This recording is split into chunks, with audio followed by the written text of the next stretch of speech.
I will open our meeting. Welcome to the January 20th, 2026 meeting of the Planning Board. First, we'll take a roll call to introduce board members and staff. Mike Derderian. Here. Maureen Collins-White. Here. Tim Halladina. Here. Phil Giordano. I'm here. I'm Ellen Rawlings. I'm also here. We are also joined by Amanda Wolf, our Housing and Land Use Planner, Nora Loughnane, our Director of Community and Economic Development, sorry, and Charlotte Lynch from Westwood Media Center. I guess I still have a little bit of a, so excuse me. This meeting is recorded by Westwood Media Center and broadcast live on local cable television Comcast Channel 6 and Verizon Channel 42. Meetings are also live on the Westwood Media Center's YouTube channel. If you're interested in joining the meeting via Zoom, you can find the login directions in the Planning Board meeting notice that is posted to the calendar section of the town's webpage at https://www.townhall.westwood.ma.us/. We will begin the meeting with only the board members and staff unmuted and on video. As the chair recognizes individuals to speak, we will unmute them. Board members may choose to mute themselves when they are not speaking in order to minimize background noise. For applications, the chair will first invite the applicant to address the board and give a presentation summarizing what is being requested. Board members receive the application materials prior to the meeting and will have reviewed them. Board members may ask questions during and following the presentation. Staff and outside experts will provide comments to the board. If the issue includes a public hearing, the board will then proceed to the public comment portion of the public hearing and will restate the instructions. In this remote meeting format, residents and guests may participate in several ways. Attendees should raise their hand and wait to be unmuted and recognized to speak over the Zoom meeting application or from a telephone dial-up. We will be able to hear you but not see you. Additionally, comments may be submitted by email or regular mail prior to the meeting. When we come to that part of the meeting, I will remind everyone of the process. Following the public comment portion, the board will deliberate and make a decision or continue the hearing to a specific future date. All remote meetings require that votes be taken by roll call. When a motion and second has been made, the chair will ask if there is any further discussion before proceeding to a roll call vote and will then restate the results of the vote. All right. Oh, and we have also been joined by Jess Cole, our recording secretary. Hi, Jess. Nora and Amanda, do we have any changes to the agenda this evening? We have one change. The first item on the agenda, the A&R plan for 588 and 590 Gay Street, that was withdrawn by the applicant this evening. So you can eliminate that from your agenda. All right. So, sorry, I'm flipping my papers around so we can continue right on to agenda item 2. Yes. Fabulous, which is 800 Clapboardtree Street. There we go. Continuation of public hearing for consideration of limited environmental impact and design review, LEIDR, approval for proposed site alterations and building additions at Xaverian Brothers High School, and that is at 800 Clapboardtree Street. This hearing is continued from December 16th, 2025. And do we have any members of the applicant team? Wonderful. Ah, I see folks coming in. Welcome back. Good evening, everybody. Good evening. So just to begin, obviously that's our second time here. So Jake Conca, head of school at Xaverian, and just to briefly summarize our project, we do have a building project that's resulting from expansion of our programmatic offerings. Our hope is that this building renovation will add additional art space, classroom space, student common space, locker rooms, etc. Just as a reminder, this project is not tied to any growth in the school's population, no additional grades, no additional students coming in. With us tonight, and I'll also say just the project itself, I think board members will remember that the vast majority of improvements that we're doing is actually contained within the existing footprint that's already in place at Xaverian. With us tonight, we have a couple people just to assist in answering any questions and with our presentation. Pat Hayes from Beacon Architectural Associates is with us. Dale Horsman and Eric Bendarek from VHB Engineering are with us. And also Sean Fahey from CM&B Builders is with us. Sean is also the board chair at Xaverian. And just before we go into some of the modifications that we made since we last met, our team just wanted to express our thanks. Nora and Amanda in the town, Mike Perkins as well. Ellen, I know you spent some time with our landscape engineer, architect. We're super grateful for that. And also, just to point out, the folks from Beta, the peer review team, have been super helpful for us as we're continuing to address any concerns that the town may have. So with that, I want to turn it over to Dale Horseman, who's going to lead us through the next part of our presentation. Dale, the floor is yours. Thank you, Jacob. I'm just going to flip to the existing. There was a couple leftover slides here from the last presentation.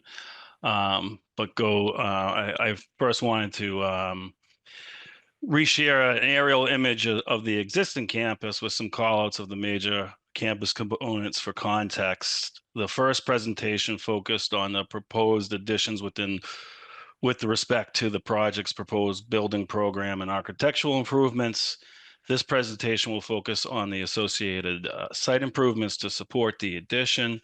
A major initiative of the basis of the civil site design was to consolidate the improvements around the existing facility as much as practical to limit the impacts of construction to the campus and the surrounding resources, meanwhile supporting the upgrades to the facility.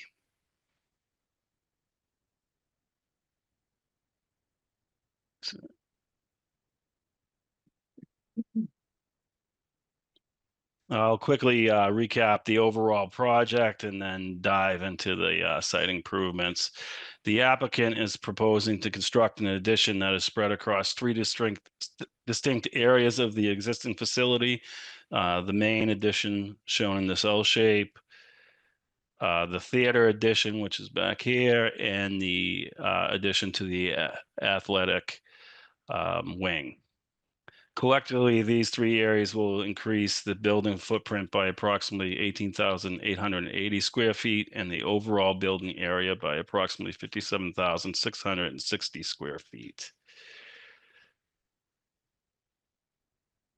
The civil site improvements include rerouting the existing campus drive to accommodate the theater addition footprint, which is right here. This is getting bumped out because of the theater expansion, and widening the existing access drive to the northwest corner of the building to support and improve vehicular circulation and emergency access. We're bumping out this area into the grass slope here. A new retaining wall will be provided in this area, replacing the existing stone riprap slope adjacent to the tennis courts. The reconfigured area in the rear of the building accommodates a new loading dock and refuse area over here, as well as improves the maneuverability around the corner of the building. The access drive will be repaved and the parking will be restriped in this area. The athletic addition is located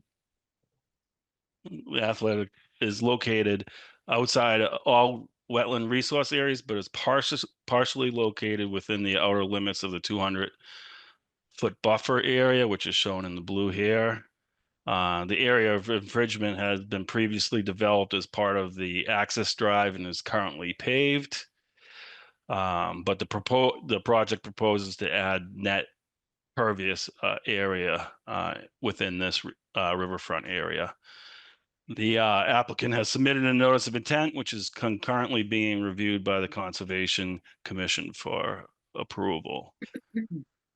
The primary landscape enhancements are located at the lower main entrance and drop-off area, which Eric will expand upon in just a few minutes. I just want to touch on the associated utility improvements. To accommodate the building footprint expansion at the main entrance, a suite of utility services will be removed and reconnected at the new addition limits, including gas, water, and roof drains. The sewer service will be repumped through the main addition and conveyed through the rear of the building to connect into an existing 6-inch sewer service. It'll be a new grease trap associated with the for the dining facility expansion, and 2 hydrants will be located impacted by the athletic addition. Stormwater updates, an enhanced underground stormwater management system is, oh, sorry, let me flip that page here. Sorry. An enhanced underground stormwater management system is proposed as part of the project and is designed to meet Mass DEP and Town of Westwood stormwater regulations. Modifications to the existing stormwater system were necessitated as they were impacted by the building footprint expansion, including new stormwater piping to convey stormwater and an existing subsurface infiltration basin to be removed. This is shown in the hatched area right here and the associated piping. The proposed stormwater management system consists of 2 subsurface infiltration systems consisting of concrete chambers placed upon crushed stone, shown in the green rectangles in the rear of the building and off to the north side of the athletic addition.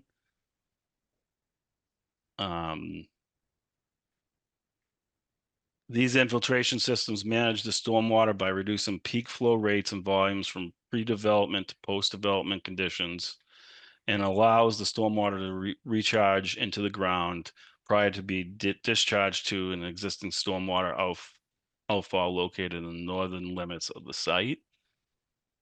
4 water quality units shown in the blue circles are also proposed to treat the stormwater runoff from the new paved surfaces. Since the last planning board meeting and over the school holiday vacation, we were able to get additional geotechnical subsurface data, which allowed us to provide within the region of the infiltration areas. The data allowed us to respond to the information requested by the peer reviewer, but also allowed us to refine the design as presented and concurrently approved by the peer reviewer. I will now hand the presentation over to Eric Budnerick with VHB to speak about the project's landscape improvements.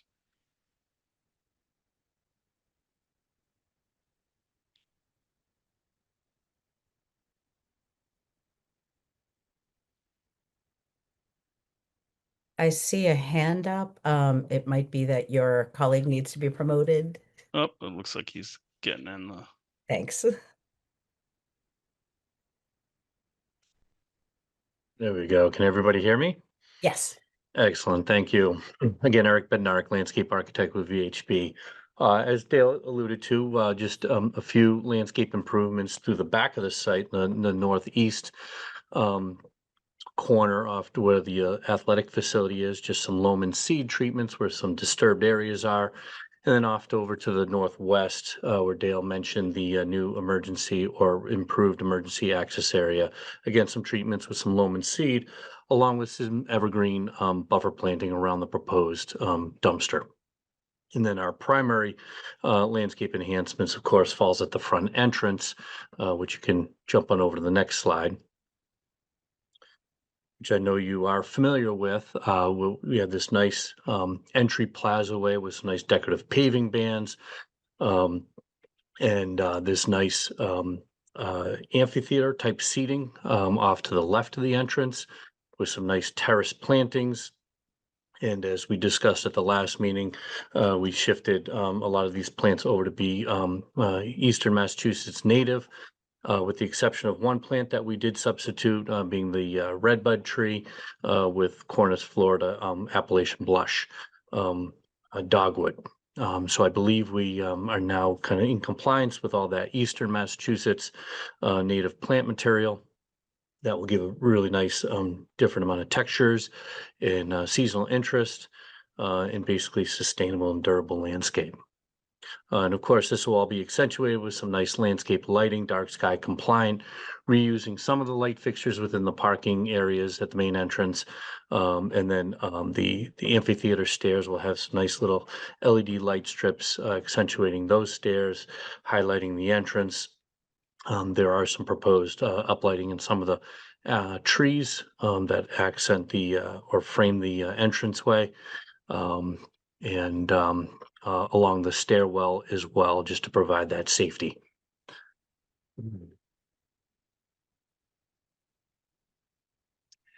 I think that was our presentation on the site portion of the project. If we do have the last presentation up and the full team here to answer any other questions that you may have. Thank you very much. I think I will turn to staff comments at this time. You have in your packet a report from Beta, from Steve Lee, who has noted that all of the issues that he was reviewing have been resolved. He recommends the planning board grant approval, subject to one waiver, which is a waiver of the plan requirements in your regulations for the submission of 24-inch by 36 paper plans. The board only accepts electronic plans now, and the size is less important for that reason. So the plans have been drawn to the scale, I believe it is 32 to 48. Is that it? So just a waiver of the regulation requirements. And then Steve also recommends that you include a condition in your decision. Let me just pull it up so I can word it appropriately. The conditions he's recommending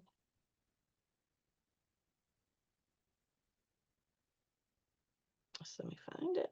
It's at the end of the list. Okay. Yeah, the hydraulic conductivity. Yep. I'm looking for it in the conditions that I wrote. I think it's 16. No, 16 I now have is a special events parking. I don't actually see it here, but I have it in Steve's recommendation. And it has to do with the soil testing. Here it is. Number 7, the applicant shall perform in situ saturated hydraulic conductivity testing for all infiltration systems to receive stormwater from 2,000 square feet or more of impervious area. Thank you. Yeah, it had been So- reordered. The recommendation is that that testing be done during construction to avoid any unnecessary disturbance to the parking lot while the school is in session.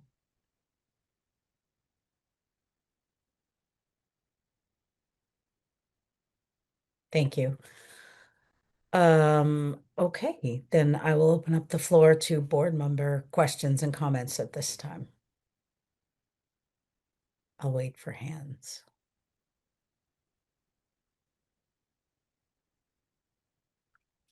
Marco, I'm not seeing any. Ah, Mike.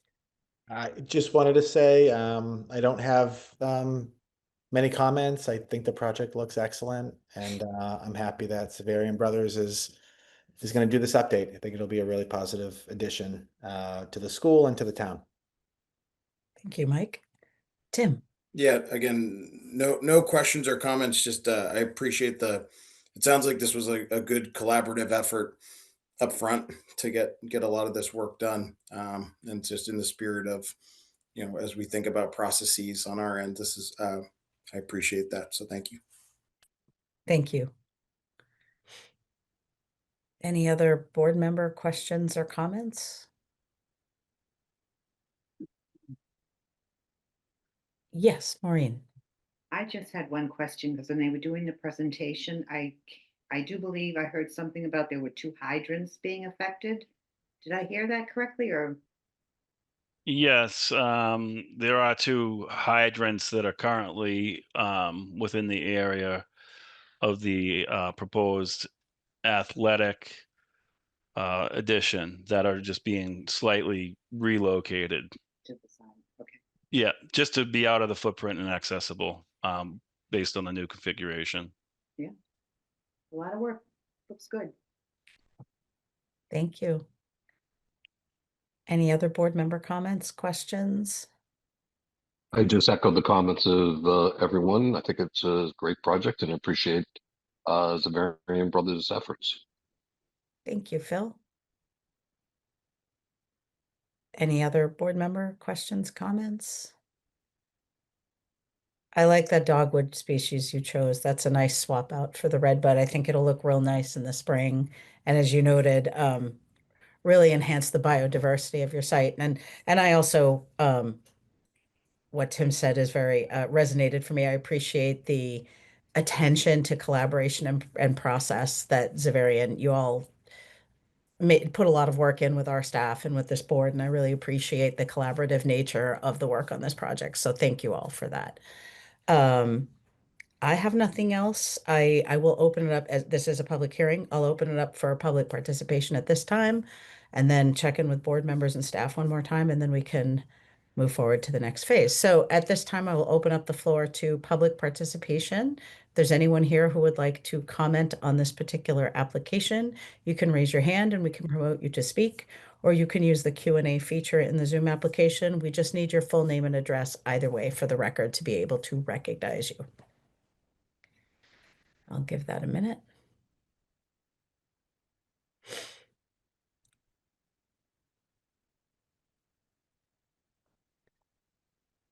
I'm not seeing any hands up, nor am I seeing anything in the Q&A.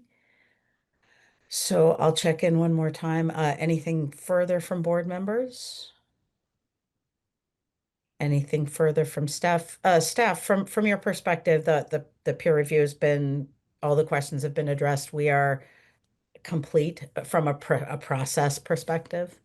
Yes, I believe we are. There are two other points I'd want to raise though. One is there's a request also, staff is requesting that you grant a waiver of the full traffic impact study to allow the acceptance of the submitted traffic memorandum.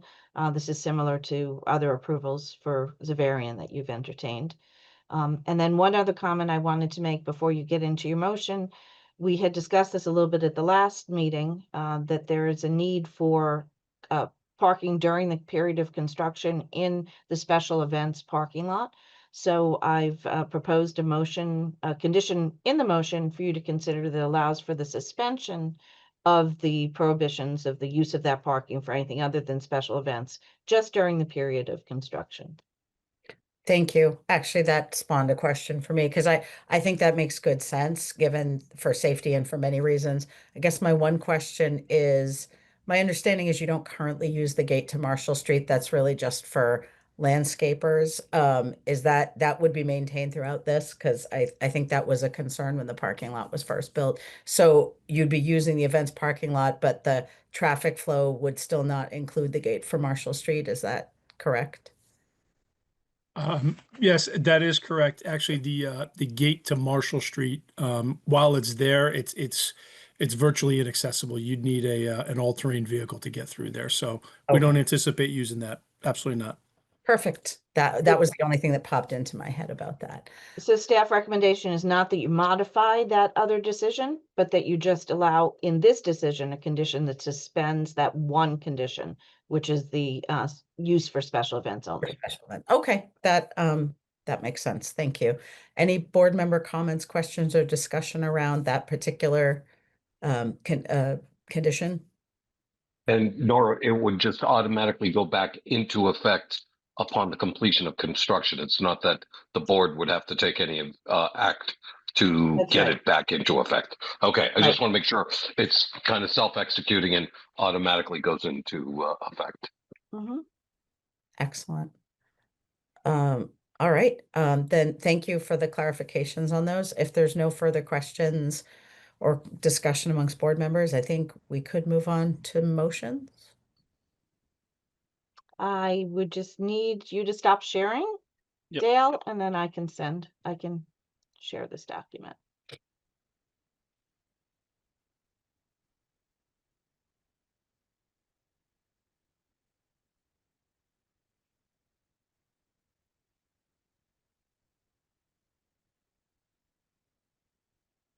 I can take this one. I might need it to be Bigger. Larger? slightly bigger, yeah. Oh, that's good. Thank you. I move that the planning board grant waivers of the following sections of the zoning bylaw in association with limited environmental impact and design review, LEIDR approval for the proposed building additions and site alterations, including the sign at 800 Clapboardtree Street as described in the application, therefore submitted to the planning board and filed in the office of the town clerk on November 14, 2025. One, waiver from strict compliance with section 7.3.7.3 of the zoning bylaw, requiring a full traffic impact study to allow for acceptance of the submitted traffic memorandum. Two, waiver of strict adherence to requirements of section 5.5 of the planning board EIDR rules and regulations requirement for the submission of paper plans in 24-inch by 36-inch sheet sizes. Second. Before that motion is seconded, if I could just ask you to Oh, sorry. Sorry, if you could just correct the section number, I saw a typo there. It should be section 7.2.7.3. Yes, so do I move to amend the motion to Yes, number one, as stated. as stated, to state waiver of strict compliance with section 7.2.7.3 of the zoning bylaw requiring a full impact traffic study and to allow for acceptance of the submitted traffic memorandum. Thank you. I Now, also second the amendment. thank you. All right, I have a motion and a second. Any further discussion? Seeing none, I'll take roll call. Maureen? Aye.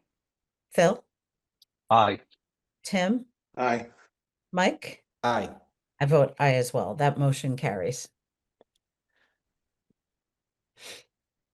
I move that the planning board grant the limited environmental impact and design review LEIDR approval with consolidated earth material movement EMM approval for the proposed site alterations and building additions at 800 Clapboardtree Street as described in the application, therefore submitted to the planning board and filed in the office of the town clerk on November 14, 2025, subject to the following conditions. 1. Except as modified by the conditions and finding hereof, the project shall comply with the project plans in all respects, and the applicant shall pursue completion of the project with reasonable diligence and continuity. 2. If the project or any condition imposed in this decision requires any other permit, license, or other approval from any town of Westwood board, commission, or agency, or other Commonwealth or federal regulatory agency, the applicant shall make an appropriate application for the same and shall obtain all required approvals prior to the start of any work. If any condition of such permit, license, or other approval from any other board, committee, or agency is inconsistent with this decision, the applicant shall make application to the planning board for an amendment of this decision, and the planning board shall consider such application in accordance with the requirements of MGL Chapter 48, Section 9, and all applicable planning board rules and regulations. 3. Any proposed alterations, modifications, deletions, or changes to the decision shall be requested in writing to the town planner and building commissioner prior to implementation. A. Proposed alterations which are considered de minimis by the building commissioner may be accepted as a note to the file. B. Proposed alterations which are considered minor by the building commissioner shall require the filing of a modification application of said approval for review by the planning board at a publicly posted planning board meeting. C. Proposed alterations which are determined to be major by the building commissioner or by the planning board shall be considered by the planning board as a formal amendment to the approval and will require a new public hearing before the planning board. 4. This decision shall lapse if a substantial use thereof or construction thereunder has not begun, except for good cause, within 2 years following the grant thereof. The planning board may extend such approval for good cause upon the written request of the applicant. 5. Prior to the issuance of a building permit, the applicant shall submit a fully revised set of project plans addressing all outstanding items referenced in Beta's peer review memorandum dated January 20, 2026, and addressing any items requested by a majority of the planning board members at the January 20, 2026 public hearing session for review and approval by the town planner. 6. A copy of this decision and the project plan shall be kept on the project site at all times during construction. 7. The applicant shall perform in situ saturated hydraulic conductivity testing for all infiltration systems to receive stormwater from 2000 SF or more of impervious area. 8. All project-related construction activities shall comply with the timeframes set forth in the town's general bylaws, Chapter 292, for noise and construction, which allow for such work Monday through Saturday between the hours of 7 a.m. and 7 p.m. and Sunday between the hours of 12 p.m. and 7 p.m. 9. All trucks carrying earth material to or from 800 Clapboardtree Street shall be required to access the property directly over the site access drive via Route 1A Washington Street, Upland Road. And no trucks associated with the project shall be permitted to travel on any non-arterial road in Westwood. Said trucks shall be prohibited from entering or exiting the property between the hours of 7 a.m. and 9 a.m. and between the hours of 4 p.m. and 6 p.m. Mondays through Friday. No truck traffic on Clapboardtree Street outside of entering the site. 10. Any trucks delivering or removing material shall be covered as to prevent said material from spilling onto the public roadway, and any spilled material shall be cleaned from Washington Street and any other roadways traveled in the transport of earth material to and from the site. 11. The existing pavement on Clapboardtree Street shall be protected from damage from loading and unloading of material and or equipment related to the proposed construction. 12. The applicant shall promptly repair any damage which the applicant or its agents cause to sidewalks, street pavement, signs, or other fixtures or features within the public right-of-way after first obtaining permission from the Town Department of Public Works or Massachusetts Department of Public Works. Such repairs shall be performed to Town of Westwood standards. 13. There shall be no substandard or hazardous fill material used with this project. Prior to the import of any earth material, the applicant shall submit certification to the town planner and building commissioner from the company providing said material, stating that the material does not contain any hazardous material. 14. All landscaping approved herein shall be installed at the earliest possible date, but only during the spring growing season running from April 15 through June 15, or during the fall growing season running from September 15 through November 15. Any plantings that do not survive shall be replaced in kind in perpetuity at the property owner's expense. 15. All chemicals used during construction shall be located in a designated containment area and shall be located on an impervious surface designed to prevent the discharge of contaminated runoff into the soil or groundwater.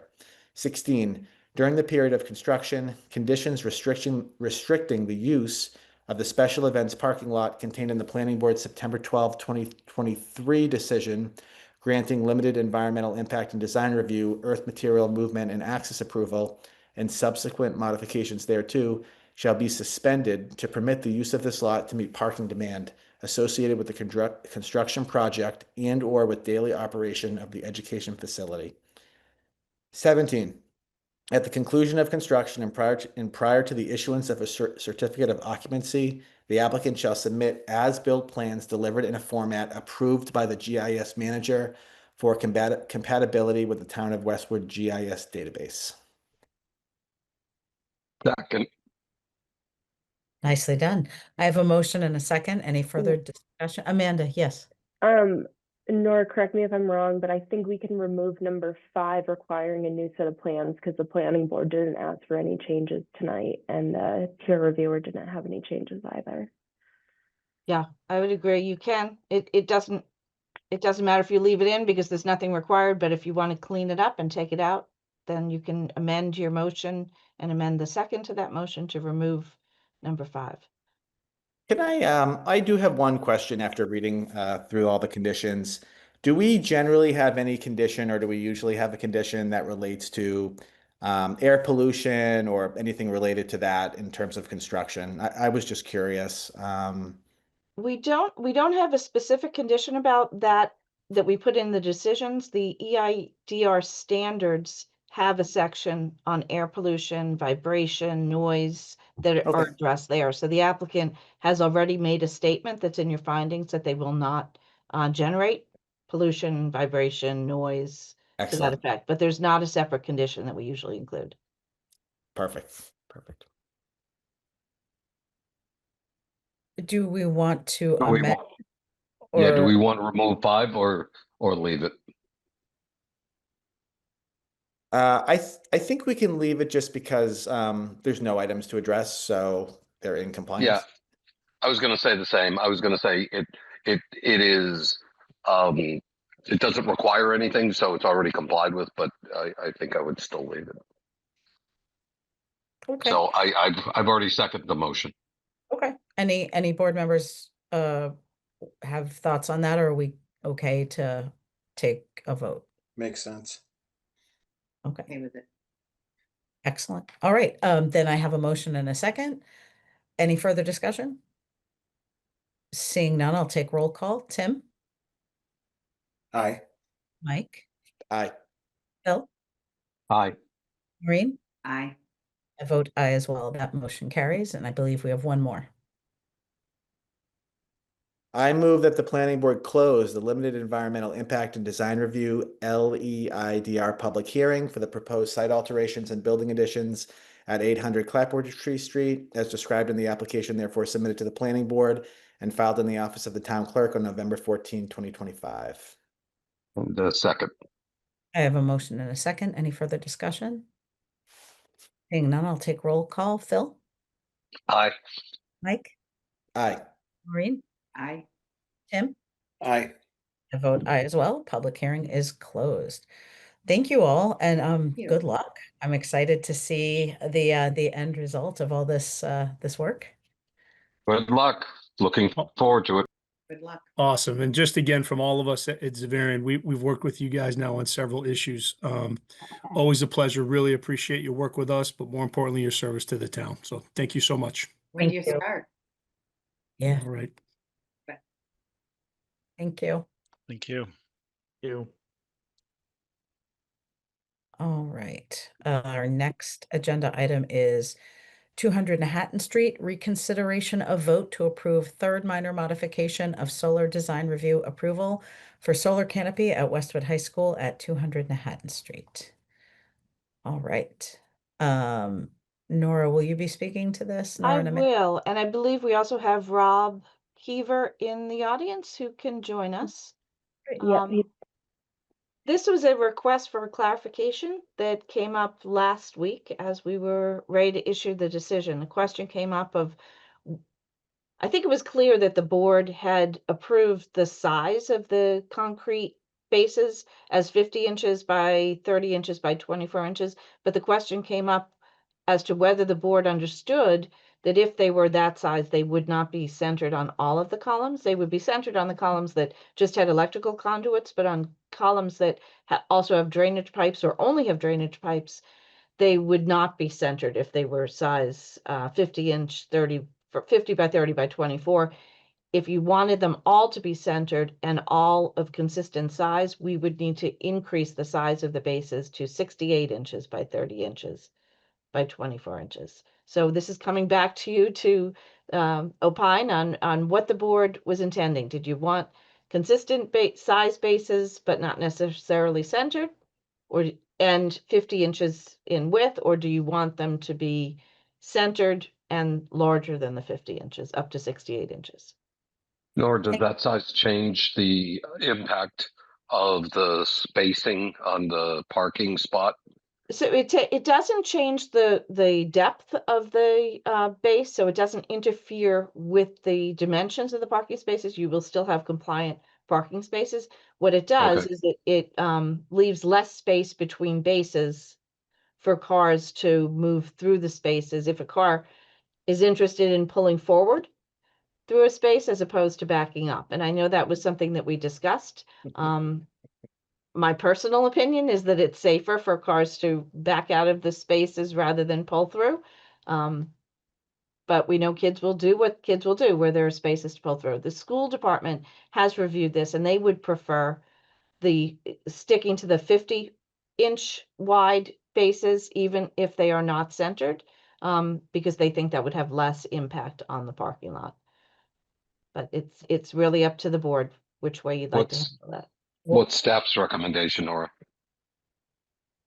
So, I think I probably would recommend you stick with the 50 inch as well, because my concern is that in the case where you have posts that only have conduit and don't have drainage, you will now have those bases extending significantly beyond the necessary width of it. So here you have the one on the left that's just electrical conduits. The next one over, I think, has a drainage pipe. And you can see that one is a little bit larger because it has the drainage pipe. If they all had to be extended that far from the pole on the left side and that far from the pole on the right side, the bases become much larger. And I'm not sure there's a need for them to be that large.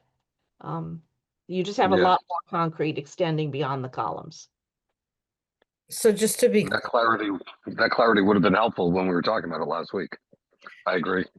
just to be clear though, like in this rendering, it looks like there are different size bases. The bases will all be the same size. They just won't necessarily be centered on the pole, if I Yeah, understand. yeah. So the base that you see on that second column there, that's the size base that would be on all of the columns. Mhm. And on columns like the first one that only have electrical conduit, that size base would be centered on the column. But then as you move down to the second one, which has electrical conduit, also has drainage, that one would not be centered. It would skew towards the side of the drainage. And so all of the bases would be that larger side, the 50-inch by 30-inch by 24-inch, but they would not all be centered on the columns. Thank you. Just wanted to make sure, because I think that's an older rendering, so it's a little, I just wanted it to be, make sure that we're all on the same page. This is the rendering that you saw on, was it January 6th when you reviewed this last time? So the Right. rendering showed that the bases would be off center, but it didn't show them that they would be consistent size, because that the consistent size was decided in the course of the meeting. Thank you. Okay, any board member questions or thoughts on this? Just so I understand, so in the original plan in the rendering, it would have been off center as well, because that's what you're showing. In the original plan, it would have Or been, in the one we discussed last week. in the one you discussed Okay. last week, the rendering showed different size bases, not consistent size bases, but it did show them off center. Yeah, off center in cases where there were drainage pipes. So even base- if we had done the option we'd considered of just leaving it with separate sizes, it still would have been off center as well. It Okay. would have been wherever there was a drainage pipe. So the way the bases are designed, the size of the base is determined by the need to encase the piping or the conduit or both. So in no iteration of what about in the very original? Was it off The center? very original did not have drainage pipes down Oh, each, that's so right. many of the columns, and they Yeah, had cylindrical bases that were symmetrical and centered around the columns. So it was a very different plan originally than it is today.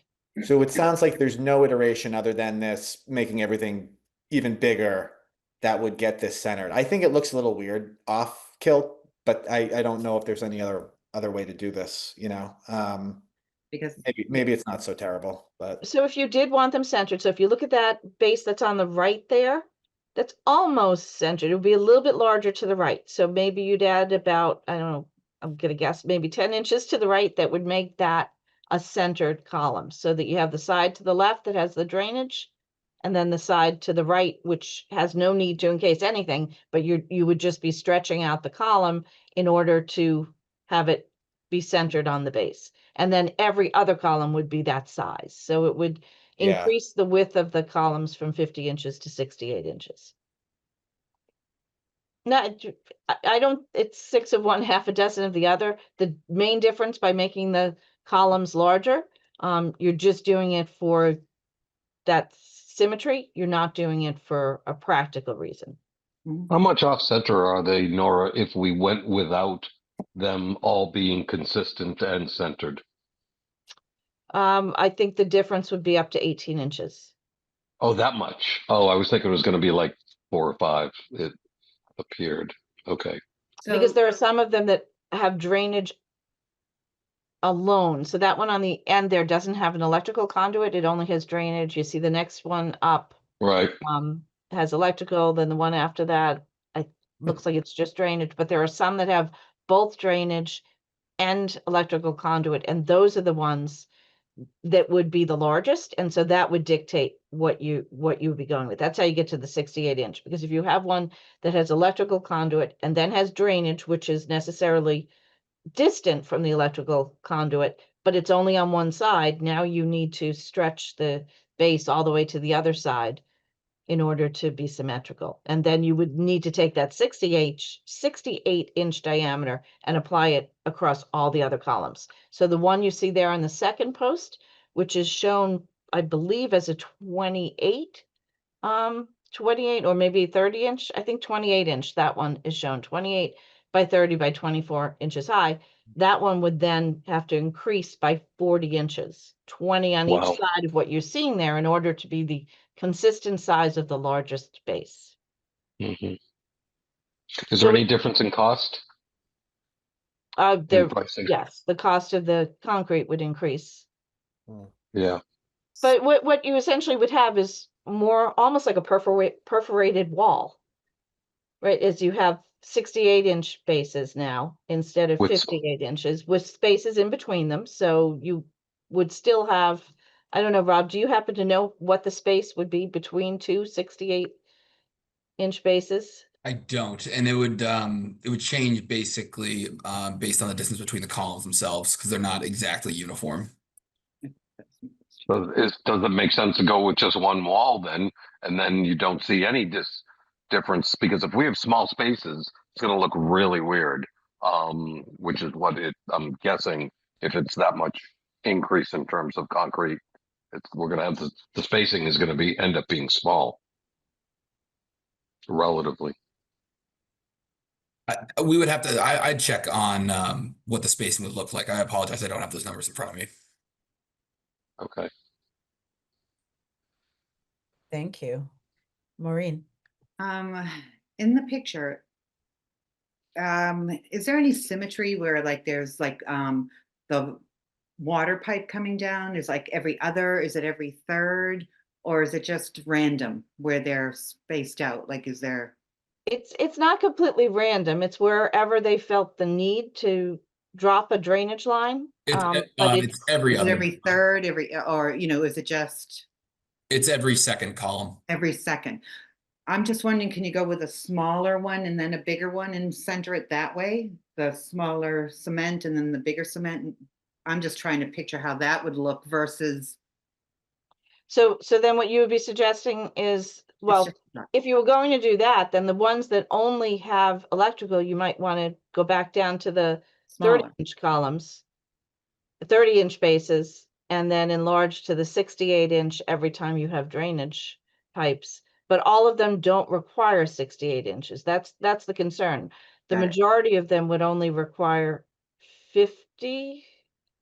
Let me get that right. It would be slightly less than 68. If you're trying to center it on the column, but only have it as large as needed to encase the equipment that's needed to encase, now you're going with variable size bases. And that was something this board did not want to do at the last hearing. So I think that's what you're reconsidering. Do you want to go back to the variable size and just center them all on the columns? Or do you want to have a consistent size centered on columns at 68 inches or a consistent size not centered on columns at 50 inches? Got it. Okay. So those are kind of like the three options. Those are your choices. Or as Phil just suggested, a continuous concrete wall. That goes down the entire. This goes down the entire length. The entire length. I kind of lean towards the wall now, although I didn't the last time. It's just it might look really weird where you have the differing spacing and size of the concrete blocks. I'm open to other suggestions though. Yeah, I think that's worth discussing. Tim, I see you have your hand up. Yeah, that's what that was kind of my thought last week. Is if it's going to look goofy or not symmetrical, either a full wall or I saw in some of the staff comments or notes a continuous like the wooden rail or something. I feel like then that prevents people from driving through, and it at least eliminates if they're not fully symmetrical. There's at least some steady consistency that makes it look a little cleaner. Other than that, it's at this point I feel like whatever's most cost effective, and I don't really have really strong opinions, but And is there going to be to me that makes sense. The kids then couldn't drive through a spot at all then. Right. Yeah. And that might be a good thing. I don't know. Them all backing up. Now my gears are turning. Any other board member questions or comments?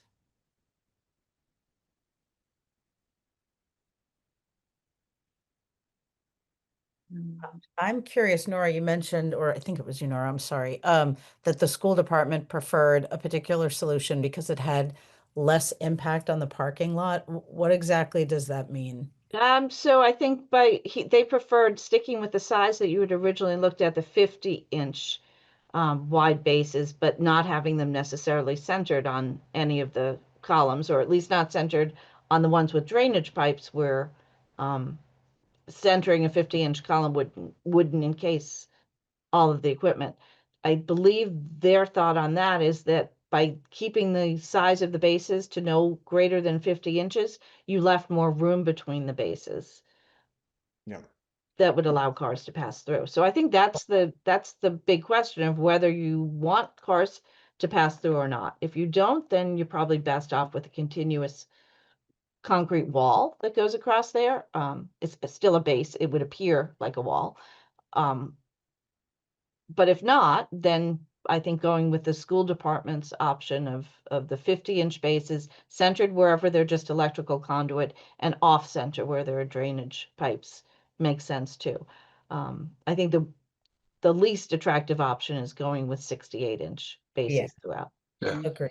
Thank you. The last time I checked, the law says you're not supposed to be driving through parking spaces, and like I'm invested in discouraging that. So if the Yeah. reason was that they actually wanted to leave room for that, I'm not sure I'm aligned with that because I know I see it everywhere I go. People drive through parking spaces, over parking spaces, and these are seasoned drivers. And not only is it against the law, it's against the law because it's not safe. So I'm more leaning towards something toward that will really make it as difficult as possible, if not impossible, to pull through. Because I just don't think people should be doing that in general, but also it's even more protection for that sensitive equipment that's mounted on the columns from my perspective. But that's kind of where I am now. I see Rob has his hand up. Thanks, Alan. The reason that the school wanted to have the bases at a standard size and have them be a little bit smaller is for maintenance in the parking lot. When you're plowing, you want to plow kind of north to south. It's something that Mike Perkins touched on in the last planning board meeting on January 6th. And so that's the reason that they wanted to have smaller bases and allow for Aren't- their maintenance vehicles to pass in between the columns. I recall him saying that. Aren't these covered though? They are. Like So you're really only plowing the aisles between the bases, but Yeah. it does make it easier for a plow driver if they can cut across the empty parking lot. Mhm. So if you had the continuous walls, they would not be able to cut across the parking lot. They'd have to go up one aisle, turn around and go down the other aisle, treating it more less like you treat a street. I kind of want to echo Ellen for a moment. I find people driving through spots. I was at the 128 train station tonight before I came here, and they have like plastic pole things that are. This guy drove literally right over it because he couldn't be bothered to back up and went straight through so he could cut down.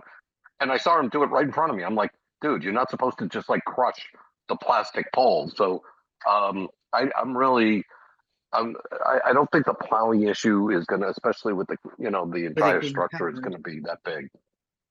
I lean more towards preventing people from going through. Thank you, Phil. Amanda, I see your hand up.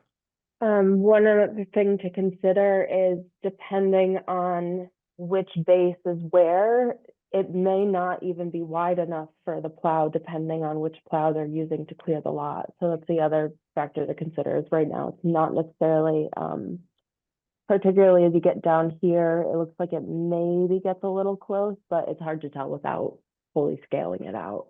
So it may not be super plow friendly, even with the approved design. Potentially. I don't know what size blade they use for the school lot, but it could be close in some spots. Thank you.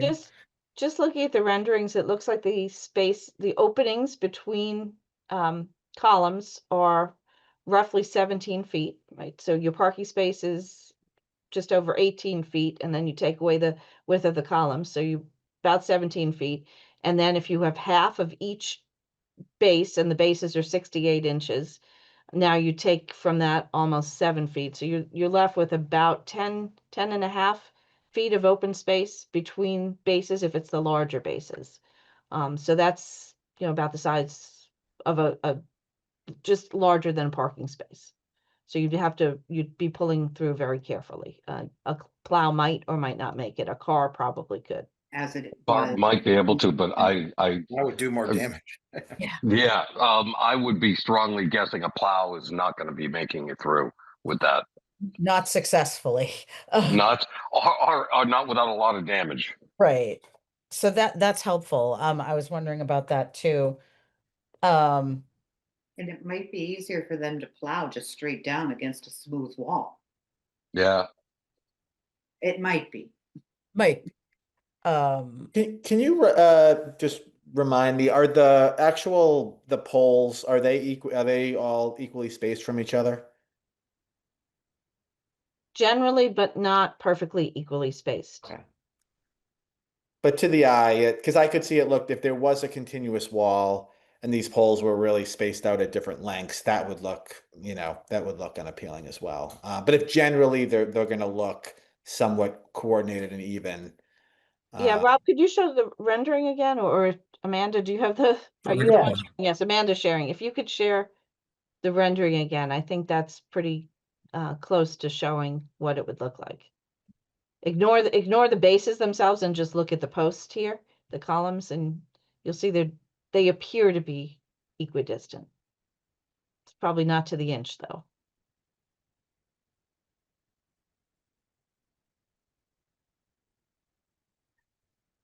Well, yeah, those don't look equidistant to me, but I was wondering about that, but I think that's the angle because I'm looking angle. at where the base is in the I think parking that space. because those parking spaces as you get towards the black SUV look really skinny. So I think that's just a perspective thing.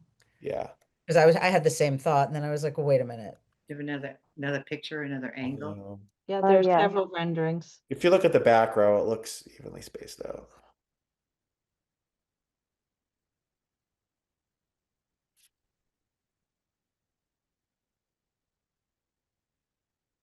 They're I think all if at you're an angle. driving through the parking lot and looking for a parking space, it's the spaces that guide your eyes more than the Mm. columns and the canopies. Mm, They're all like slightly off, but I have this one. I've driven through there a couple of times and I don't remember the columns and I'm got a touch of OCD. So if they were really way off, it would have bothered me and I'd remember it. Yeah. I didn't measure them, but they weren't in my recollection so visibly different that it made me say, oh, that is annoying. So I feel like they're not horribly off. This is probably the best rendering. So you can see that they're generally, it looks like a pattern of repetition of generally same size stalls in between the columns. But if you actually went down and counted the parking spaces, you'd see that it's not to the inch. But I don't think to your eye you would notice it. So I think the question is to picture here this rendering with either Yeah. significantly larger bases centered around the poles or with a continuous wall. And this here is depicting centered. No, it's not. It's depicting non-uniform bases. So it's Gotcha. depicting some of the 30-inch bases and some of the 50-inch bases. So if you I'm for picture them all, yeah. Sorry. the larger, bigger than the 50, they'd have to be 68 to be all centered and consistent. Yeah. Mike, I think you had a No, I think I'm for the continuous wall. My only question is, will those get really dirty? Will that wall look dirty and unappealing?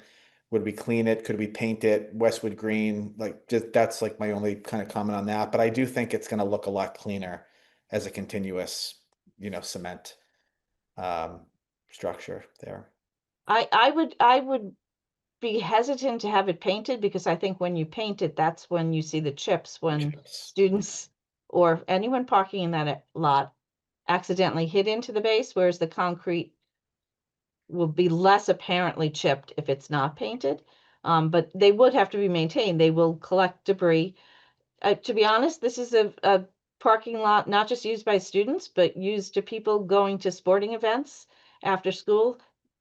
whether it's a wall or bases, they are going to collect Yeah. Dunkin' Donuts cups Ah, and other items. So there's going to need to be a consistent effort to maintain the area, no matter what you choose, whether it's bases or walls or it's going to need maintenance. But I think I would probably hesitate to require them to paint it because I think that may look messier. That makes sense. Yeah, I agree with Mike. I lean towards a wall. I do see Rob's hand up. Yes. A wall, I will say a wall would be extremely expensive and cost prohibitive. Could we lean towards the guardrail ideas, the wooden guardrails? I know that was thrown out in the first planning board meeting. It was mentioned a little bit earlier tonight. It would provide the same amount of protection and probably look a little bit nicer than a concrete wall running all the way across the parking lot. Rob, what's the difference? Just because I had asked earlier about the cost and didn't really hear that it was cost prohibitive. What do we have any numbers, or are we in the dark about that? I mean, the base installation itself with all of these bases consistently with the previous proposal that I suggested before with 24-inch bases, 30-inch bases, 50-inch bases, that was going to be about $40,000. If you have one consistent wall across the entire row, I mean, that's probably going to at least quadruple the cost at the very least. Quadruple the cost. Yeah, because you have That to should have been provided to us, because So I really, it's so frustrating not to have sufficient information to be able to make these decisions, and then you come back for clarification. This is very frustrating. I sincerely apologize. I speak up now for clarity's sake. I just wanted a No, chance. but a quadrupling of the cost is something that should have apprised us, because that is clearly a material point that we should be apprised of when we're considering this. I mean, whether it was last week or tonight. Phil, as I said, I apologize. I'm bringing it up now. I didn't That's have fine. a chance to interrupt you guys before. I raised my hand, probably 5-10 minutes ago when the wall first came up and was seriously being considered. I wanted to nip it in the butt then, but I didn't want to be rude. So Okay. I have a question. You mentioned that cost was based on your original multi-size basis, some of which were very small. What's the cost of what we approved the last time we saw you? Because those were all larger, they're uniform size, but they're larger. They're the 50-inch by, so I would assume that's more than what you quoted because there was going to be a cost increase anyway, or is that not true? It will be slightly more. There will be some cost savings because they'll be able to reuse the forms on every single column, so they won't have to make specialized forms for each one of them. They could kind of rinse and repeat. So there's Okay. definitely some cost savings there, and you can increase your productivity a little bit. I will say the best alternative would probably be the guardrails, because we could install it this winter because we wouldn't have to wait for the spring to set the concrete. And also wood would likely be a lot cheaper than, concrete across the entire stretch of the parking lot, because with that, you'd have to have a rebar cage across the entire section of each of the canopies. And it just, it blows up in cost really quickly once you extend those bases. It would be, just so that I make sure I understand and that anyone else who's watching, if we went guardrail, we're talking about wooden guardrails instead of the bases. It would just be the wood across the pole, and that would provide the protection that, and would that pass muster with the building commissioner and the electrical inspector as well? It would, but just to be clear, it still requires concrete for Right. the guardrail. So the guardrail is a wooden guardrail that's attached to concrete posts. So Okay. they wouldn't have to be as frequent as at every base, but you would have to have a concrete post that would essentially be probably at least 24 inches wide. Maybe it would be 30. I'm not sure, because now you'd have the posts with the wood attached to either side of it, and that wood has to be outside of the dimensions that you're trying to protect. So Shortening space. Right. so I think And you'd almost have concrete bases, just not as frequently as each column, Okay. that the wood would then be attached to. Or maybe it's Thank not concrete bases, maybe it's the wood is placed into the ground, but you're going to, you don't need to see the concrete, but what I'm trying to say is that wood has to be in concrete, right? There has to be a It has to footing. stand in deep into the asphalt, and it has to be far enough away from the columns to protect the columns, but no further than the bases would have been. So you still, that maximum dimension is still 30 inches of depth. Sorry. Thank you. Or No, what- that was a little confusing in that, we were hearing they wouldn't have to wait because of no concrete. That's why I was asking, because I Right. was surprised to hear no concrete. I see Rob's hand up again. So for the wooden guardrails, I took a look at them a couple of weeks ago. We would essentially install one post in between each one of the columns, and then secure the wooden guardrails to the columns as well as the posts in between the columns. So we would place a post in between each one of the columns, equidistant from the two columns, and so Okay. you would just have a post to secure, your horizontal post too. And the In post would be embedded in concrete. How tall would that be, that fence? 36 inches. 3 feet? Yep. Nora, was Mike Perkins concerned about the maintenance if we went with the guardrails? I thought that was one of the points he brought up. It was actually Mike's suggestion originally. Is Mike, I think he's on here if he wants to jump in. Mike, Oh, if you see. can hear us, if you want to weigh in on this, but I think the guardrail option was at Mike's Was something he was suggestion interested early in. on. Yeah, I'd love to hear from Mike. Yeah, I thought I saw, because to the point, I can't recall, I think it was Tim who said, these are covered parking spaces. So I understand that it's probably easier for the plow to pull through, but I'm not sure how much snow we're going to be seeing in the parking spaces when they're covered. Yeah. So in reference to, for our concerns as far as impact to the electrical components, it kind of, it matters not what it is, as long as it provides protection there. The plowing, maintenance, whatever, was kind of a secondary thought thrown out there. So, from my and the wiring inspector's perspective, so long as it prevents a car from bumping into these, obviously if somebody's cruising through the parking lot at 30, they're going to be able to bust into these, but yeah, as long as it prevents somebody from nudging into one of these, it doesn't really matter how that's accomplished. Okay. So Mike, would you be okay with the guardrail concept? Yeah, as long as it was, spaced and located appropriately to prevent contact with the, Of course. the drainage isn't really the biggest concern for us. It's the electrical wiring and The electrical stuff. Well, clearly that's a concern. So Nora, That's not a maintenance. That's an installation. Right. if we were to ask them to pursue that option, would we need to have a new design submitted for us to evaluate?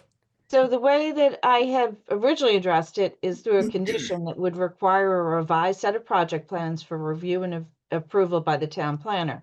Now you can say what those plans should show. So if you were looking for the continuous wall, you would say where the plans show a uniform continuous concrete base to encase all electrical conduits and drainage pipes with bases that are 30 inches deep and 24 inches high, and which extend the full length of each canopy.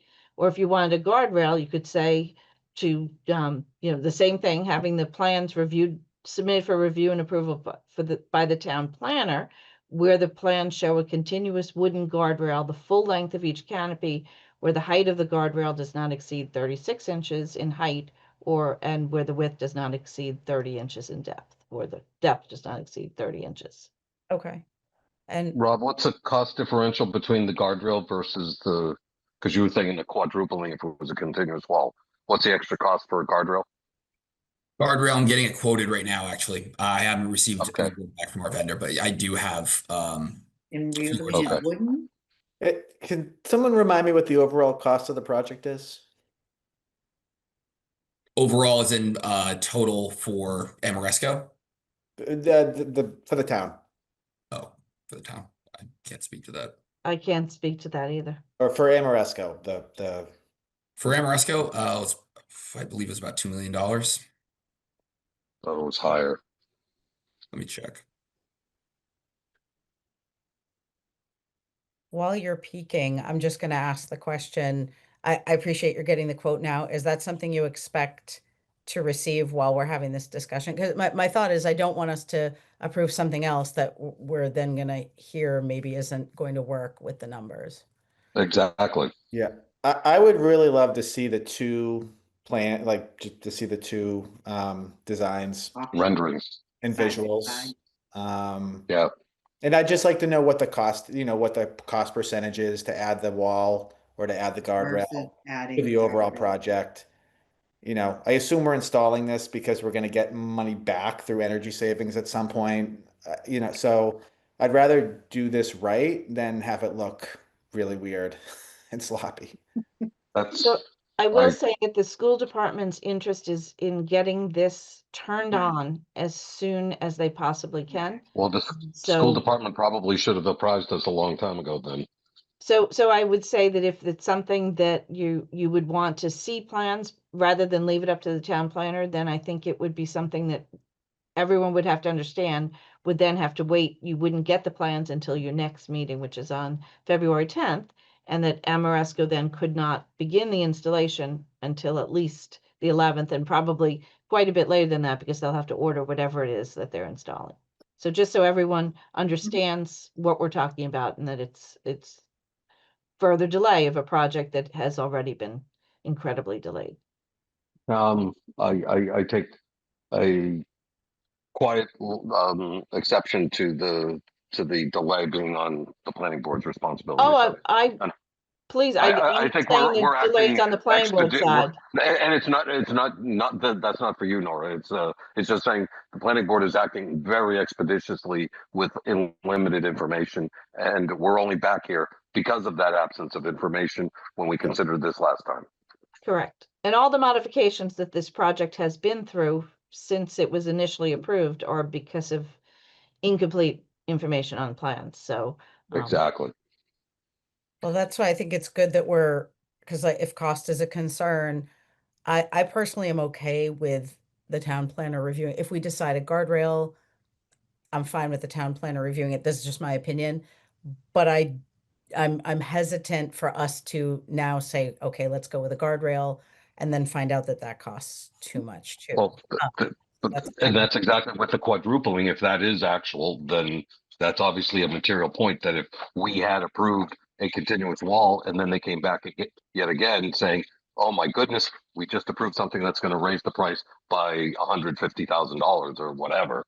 so would the board consider granting approval for either the continuous wall or the guardrail and leaving it to the town planner to work with the applicant to find out which is the most cost effective? If you're happy that either would work, that would be an option. You could have a condition that allows them to do one or the other. That's an interesting idea. And I do see Maureen's hand up. She's been waiting patiently. I have one. Thank you, Ellen, Chair. I'm not sure, and this is just me visualizing what a fence would look like. I guess that's what I want to call it, is like almost like a fence, a short fence. I don't know whether that would be visually appealing. At least that would not be visually appealing to me. And if it was going to be wood, I don't know. Like if maybe it was like one of those smaller, like composite fences that kind of look like almost like composite. You know do you know what I mean? So the purpose of the fence is to deflect vehicles. So Correct, a correct. vinyl I know we're material, not looking composite at- material would not work. So Got it. Okay. The wood would. Amanda, I think in the application, there is an image of a guardrail. It's not superimposed on the canopy structure, so you kind of have to use your imagination, but there is an image that shows you what a wooden guardrail would look like. The material itself would look like. Mm-hmm. I'm working on pulling it up. I was also trying to, because I'm pretty sure this is with that Xaverian, if I remember correctly. But Sorry, is Amoresco installing the actual solar structures up top as well, or just the posts? Oh, I remember that picture. Amoresco is responsible for the overall project. Their contractor is installing the project.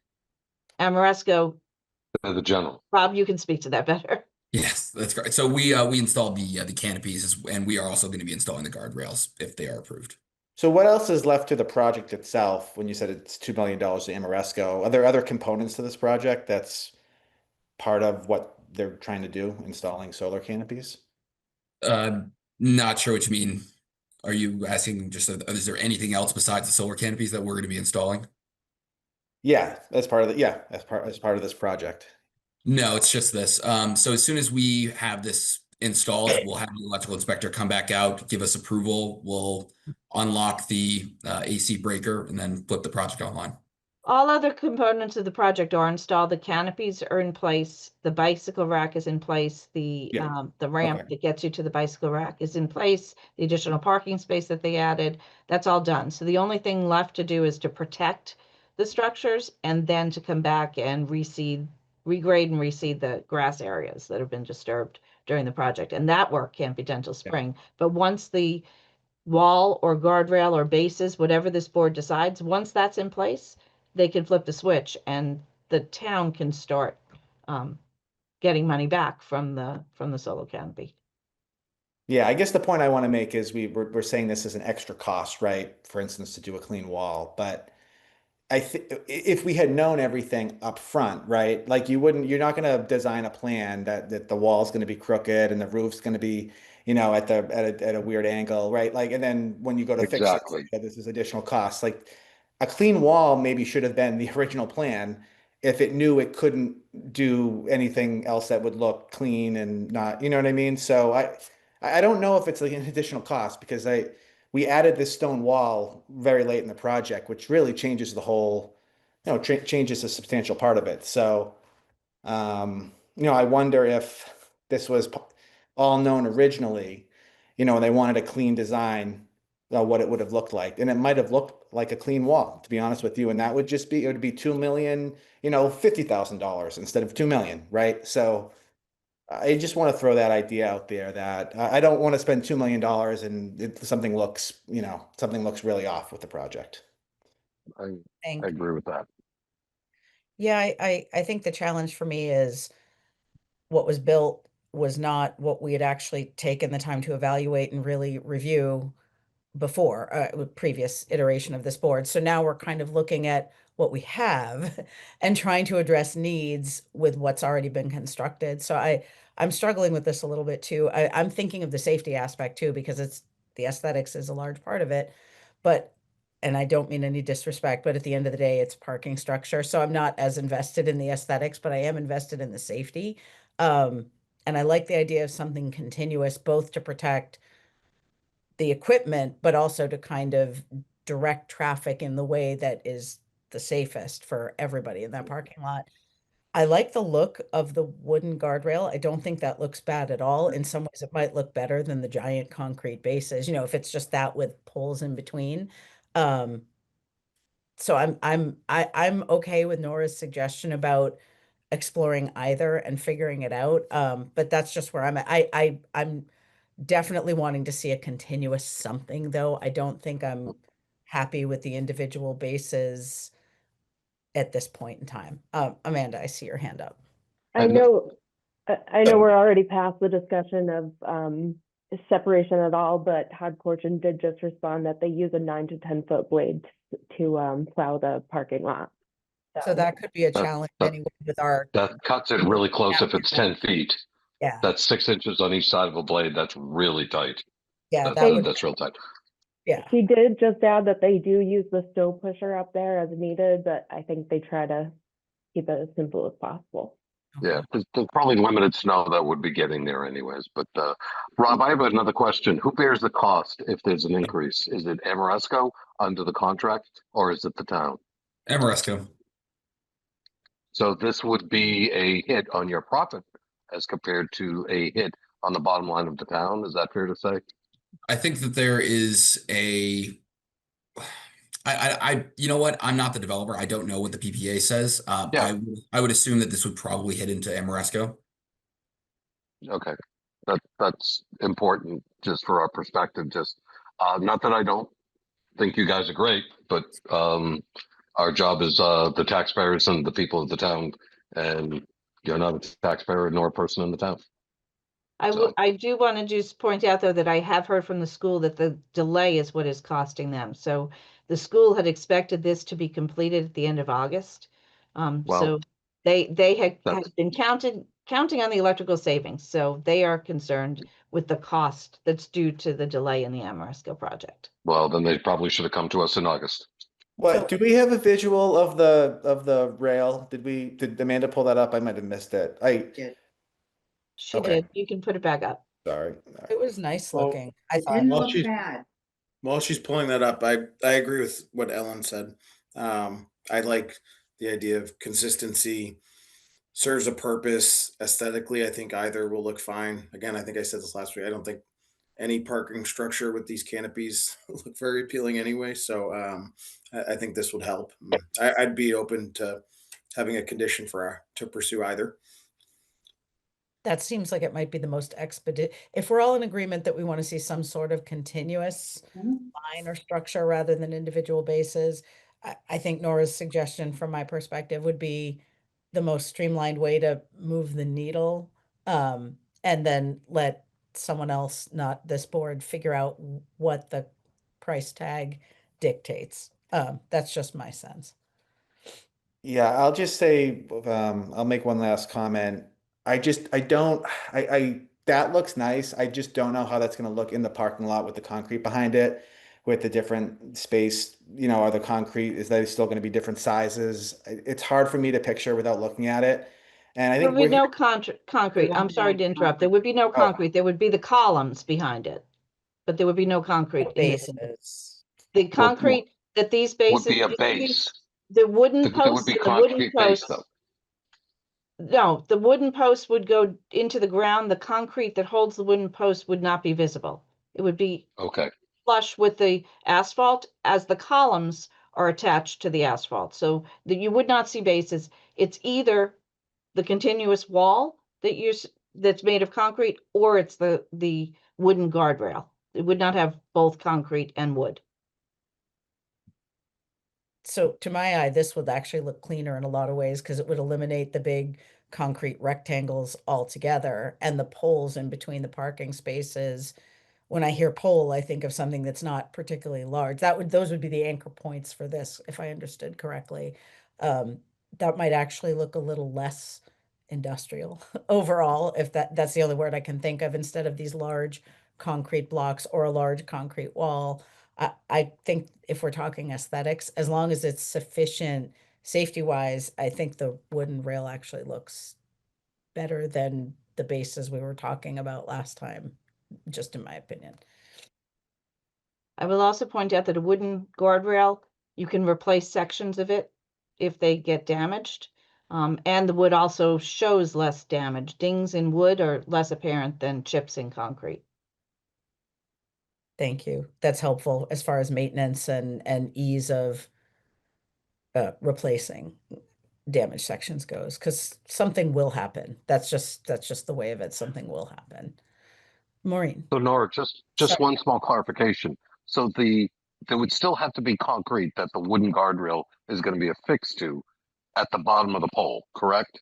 The post would be driven into a hole in the asphalt and anchored in a below grade concrete anchor. So when you put up a sign or a guardrail or Right. anything, you It put goes the into the post. asphalt.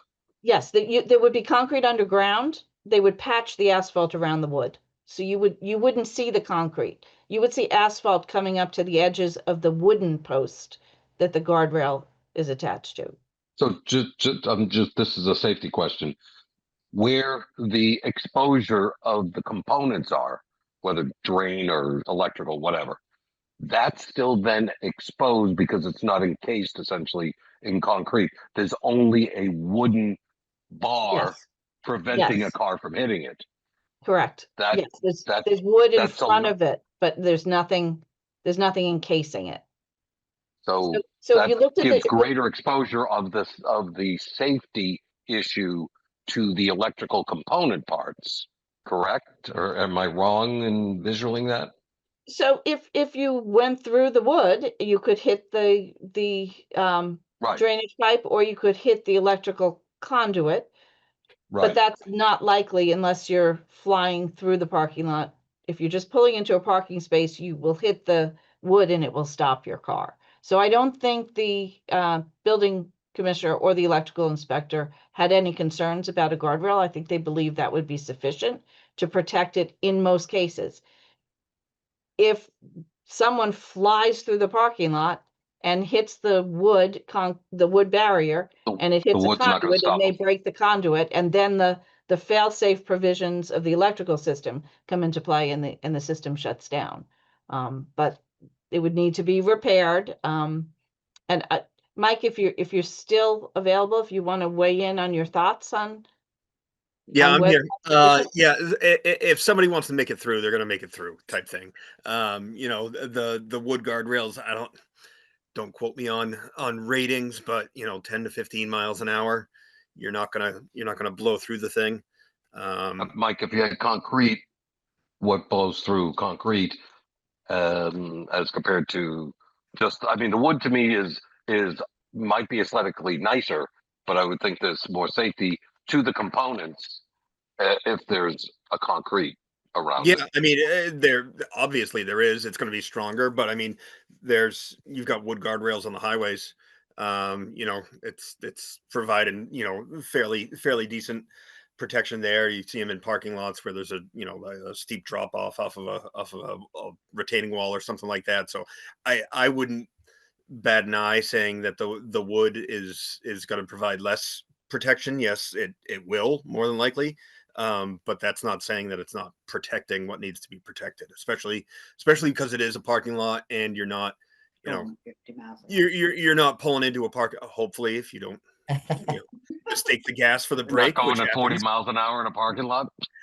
Yeah, as long as you're not doing something like that. I mean, and then all bets are off. But yeah, I would think there would be sufficient protection provided. Thank you. So for expected use cases, not Right. Yeah. If somebody wants to drive through the thing, they're going to drive through the thing. Put it that way. yeah. And then we got bigger problems going on in that parking lot at that point. So thank you. Maureen, you have again been waiting very patiently. Yeah, I did.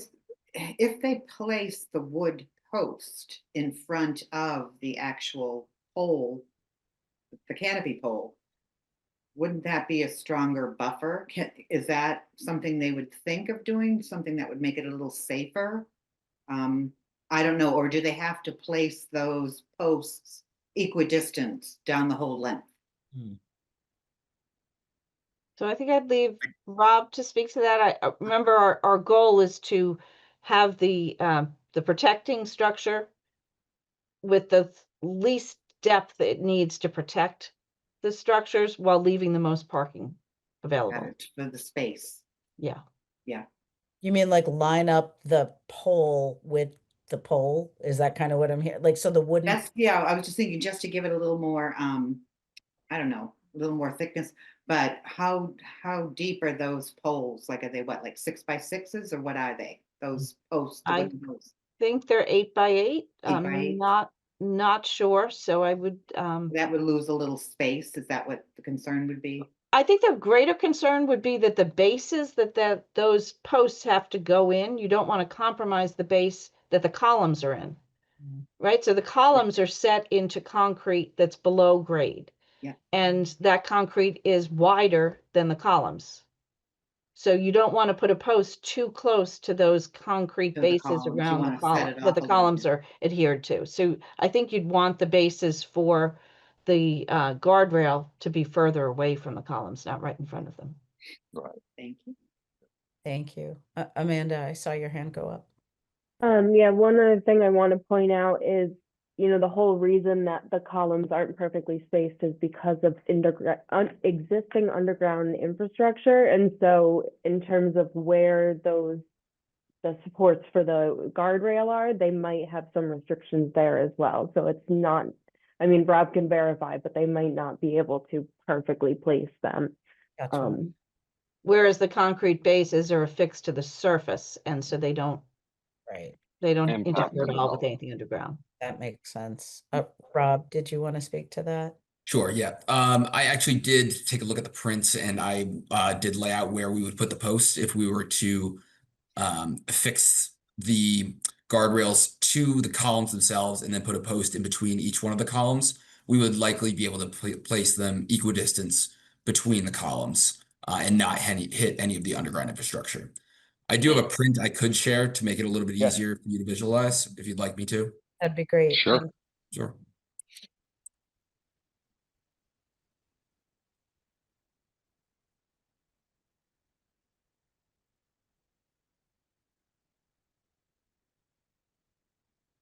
So what we would likely do is we would place the posts here, and then we We would have don't a see space- your, we don't see your image yet. Oh, I always do this. I apologize. I'm used to Teams, not Zoom. So we would place the posts in the middle of the columns, and then we would put a spacer in between the post and the column so that we have we go about 30 inches into there's about 30 inches between the two horizontal posts, which is the same as the width that we had for the concrete bases.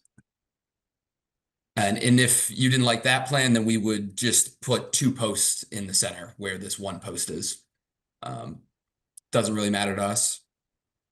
As I imagined it, it would look something like this, where this post right here is a post that's in the middle between two columns. This right here, this component would just be a spacer made of either wood, likely wood. And then you have your horizontal post right here. If that's unacceptable, then we would just do two posts instead of one in the middle and a smaller spacer. Thank you. That's helpful for visualizing. Thank you. Sure. Okay. Did any other board members have questions or thoughts, or do we have consensus that I feel like we have consensus that we want to see a continuous structure, be it a guardrail or a wall? Are we amenable to leaving it in the hands of the two teams to kind of evaluate both cost-wise and move forward with whichever one fulfills our requirements but is the most cost-effective and expeditious? Makes sense to me. Rob, real quick, does the guardrail option, could that actually end up being I know you're waiting on a quote. Do you think it could be comparable or even less expensive than some of the other the original alternative? Since our first meeting, yes, it has come across my mind that it could be a cost-effective method of getting this done. I initially proposed it to my boss, and he was hesitant about it, but he hadn't seen any numbers in front of him, so that's why I went ahead and made this print, and I'm trying to get numbers quoted up right now. Thank you. I would lead with, I guess, if there's what appears to be a significant disparity in the cost. I'm comfortable with the post and the quick drawing that Rob just showed, and putting guardrails as compared to just leaving, because I'd rather not have more uncertainty. I think we should just kind of like get this done and then get it completed and pull the switch. Let's get it going. Excellent. So Okay, I say as compared to, I say we vote on a guardrail proposal if that's the sense, and just get it done. I'm good with that. Is everyone comfortable with just putting a pin in the guardrail? I'm seeing heads nodding. Unless someone has a strong objection, I think. I know Mike was looking for When you renderings. say put a pin in it, you mean go with it, right? Yes, sorry. Yeah. rather than leave it I open-ended, mean, you were let's- hesitant. You wanted to look at the new I've- drawings, so I that's wanted why to look at both. I think I've been won over by the guardrail. yeah, me too. I'm good with that too. That picture I guess my comment to staff, and I do trust staff, that if it doesn't look clean, if something looks off, I would want to see it again before I approve it and put my name to it. And I know this project, we've been back 2 or 3 times because there's been things that don't look well when you get into the details. So if we do this and everything goes nice and smoothly, and you guys are experts, you don't see any major issues to your eye, I'm completely good. But if you say, oh geez, this looks a little bit weird or off, and we should have them take a look before they put their names to it, then please come back to us. And the delay is not our fault. It's on it. So I echo Phil's comments on that. I would not hesitate a second for more delay if we need to get the project right. So I agree with Mike. That seems reasonable, that if staff sees something that you feel aesthetically doesn't look right, Then come back. and come back to us. But otherwise, if you sign off on it, then I agree. You are experts at what you do, and if you feel it is appropriate, whatever it, and what we just saw looks like it will aesthetically be nicely spaced, so I feel comfortable with that. I guess if there's a deviation, or if the reality once they do the full out design is different, yeah, if something doesn't look quite right, then I think it makes sense to come back to us. But otherwise, it sounds like we have consensus that we are okay with the guardrail with the conditions as Mike kind of outlined. I would also just ask, coming back means with a full package, so we are actually aware and can see and visualize, and we know what is then in front of us, so we put a final decision on this entire thing. Yeah, that seems like a reasonable, including costs, because I think like I would have really been amenable to the wall. It's quite solid, like it would achieve some of the things I was looking to achieve. But if the cost is a factor, I think with anything that comes forward, if there's even a ballpark number, or if, like you said, it quadruples the cost, something that helps us from the get-go understand if something's really not an easy option to pursue. I That would promise if I have to come back, then I will have renderings, costs, plans, everything under the sun. Thank you. No, Rob, you're gonna be sending us each a case of champagne if you come back again. Yeah, you're damn right. just as a joke. Yeah. Not real.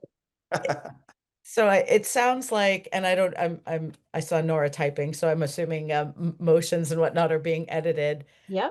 Rob, I'll ask you, do you see any impediment at this time to moving forward with the guardrail, or would that kind of fulfill all the requirements? We've heard from the building commissioner that would work from their perspective.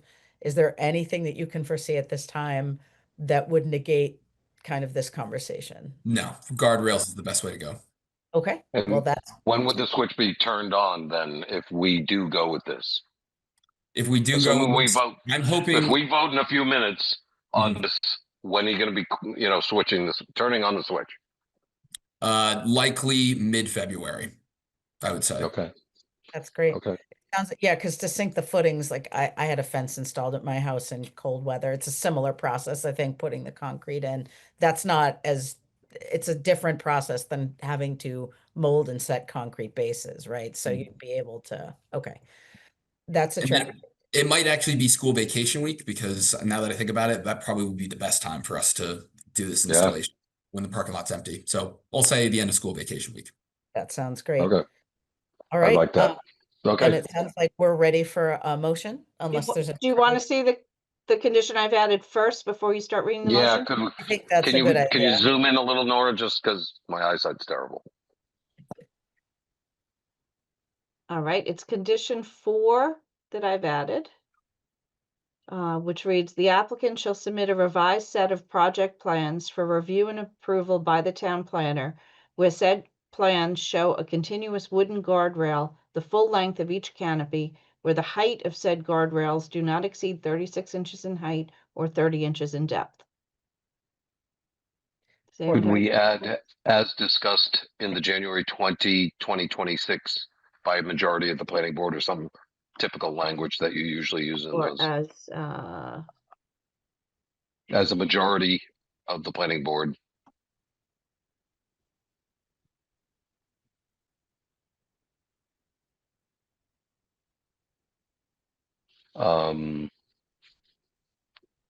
Considered, or yeah, something to that effect at the January 20.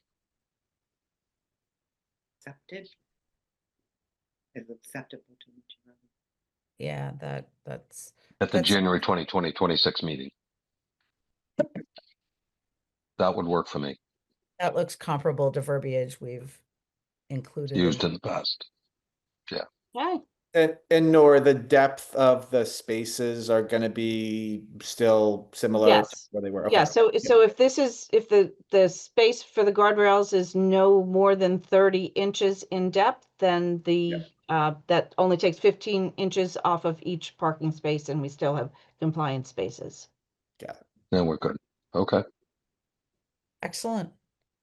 All right, I'm ready for Can I take a crack this time, Mike? Can I step in to the breach? Can you do it all in one breath? That's the question. I'm a lawyer, Mike, just like you, so you'd never know how much hot air I have. I move the planning board reconsider the January 6, 2026 vote to grant the minor modification of the solar design review approval for the solar canopy project at Westwood High School at 200 Nahatan Street, as described in the application, therefore submitted to the planning board and filed in the office of the town clerk on December 8, 2025, and vote to grant said minor modification subject to the following conditions. 1, except as modified by the conditions and finding hereof, the project shall comply with the project plans and with the conditions of all prior decisions for the property in all respects, and the applicant shall pursue completion of the project with reasonable diligence and continuity. 2, if the project or any condition imposed in this decision requires any other permit, license, or other approval from any town of Westwood board, commission, or agency, or other Commonwealth or federal regulatory agency, the applicant shall make an appropriate application for the same and shall obtain all required approvals prior to the start of any work. If any condition of such permit, license, or other approval from any other board, committee, or agency is inconsistent with this decision, the applicant shall make application to the planning board for an amendment of this decision, and the planning board shall consider such application in accordance with the requirements of MGL Chapter 40A, Section 9, and all applicable planning board rules and regulations. 3, any proposed alterations, modifications, deletions, or changes to the decision shall be requested in writing to the town planner and building commissioner prior to implementation. A, proposed alterations which are considered de minimis by the building commissioner may be accepted as a note to the file. B, proposed alterations which are considered minor by the building commissioner shall require the filing of a modification application of said approval for review by the planning board at a publicly posted planning board meeting. C, proposed alterations which are determined to be major by the planning commissioner or by the planning board shall be considered by the planning board as a formal amendment to the approval and will require a new public hearing before the planning board. 4, the applicant shall submit a revised set of project plans for review and approval by the town planner, where said plans show a continuous wooden guardrail the full length of each canopy, where the height of said guardrails do not exceed 36 inches in height or 30 inches in depth, as acceptable to a majority of the planning board members present at the January 20, 2026 meeting.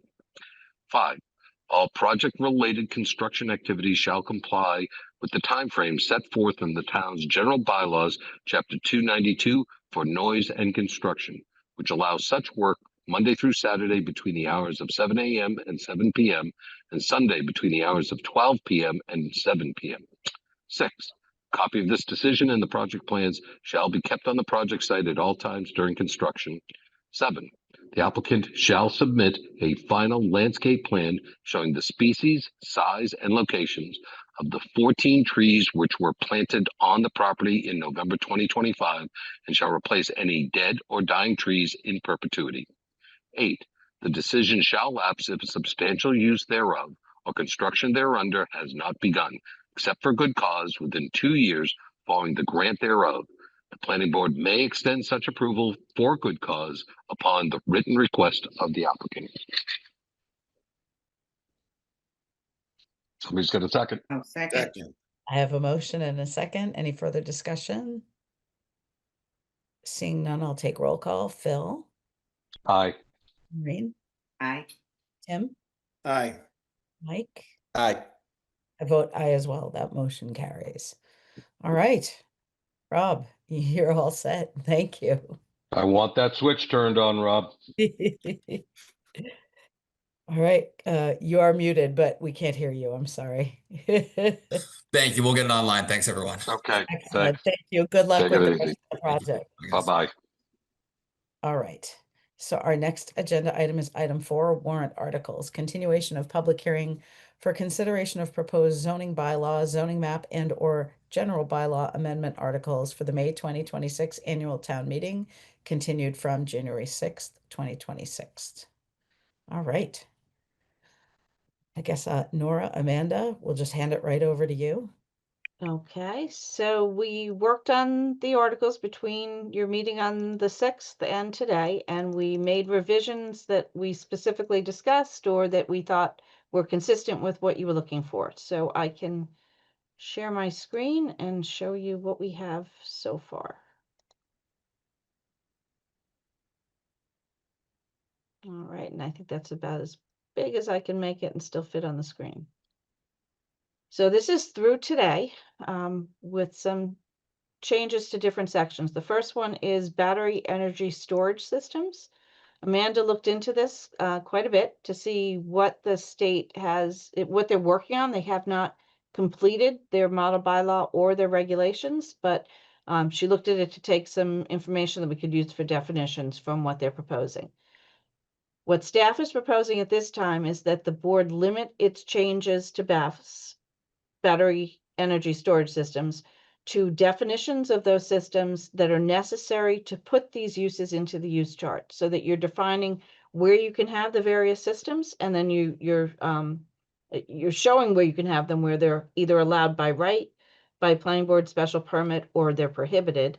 And we're defining what the various terms are. So some of the terms that come into play are aggregate energy capacity, battery or batteries, battery energy storage system, and then that's further broken down by tier. Tier 1 is the smallest, which has a capacity of less than 250 kilowatt hours. Tier 2 is between 250 kilowatt hours and 10 megawatt hours. Tier 3 is between 10 and 100 megawatt hours. And Tier 4 is anything greater than 100 megawatt hours.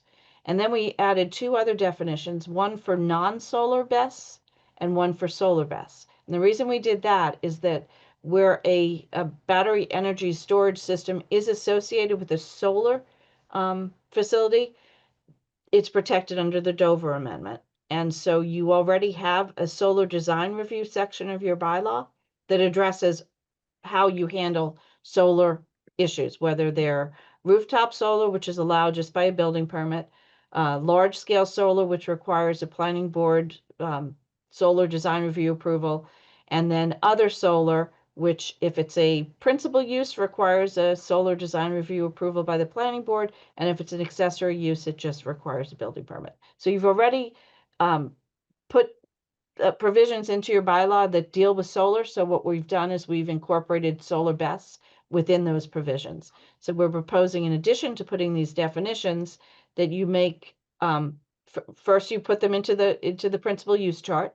So if it's a solar tier 1 facility, it's simply allowed everywhere, goes right to building permit. If it's a solar tier 2, 3, or 4 facility, it's allowed everywhere, but it's subject to the planning board's solar design review approval. If it's a non-solar tier 1, 2, or 3, it would require a special permit from the planning board, so a full review outside of the solar approval. This would be reviewed just under your special permit requirements. And if it's a non-solar tier 4, it would only be allowed in the industrial zone and then only by special permit of the planning board. So that's staff's recommendation for a principal use BESS. Then our recommendation for an accessory use BESS. This is what we will mostly see, an accessory use BESS. It's a better battery energy storage facility that is accessory to a solar facility, or even if it's accessory to a non-solar facility. It's not the only thing on a lot, in other words. So wherever it goes, it's accessory to whatever is producing the energy that you're trying to store in this battery. So again, for solar BESS systems, if it's tier 1, goes straight to building permit for an accessory use. In this case, for solar tier 2, 3, or 4, it also is allowed in all districts, but now subject to your solar design review approval, which is in section 7.6. If it's a non-solar BESS, but it's a tier 1, so that's the smallest size you would have, it's again allowed just anywhere in the town, as long as it's that small battery energy storage system, which is just like a looks like an electrical box. You might see it on a garage or on the outside of a building. We have several of them already around town. But if it's a larger non-solar BESS, a tier 2 or tier 3, now this requires a special permit from the planning board. And if it's a non-solar tier 4, again, it's not allowed anywhere except for in the industrial zone, and then it requires a special permit from the planning board. So then we're recommending that you also make changes to your solar design review approval section to fold in these BESS systems. So where that section used to review, have the planning board review only large scale solar or other solar that's instituted as a principal use, not an accessory use. Now we've added to that also to include solar battery energy storage systems.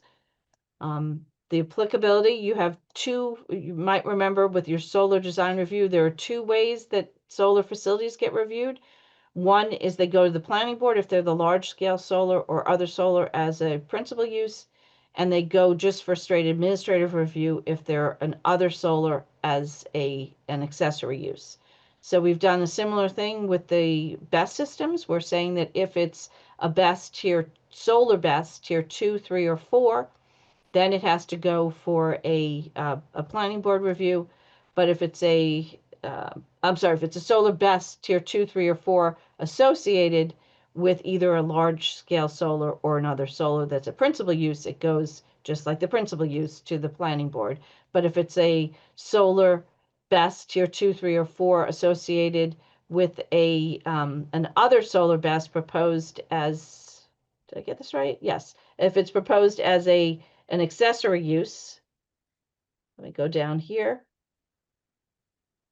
Did I miss that? I think I just said it backwards. If it's proposed as in section 7.6.3 is if it goes to a planning board for the full review.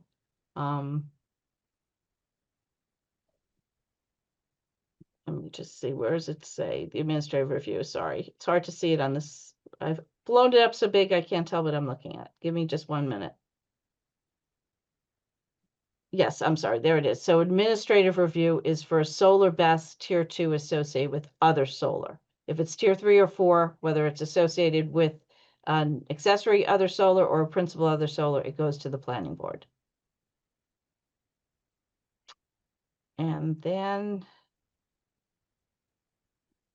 submittal requirements are the same as they are for the rest of the solar project. The idea is that if someone's coming to you to design a solar project that has a BESS with it, it's all one project. If there's an existing solar project where they come back to say they want to add a BESS, it goes through the same review procedure as the original solar project did. Placement, signage, setbacks, everything is exactly the same as it is for a solar project. It requires an operation and maintenance plan. And again, we have a decommissioning requirement in place for solar facilities. That same decommissioning requirements would apply to the solar BESS. Any questions about this article? I see Amanda's hand and then Maureen.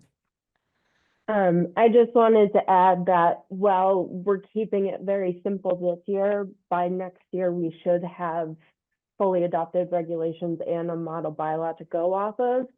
It also doesn't negate any state requirements. So under the draft regulations that are currently being reviewed, they have to go through extensive stuff with the state, especially on larger projects like a site suitability report.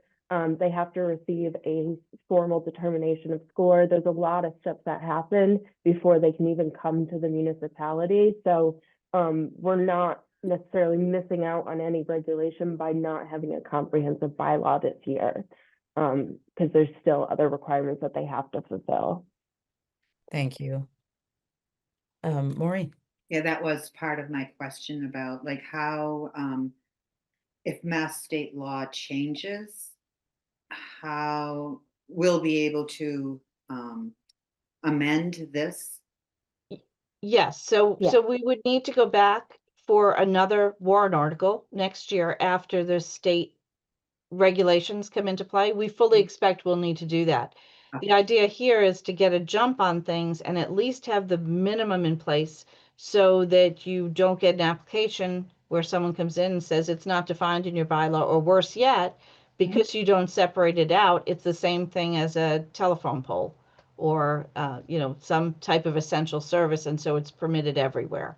So we're trying to put in some guardrails that are consistent with state law, but not sufficient to meet the final regulations that we expect will come into play in the next year. So we do think this would be our first approach at regulating best systems, and we do think we'd have to come back next year and further regulate them. Do you think you've gone, I don't know. Do you think you've gone too broad, or do you think maybe you've gone, I don't know. Are we playing it safe? Yeah, it's intentionally broad. The idea is just to capture the use and say where the use is allowed, where it's not allowed, and then have a procedure for how it will be reviewed by right, by solar design review approval, or by special permit. It also, I think the most important part of this is the tier 4, the non-solar tier 4. We're prohibiting it everywhere except for the industrial district. I think that's the most important part of this. So right now, because it's not in our use chart, it's not prohibited anywhere. It's just not defined.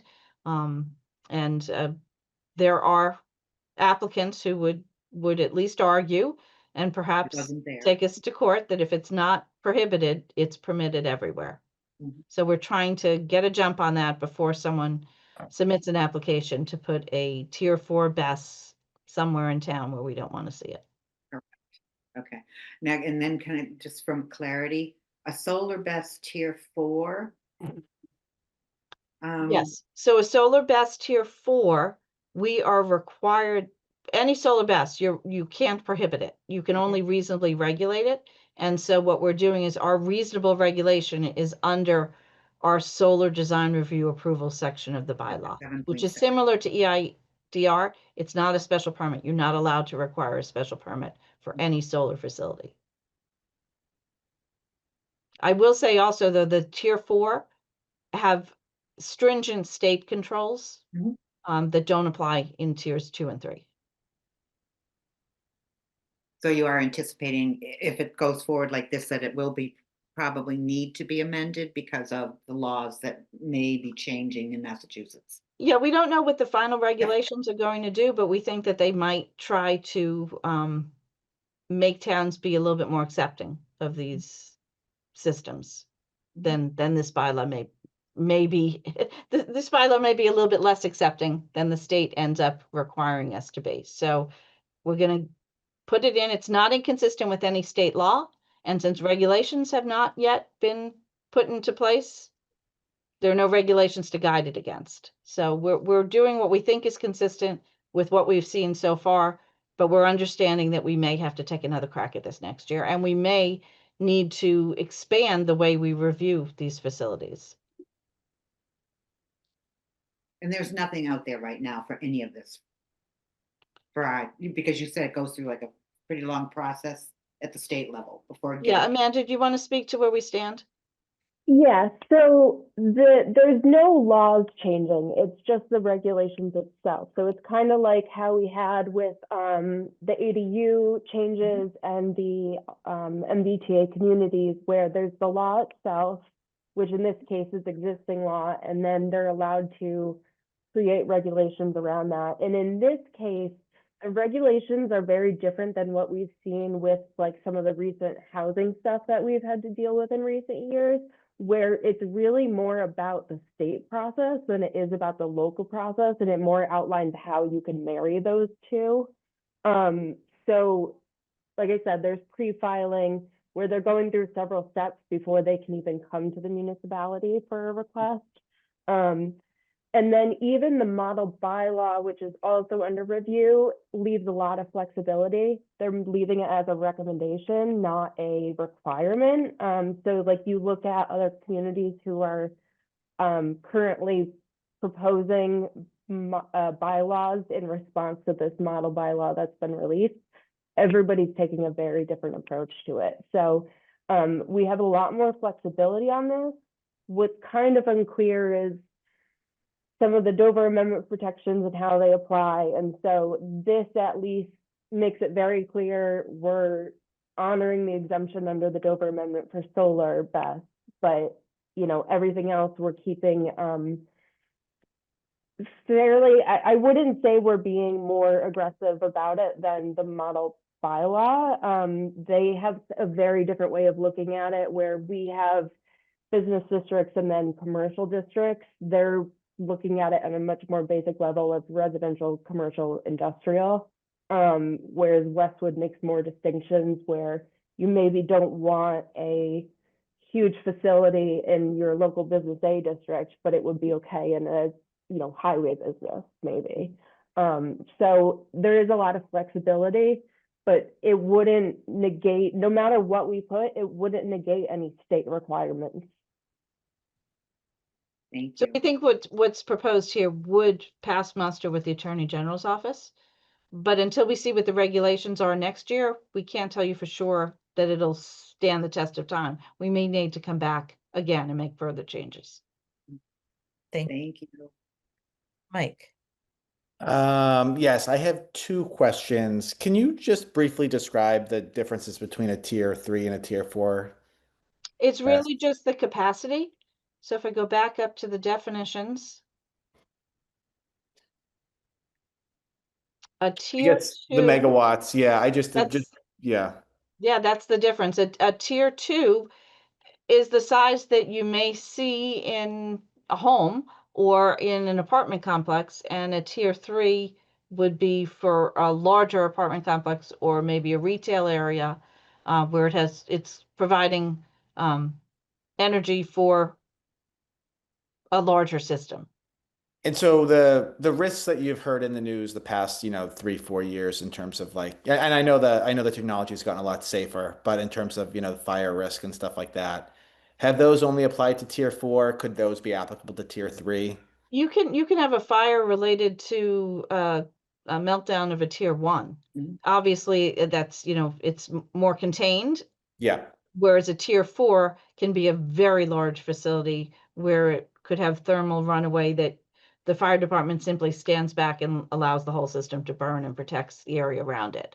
So the tier 4 often look like a series of Connex boxes The ones you on a see, lot somewhere.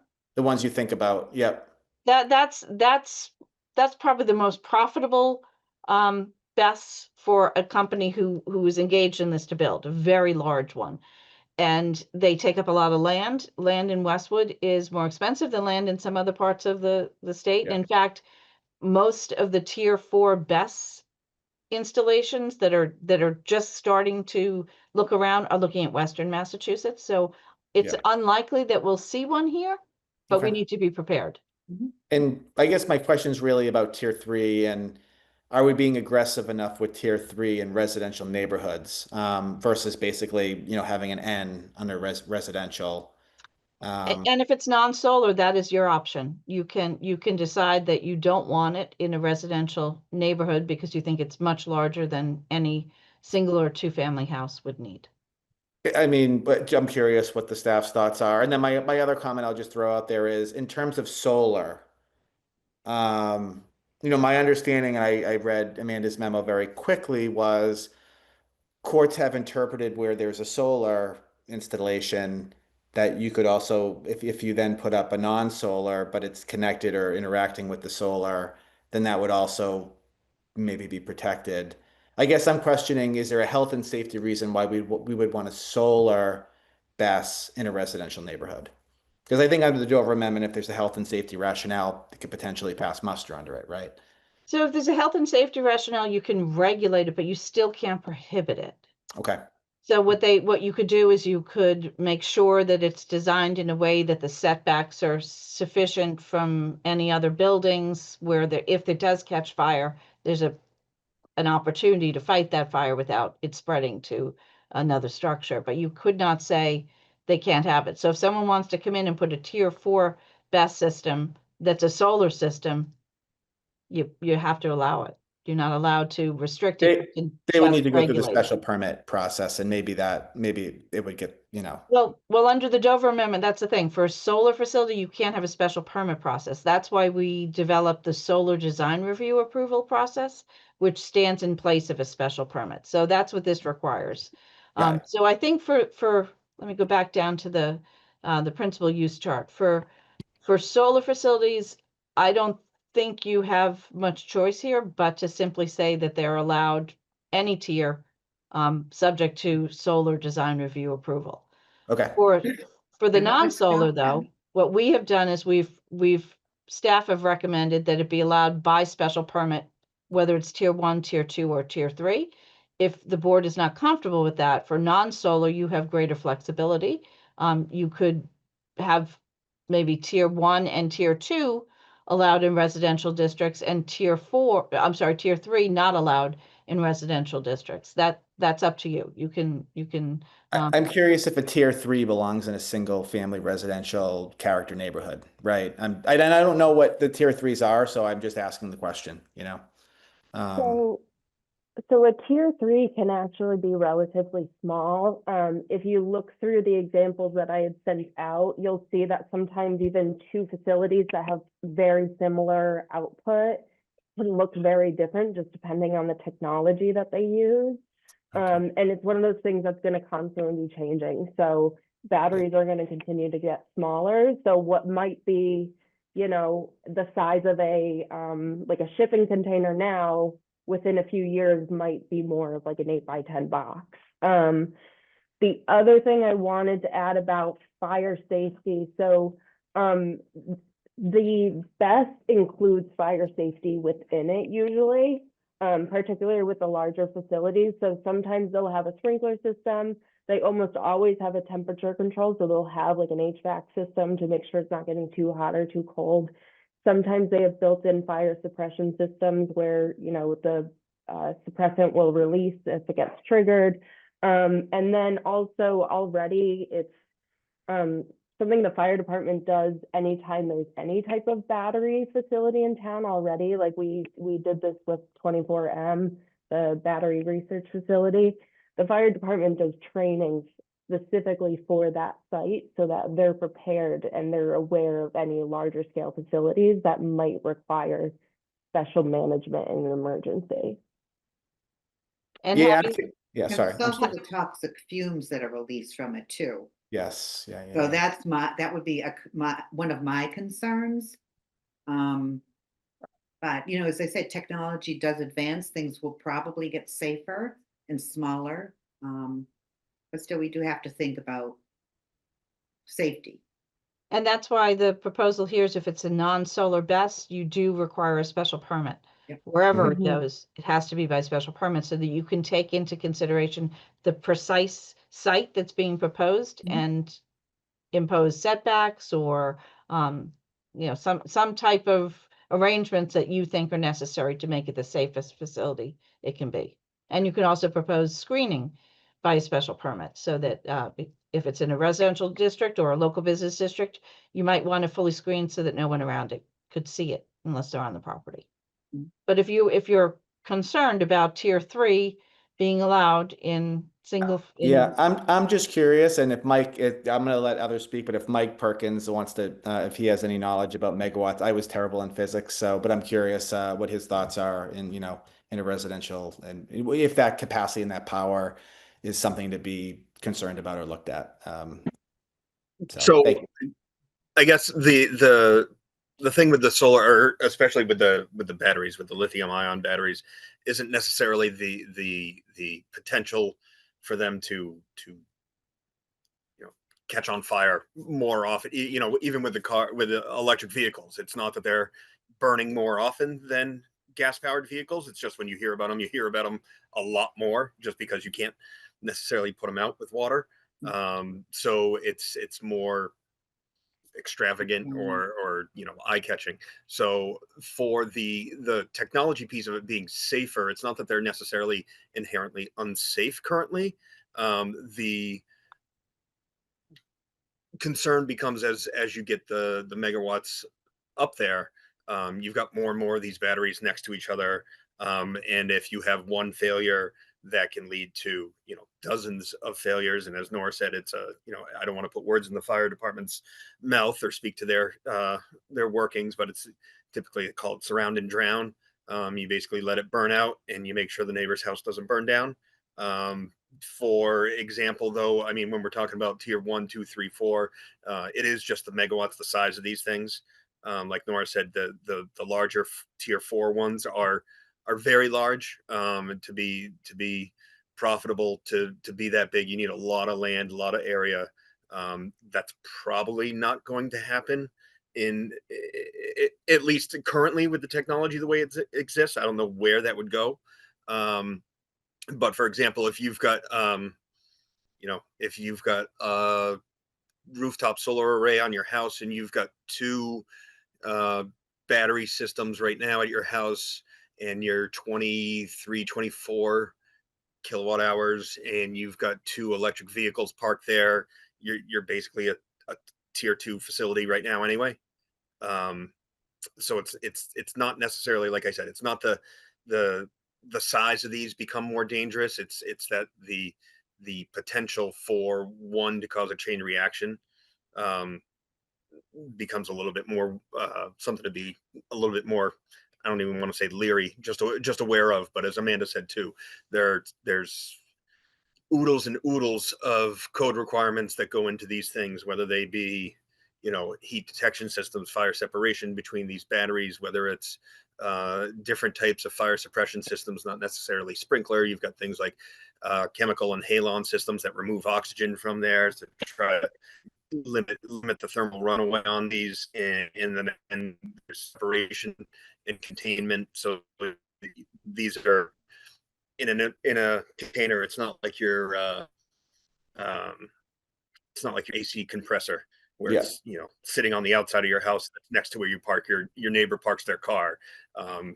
Eventually, once you get up to the tier 2 and 3, and especially the 4s, those are the self-contained units that have specific 1, 2, and 3 hour fire separation requirements, along with those early notifications, fire suppression systems, and whatnot.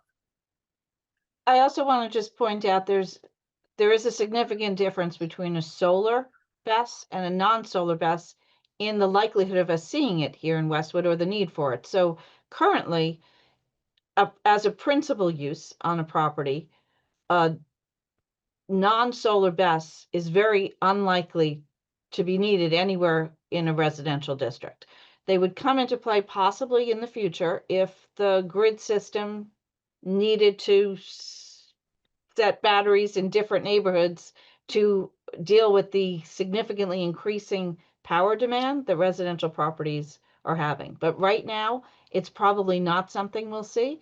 And if the board is concerned with non-solar BESS greater than the tier 1, you don't have to allow them in residential districts. That's completely up to the board.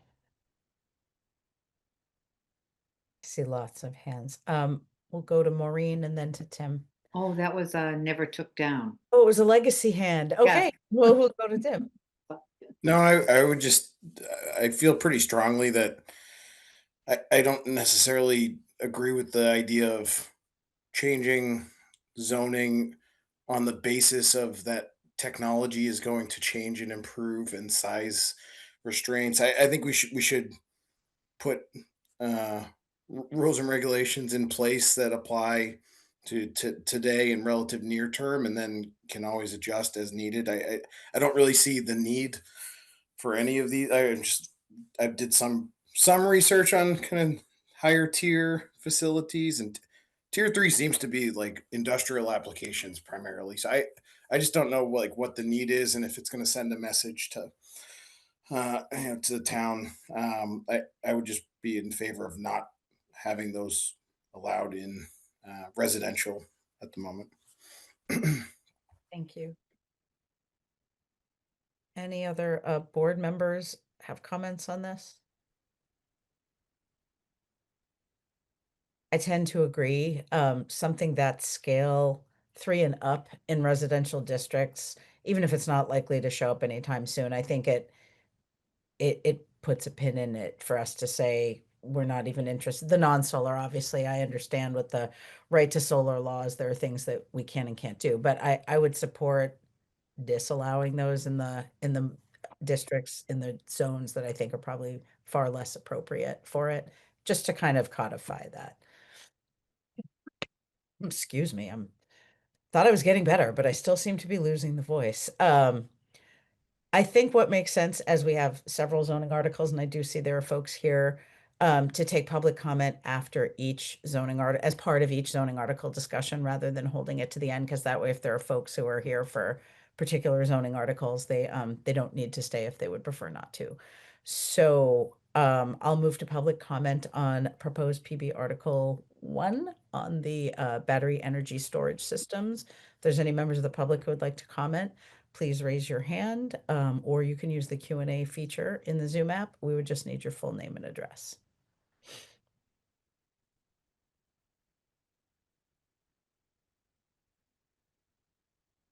I'm not seeing anything on this one. So board can continue. It sounds like I thought I heard consensus for making a couple of changes as far as not allowing the non-solar ones in 3 and 4, if I heard correctly. But Yeah, if they're industrial, more of an industrial use, I mean, it's unlikely they'd be in a residential district, but they should be placed in places that are kind of further away from densely populated areas at this point in time, obviously. We can always change that if there's like a business need for it. That was my only comment on the regulations. thank you. Amanda?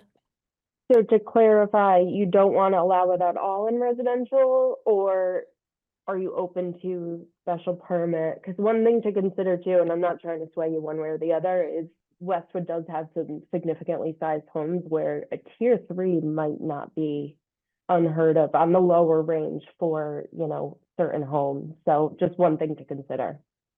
But I think that would be a solar BESS.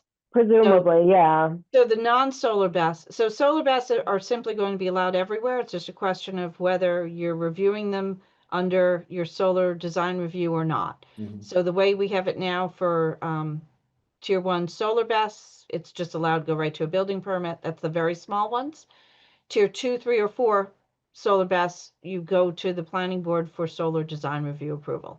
So then it comes to the non-solar BESS. So this is something, say Eversource decided that they wanted to put battery energy storage facilities in various neighborhoods. They wanted to, an example, it's a little bit different, but the Dedham Westwood Water District is putting in a pumping station in a residential district. We have pumping stations in various residential districts.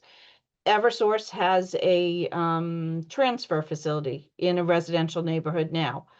So if they wanted to put more, not necessarily a transfer facility, but some type of a BESS system in residential neighborhoods, they would have to describe what they proposed and come to the board and either get a special permit if you allow for a special permit, or if you don't allow it, they would have to stay out of residential neighborhoods. They would have to go somewhere else.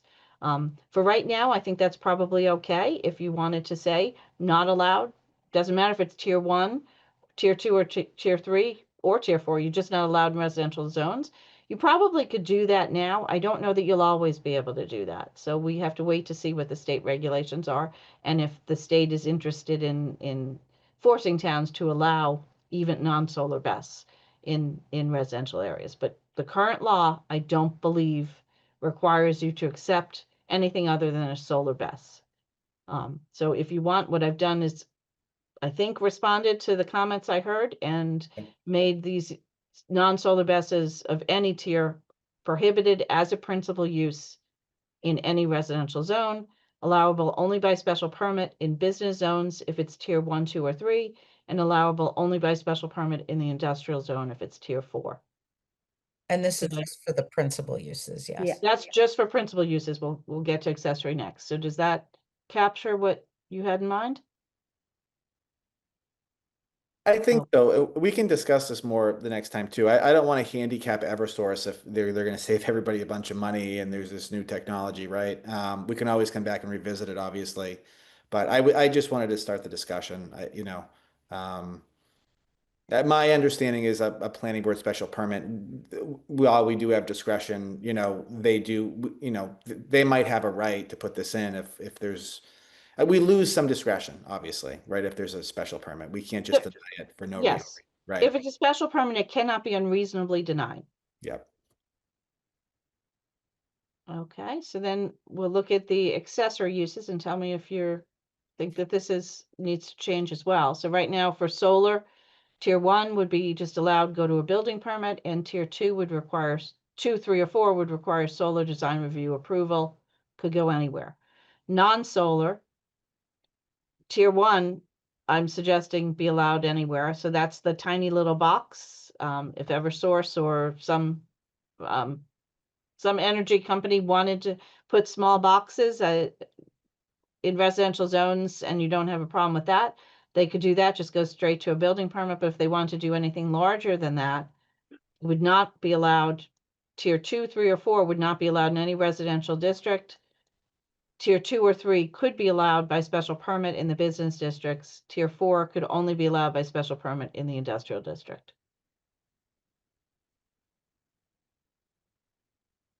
And this is as an accessory use. So this would be on a property that has another use, whether that's a home or a business, a school. So I guess my question on this is, would this refer to like permanent installations of a BESS? Because I know I've talked to a lot of people who are moving towards, myself included, instead of the gas powered generator, there's the small boxes that you can plug in if your power goes out, not a full-time kind of thing, but an emergency use. So would this, and it's not necessarily, it's solar capable, but you don't necessarily have to buy the solar panels to use it. Right. So Yeah. the way it's written right now, that would prohibit in a residential zone. If you want that to be a possibility in a residential zone, then even for a non-solar BESS, you'd want to make it special permit, planning board special permit. So you'd have the option to review and decide if it's appropriate in the specific condition where it's recommended. For anything above tier 1, because tier 1 is like small, right? They're like Tier the 1 is very small. Yes. Tier 1 already exists in Westwood. People get it. If they put an EV charger in their garage, a lot of Right. times they'll install one of these batteries with it. There's the Tesla ones, and now, like I said, I'm seeing the portable ones where you can install them permanently to get the offset to your electrical usage, but you can use them instead of your gas powered or propane powered generator, Yeah. or take them on the road with you to like it. So that I would be loath to limit, because if people are going to use emergency generators, which I think sometimes we're seeing we have to, I would rather they be using something like this than a fossil fuel. I'd like to encourage that. So I don't want to cripple the people who want to do that, but so it sounds like the bulk of that would be covered under tier 1 for No, it's not for a full house generator. A full house generator would probably be a tier 2, or a very large house, it may be a tier 3. A tier 1 would be sufficient to power a single car. Is there a way to qualify this? Like, I don't know how deeply we can go with restricting within the residential zones for a residence rather than for something else. I don't know. Because like I said, I'm looking at it now. I can tell you firsthand experience, like we have a gas powered generator that we roll out if there's an emergency, but we're interested in switching that over. So I don't want to make that something that homeowners can't do. So you could add another definition. So a non-solar BESS accessory to and for the sole use of the residential premises, you could do that, or you could simply make it a special permit, planning board special permit allowance, and then the planning board, when it reviewed for the special permit, could determine whether it was related just to that home or whether a homeowner wants to put in a BESS because they're getting funded by the company that they're storing electricity for. Gotcha. Either or. I just would hate to. What about dividing the two I mean, my comment was on 3 because I just figured that was going to be bigger and more of a unknown. So separate 2 and 3 and I'm just throwing that out there. Would that solve the problem, Ellen? I'll show you what that looks like, and you can. Yeah, I think it's a separation of 2 and 3. Yeah, that's what I was thinking too, Mike. if that solves for it, I think that's good, because I think there seem to be a lot of people in Westwood who are looking, now that the battery backups, you don't have to have solar panels to be able to utilize one. There are other ways to charge them, and they're a little easier in some cases to deal with than a gas powered generator. I don't, and there are people who are interested in the clean energy aspect of that. I don't necessarily want to deter people from being able to do that just to plug their house in when their power goes out, but I also don't want it to become a business. So maybe separating the 2 and 3 out solves the problem. Oops, sorry. So that's what I've done here. I've made tier 1, non-solar is just an allowed use. Tier 2 is a special permit use in all zones. Tier 3 is disallowed in residential zones, special permit use in all business zones. And tier 4 is special permit only in the industrial zone. And that should allow most people to run their home off a battery if they're out of power for a couple of days within tier 2. I believe so. So just running essential systems, so not necessarily your HVAC or any of that stuff. According to, this is from Tesla, they say you can run your essential stuff for 2 days without recharge on 13.5 kilowatt hours. So you'd be pretty, unless they're looking to run, everything in their house during an outage, you'd be hard pressed to actually need a tier 3, even in a larger home. That seems reasonable. Then that seems to solve for it, so that we're kind of preventing what we don't want to see, but not having an unintended consequence there of stifling something that residents may want to pursue. I'm good with that if everyone else is. Yeah. Thanks, That Amanda. works. Yeah, that works. Given that part of the discussion, I guess I'll put out another call for public comment, just in case anybody wanted to weigh in on that. Again, you could raise your hand and we can promote you to speak, or use the Q&A feature.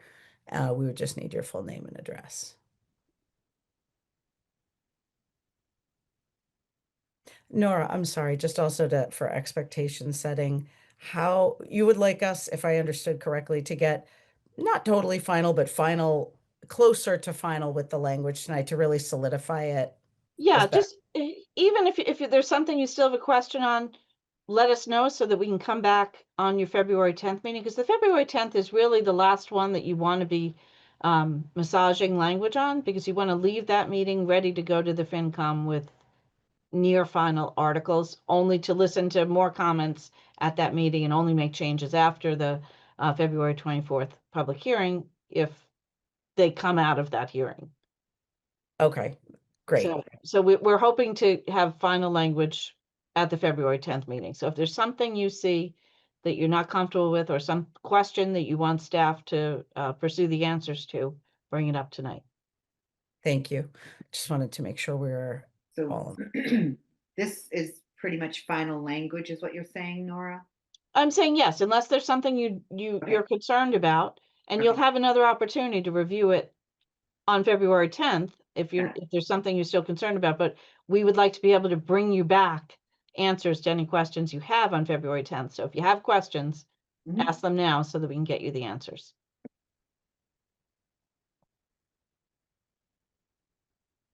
All right, great. Okay. So moving on to the next Planning Board Article 2 is zoning bylaws relative to adult daycare. We discussed this at your last hearing on the 6th, and the consensus seemed to be to simply increase the restriction that's currently on adult care facilities. It says no more than 20 adult clients operated by the owner of the premises, and we're increasing that to no more than 30 adult clients and operated by the owner of the premises. This one seems pretty straightforward. Maureen, yes. Nora, I don't know if it was a typo, but I think in the previous table, the SR was also a BA. Let me see. No. Oh, sorry. Nope. Where is it? Sorry, I'm going for the wrong one. Oh, You for the said adult this one? daycare, the adult daycare. Okay, For the SR, I think that was also a BA in the previous. all right, let me just open up. I might have gotten that wrong, so let me get, I'm looking now, Nora. Because I thought it was all the residents. It's, yes, Maureen's correct. It was, by ZBA special permit in the special SR. residence. There we go. Catch. Wow. Good catch, Maureen. Eagle eye. There you go. I'm not gonna do all your typos, though. We're going to of designate you to work. review the minutes and tell us whether or not we have to read them. Oh, no, it's like, oh, I don't know. It's my background. Nice. Thank you. Right. All right. Public comments on this one? It was that, did you have Do something you else? want to request? No, if staff don't, if board members don't have any comments, do you want to look to the public? Public, yeah. Maureen, your hand was no. That'll be after the public. Yes, I Oh. would like to make a motion. Gotcha. All right. Any public comment on this proposed article on adult daycare caps? Please raise your hand or use the Q&A feature.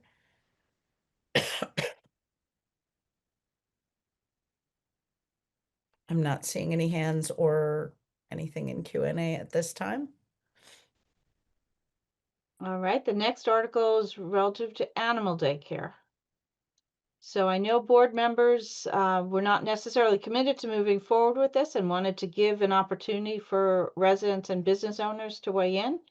But the staff proposal is to amend the definition of pet care facility to say that a pet care facility does not provide animal daycare unless a special permit has been issued by the Board of Appeals pursuant to section 4.1.5.19 and a valid license permitting animal daycare is in effect.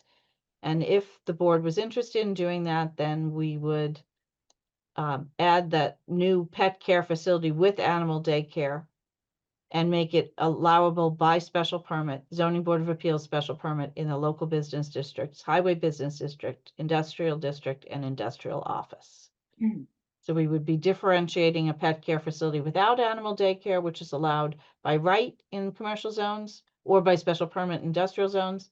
And we would then have another facility that does have animal daycare only by special permit in those business zones. All right. Any board member discussion, questions, comments on this? I'd like to see if anyone in the public has more thoughts or comments, because this is one that I don't see a pressing need for but I know we wanted to hear from folks. Agreed. If board members are okay with that, because I think given that this was proposed by residents and local business, I think it would be good to get some feedback. So if there's no objections from my colleagues, I'd like to open up the floor to public participation on this article. If there's anyone from the public that would like to comment on proposed article about animal daycare uses in local business A, B, and highway business. I see Jen Perkins has her hand up. If we could enable her to speak. Jen, we just need your name and your full address.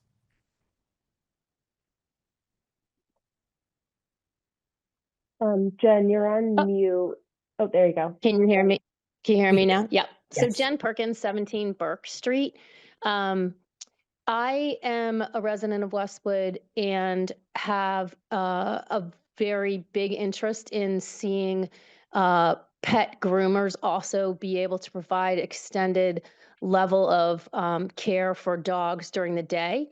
I know for sure that people in town are using those both of the facilities that exist now on High Street when they drop their animals off for grooming, leaving them there and being able to go to a doctor's appointment or to to do some other things and not have to hang around and pick their dog up right away.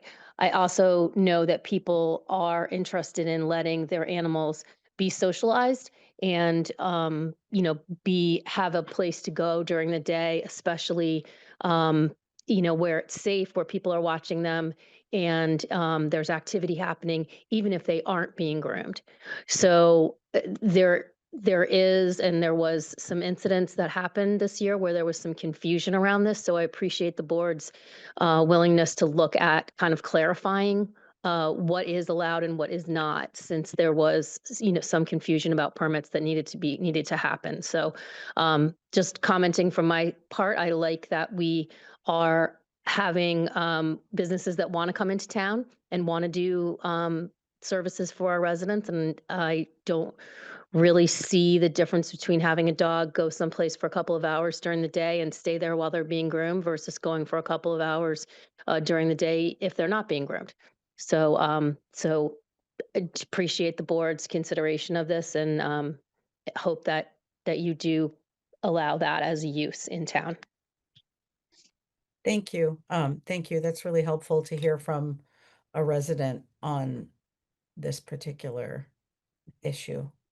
And I was just going to say, now do board members have comments? Mike, I saw your hand go up. Yeah, I guess, one of the thoughts that popped into my head was, if there is some, I assume, limited need for this, and it's going to help, a couple small businesses stay afloat and help their business out. I guess, what is the harm? And maybe this is something where we put in a limitation on the number of animals, or we have some type of guardrail. Or otherwise, we'll leave that to the Board of Appeals, I guess. But yeah, as long as there's a reasonable restrictions, I think this could just help out some small businesses in town. Thanks, Mike. Maureen? You're muted, Maureen. Sorry. I agree with what Mike said, but I'm wondering if maybe there also should be hours of operation. And I don't know whether that would be also a limitation placed on it.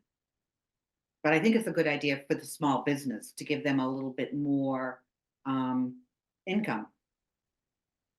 Thank you. I actually have a couple questions around this, but if other board members have questions, I was just going to follow up on the comment of a limitation on the number of animals, because I think it's going to complicate it a little bit if we try to do it by square footage, or large dogs are much different than small breeds, and I would try to keep it. I think it's okay for short, help out a couple of businesses, but I think I agree we should put some kind of guardrail. I just need to make sure we articulate it well enough that we don't harm the existing, applicants, and we try to make sure that we can revisit it in the future if this is something that becomes a greater need. I believe that the licensing is required, so it's a state licensed daycare facility, and the licensing, I believe, does limit the number of animals, and that is based on square footage. And I have never actually looked at a kennel license that would be required for this animal daycare. So I don't know if they limit it by type or size of dogs, like so many dogs over 30 pounds, so many dogs under 30 pounds. But the licensing would have the ability to do that, as would the ZBA. So the zoning bylaw itself can have limitations. For instance, you could say no more than 10 dogs. But again, it's dependent on the size of a facility. There may be a facility that the ZBA then would say, you're too small to have 10 dogs, you can only have 5 dogs. And they could impose additional conditions over and above whatever the zoning puts. Plus, they wouldn't necessarily have a kennel license, so that might not be a restriction. You would have to. So the definition says that the animal daycare is allowed only if a special permit has been issued by the zoning board of appeals and a valid license permitting animal daycare is in effect. Oh, that's my error. Okay, I thought this was going to be sitting side by side with kennel licensure. It would require a kennel license, yes. Okay, then okay, that's good. But the kennel license could only be for daytime, not for overnight. I would think the hours of operation would limit, kind of, I think would limit this in a significant degree, right? Yeah, because overnighting is a lot bigger That's issue. boarding. I would That's call that a boarding. different category altogether. Yeah. Yeah. This is limited to daycare. Daycare. So I have a couple of questions. My first question is around the language. I just want to make sure I understand. We're talking about pet care facility with animal daycare. Does that mean you couldn't open just a daycare? It would have to have some other kind of grooming or auxiliary business attached? So it says a commercial establishment which caters to the needs, comfort, and/or benefit of pets, or which offers pet-oriented services, including the grooming of dogs or domesticated animals, but which does not engage in the housing, breeding, boarding, training, or sales of such animals, and does not provide animal daycare unless a special permit has been issued by the Board of Appeals pursuant to section 4.1.5.19 and a valid license permitting animal daycare is in effect. So this would allow a pet care facility with animal daycare to just be animal daycare. They Okay. would not have to groom. I'm just trying to think not just about the couple of businesses that we have. Like if someone would then wanted to open a purely animal daycare, this would allow them to apply to the ZBA for that. So the way it's written now, it would. If you wanted to limit it to only grooming facilities, then you would change the or, which provides pet-oriented services, including grooming of dogs or domesticated animals. You'd change that to an and. Okay. What about the unless? Because you say a ZBA, you have to have a special permit by the ZBA and a valid license. Mhm. Should that be an or there? Well, I think you would have to have both. So what we're saying is we're saying two different categories. Pet care facility without animal daycare doesn't need a ZBA license in local business districts or highway business, still does need one in the industrial and industrial office district, but with daycare needs a special permit everywhere. And if you have daycare, you need a license. So you can't have animal daycare without a license to have the animal daycare. So I think the and is appropriate there. Yeah, But then, that's defining the opposite of the daycare, Phil, right? yeah, I see what you're saying. So the not having daycare is the first statement before the unless. You can't have daycare unless you have a special permit, Right. CBI, and a valid license.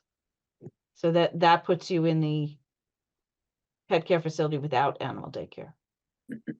And this is how kennels are treated now too. So it puts them a more comparable requirements because in both cases they're boarding, just one's not overnight. But same thing, there's no cap on the number of dogs in the zoning bylaw for a kennel, but the ZBA makes a determination what's appropriate. And then obviously they have to get And a the license licensing. as well. Okay. And I guess my other question, I'm not quite sure how to articulate this, but what are the provisions? Most doggy daycares that I've taken my dogs to, sometimes there's indoor play spaces, often there's outdoor play spaces. I would think that would be something because right now, if it's a groomer, in theory, they take the dogs out to go to the bathroom on a leash, whatever. We're not talking about a fenced-in outdoor area.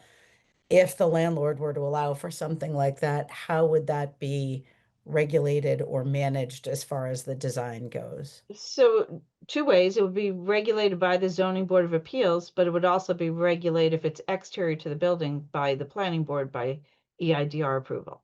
Okay. Okay. And to our knowledge, so far, no one's looking to expand in that capacity. They're just looking to have the ability to. So we have two dog groomers that have asked about this. Both are in the High Street area. Neither has outdoor facilities. Neither have asked to have outdoor facilities. We have a third groomer that's in the Highway Business District that has its pet care facility and its kennel, and it does have an outdoor area. And it was approved to have an outdoor area many years ago. It's licensed as a kennel, and that outdoor area is covered by its license as a kennel. Okay. So that facility, if it wanted to then offer doggy daycare in addition to the boarding and whatever else it does, that would be eligible and it already has an outdoor facility that could then be used as part of that. Okay. Right. I just was trying to figure out how some of these details would work, but it does sound like and again, like in the Good Plaza, the landlord would have to allow the tenant to apply for that in the first place, right? So, Right, the landlord would have to allow it, then the planning board would have to grant EIDR approval, and the zoning board would have to grant a special permit, and the state would have to issue a kennel license. So there are a lot of checks and balances here. got it. No, that makes me feel comfortable because again, I've used doggy daycare off and on in the past, and having that option a little more local would be nice, I think, for a lot of people, particularly since it does sound like there's a need. So I agree that there's no harm into moving this forward. Oh, and then that's the other part here is this still would need to pass town meeting and it's a zoning change, so it would need to be 2/3. Is that 2/3, yes, would have to get 2/3 vote of town meeting. okay? So then there's a question of whether or not you want to make it only allowable with grooming. I guess I was thinking of this more as incidental to the actual principal service. And I would love to hear a little more discussion on what the detriments are to the neighboring businesses, you know. I'm curious if there are detriments, but could this be taken advantage in a way that, you know, there could be an unintended consequence in terms of, you know, the neighboring commercial businesses? I don't know that we have representatives from the local businesses here tonight. That might be something we could encourage people to come next time if there are any abutters that would have a concern about potentially this kind of thing. If there's unintended consequences. I think, Mike, you kind of hit on where I was trying to figure out where we're going is, do we want this to be kind of an auxiliary use to an already, you know, grooming and daycare, or are we thinking we'd like to also allow for just a daycare business to potentially be able to apply for a permit somewhere in these 3 zones? That's why I asked, because I wasn't sure how to read the language, whether or not as written, it would allow just a daycare. And do we want to propose that, or do we really want to keep it as kind of an addendum to another type of pet care business? I'm not sure where I fall on that, but I'd be interested in what you all think. So the way it's written right now, the way the existing pet care facility is written, it allows for a groomer, but it also allows for, say, a pet training facility that doesn't have animal daycare, but where you go with your animal and you have your animal trained while you're there. That's allowed. That's also considered a pet care facility. I don't know that we currently have one. We have had them in the past, but I don't think we currently have a pet training facility. But if we change the or to an and, we would no longer be able to have a facility like that unless they also had grooming. Nora, what would PetSmart qualify as because they have training? So that's a retail store, and the accessory use is the training facility. Okay. I do see it looks like an attendee put her hand up. Jillian, if we could enable her to speak, we would just need your full name and address, Jillian, for the record.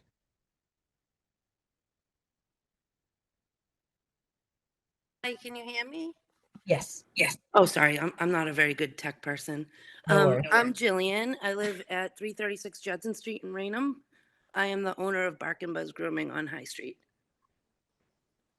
And I'm sorry, what was your last name, just for the record? Eno, E-N-O. Thank you very much. Hey. So, yes, so I'm one of the facilities that had an issue a couple months ago. And as far as, thank you for hearing me out. I'm a little nervous because I've never done this before, but thank you, everybody. The reason why I want a daycare, it's not really a true daycare where it would be an all day, all night thing. It's just during grooming hours. I have a lot of customers that have asked me to let their dogs stay. Some of them go to Boston for chemo appointments. Some of them are elderly and they require other people to transport their dogs back and forth, so they can't really hang out. Some people have kids that play sports and they just want to leave their dogs for a couple hours. I don't want an outdoor area or anything like that. We do take all the dogs out to the bathroom in the back on leash. We clean up our messes. And it's just, for dogs that we do groom, we wouldn't take dogs strictly just for daycare. It'd be grooming dogs only. Customers that are grooming dogs but could utilize the daycare as well. Thank If you. that, all right, So thank you. that's really, really helpful. Oh, good. Thank Thanks. Yeah, that's sort of what I was envisioning proceeding with, at least for this year. Just a much more limited use that caters as an accessory. You're talking about a smaller scale, actual clients on that day. It's just for a few hours. That's kind of the use I was envisioning here. I think that's what I was envisioning too. And I think that it sounds like there's a need, that would help some people out and potentially help the business out too. So I guess I just want to make sure that however this is worded, that it achieves what we're envisioning without, cutting off a training facility at the same time, or anything else that we don't want to impact the wrong way with any change we make. If there's board consensus that that's really what we're trying to achieve here is kind of the limited, specific use as outlined. I would be comfortable moving it forward the way it's written. I would also. You don't think there's any language in it, Nora, that needs to be fixed? It's all good? Well, I think what it does right now is allows facilities that already exist to include daycare if they get their ZBA approval and their license. And it allows facilities we don't have now to open up that would handle the same type of uses. But I believe the way it's written now, it would allow a facility to open up that is just a pet daycare facility. But that would be subject to ZBA approval and licensing, and abutters would be notified when the application went to the ZBA. And if there was any exterior use, then the planning board would also have to weigh in on that with an EIDR approval. So I think it's protective. I don't see that it's exposing anything, but it would go further than what we have today. So There's a lot of guardrails, as you're saying. I think it's okay. protective, but not prohibitive of a pet care facility freestanding. But I'm not saying that it's a bad thing to allow for that. I just wanted to be clear on what this language does and doesn't do. I'll throw out a potential, if you go to the fourth line, and does not provide animal daycare, unless such daycare is incidental to its primary services and unless a special permit has been issued, et cetera. Would something like that help limit it, or is that not doing much work? What does the word incidental mean? I mean, that's related to its primary services, or well, I think you have a Accessory? primary. Accessory to its primary services? Yeah. I would say accessory is better. Okay.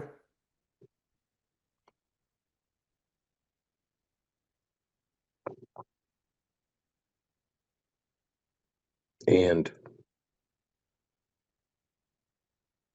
yeah. Yeah. Okay. That works. We feel good about that? It should be unless such daycare, or unless daycare. Okay, I get it. That's good. Okay. No. All right. Oh, yes. Keep on trucking. Could I make a motion for a 3-minute break? Oh. No. Sounds like we have Please. a motion for a 3-minute bio break. What time is Yeah. it? What time is it? 9:50. Okay, 9:57. Back at 9:57. I'm gonna log out and log back in on my tablet. I need Yeah, a I'm gonna second. charge my computer a little bit. Thank I you. need a second and then a quick roll call, and then we can. Second. All right, I have a motion and a second. Any further discussion? Seeing none, I'll take roll call. Mike? Aye. Bill? Aye. Green? Aye. Yep. Aye. All right, we'll be back in 3 minutes.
order. There are a lot of people here to be heard on the short-term rental issue.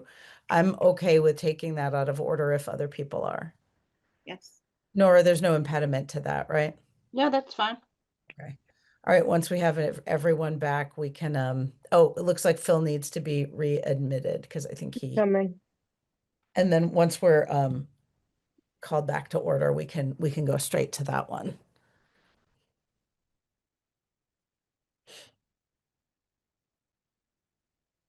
I'm back. All right. Let the record show that the meeting has been called back to order at 9:58 p.m.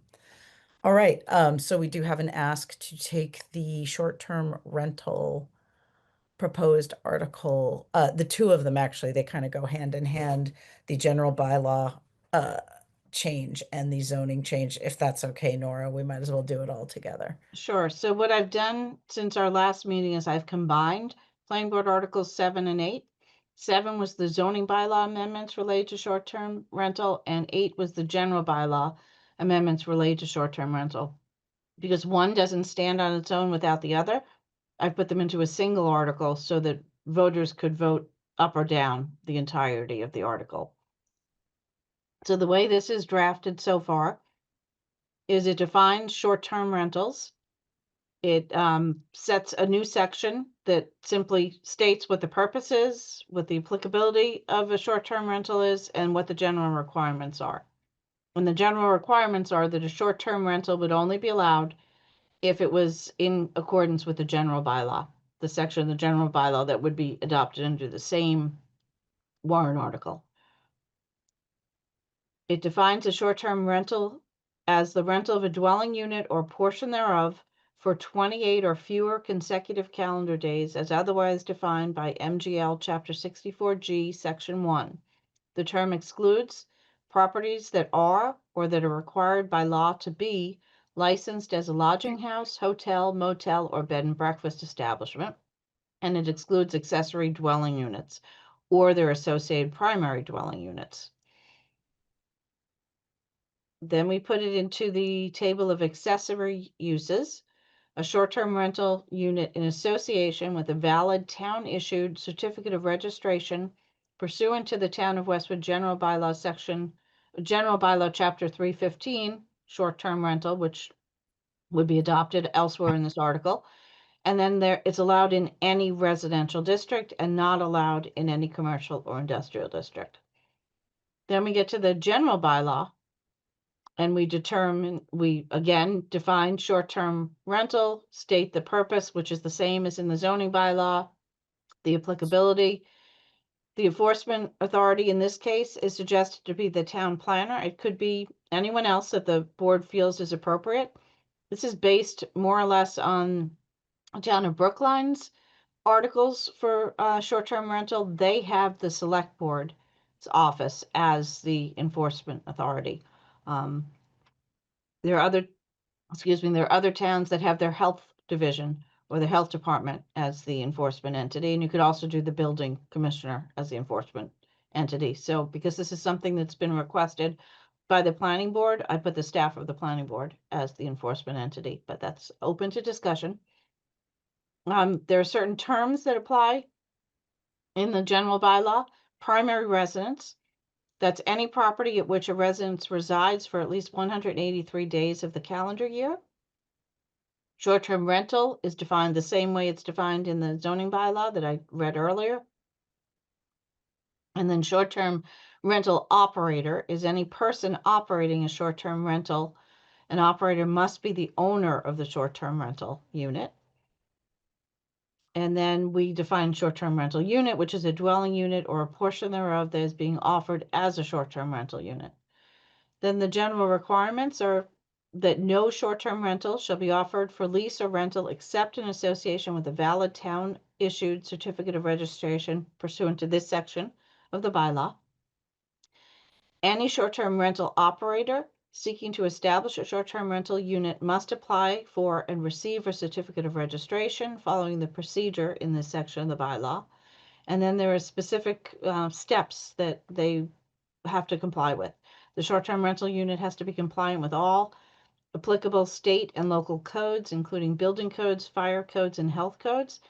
Just point out to you that that's significant. It's not every house that could meet these conditions. They would need to have sprinklers, for instance. The size of rooms has to be sufficient to meet health code requirements. The short-term rental unit shall not be subject to any outstanding violations, including but not limited to violations of building, sanitary, zoning, or fire codes, orders of abatement, stop work orders, or other requirements, laws, or regulations that prohibit the operator from offering the dwelling unit as a short-term rental unit.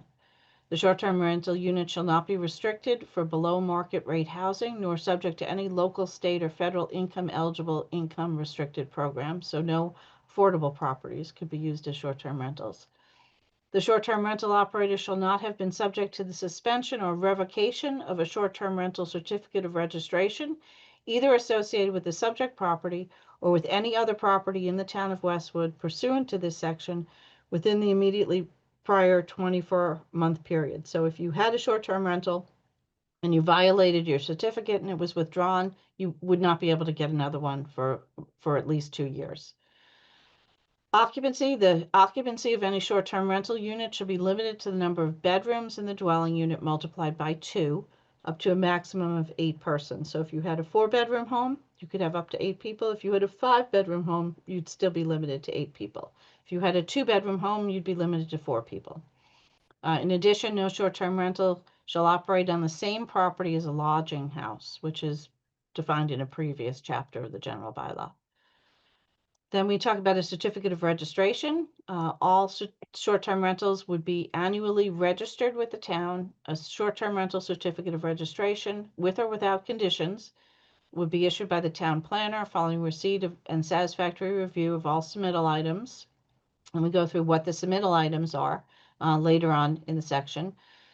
We say prior to the issuance of a short-term rental certificate of registration, the town planner shall request a report from the health division, the building division, and the fire division, and each of those may conduct a pre-approval inspection of the facility.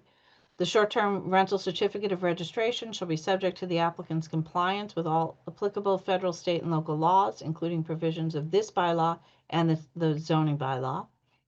The short-term rental certificate of registration would be valid for 1 calendar year or a portion of a calendar year. So we treat it a lot like alcohol licenses. If you come in and apply for it in June, you get it through December. If you apply for it in December, you get it for the upcoming calendar year.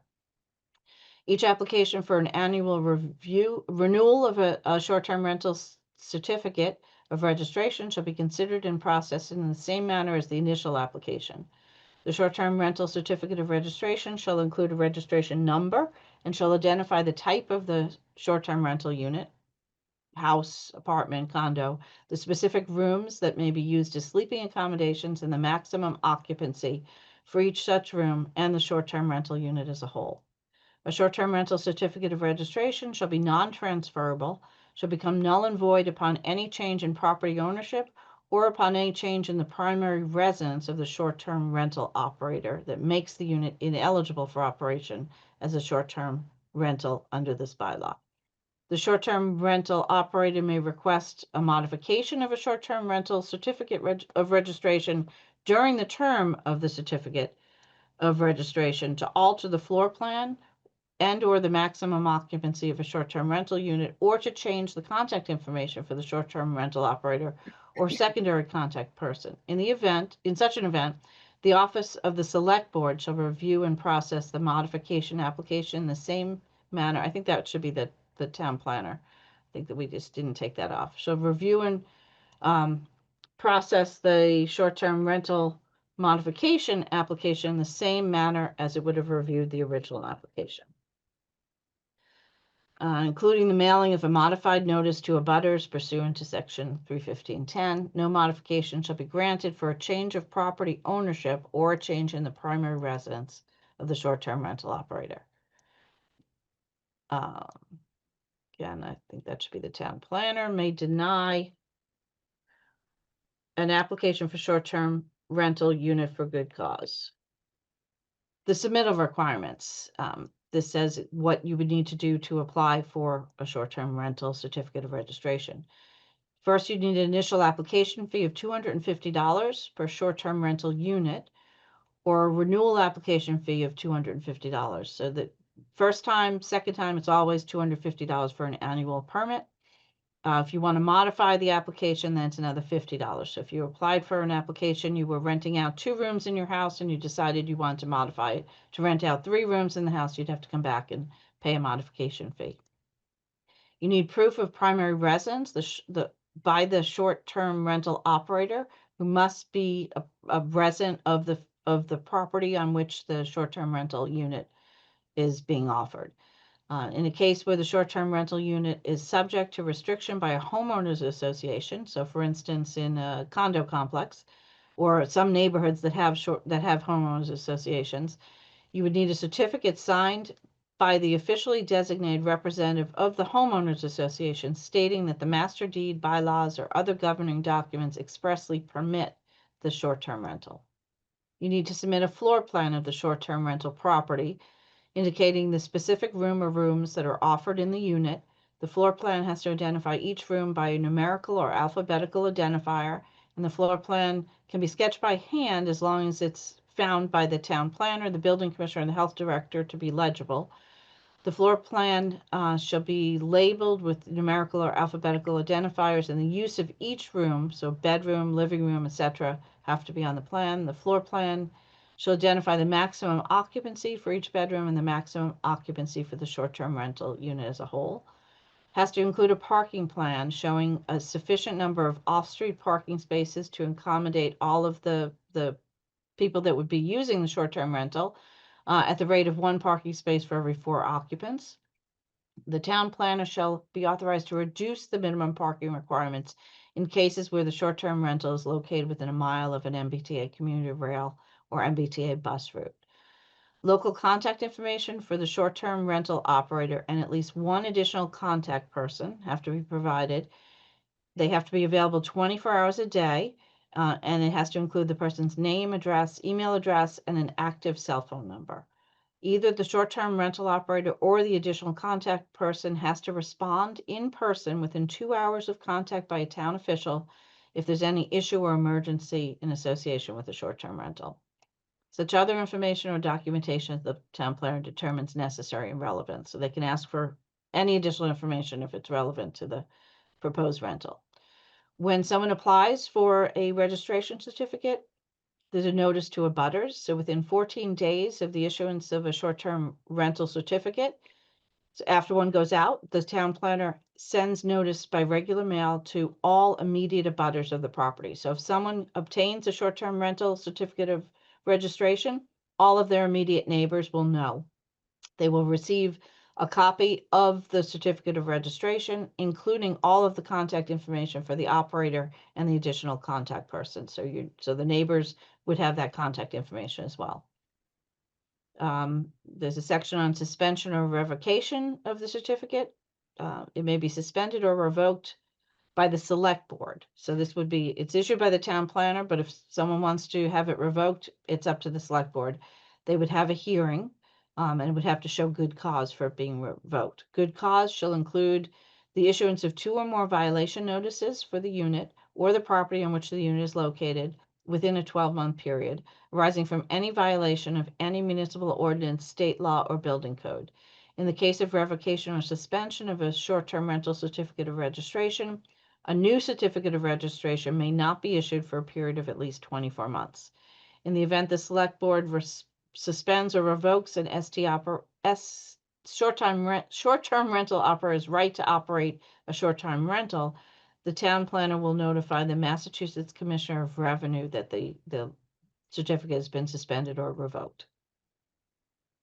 Inspections, this goes through a section saying that the health division, building division, or fire department can conduct inspections jointly or individually. The inspections have to be conducted on weekdays during normal business hours. However, in the case of, let me get to it, when deemed necessary, additional inspections can be made to investigate complaints and concerns regarding non-compliance issues or health and safety concerns, and those additional inspections shall be conducted in conformity with all applicable federal, state, and local laws, but may be performed during weekend or evening hours. So their initial inspections are on weekdays, but if there's a complaint, they can come in on weekends or evenings.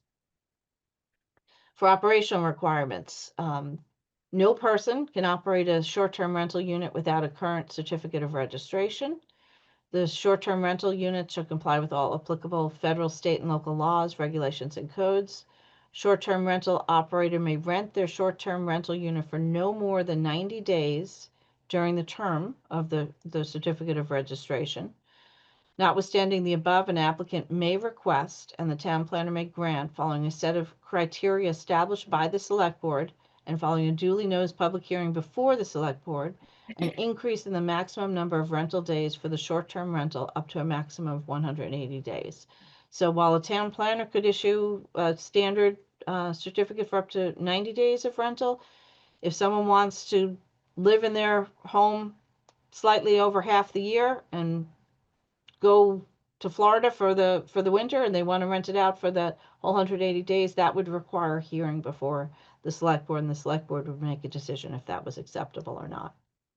A short-term rental unit must be operated consistent with the terms set forth on the certificate of registration, and with all applicable law, including but not limited to with regard to specific rooms being used as sleeping accommodations, the maximum occupancy of each room, the maximum occupancy of the unit as a whole, and any other stated conditions. So the certificate could have additional conditions if they were relevant for a particular operation.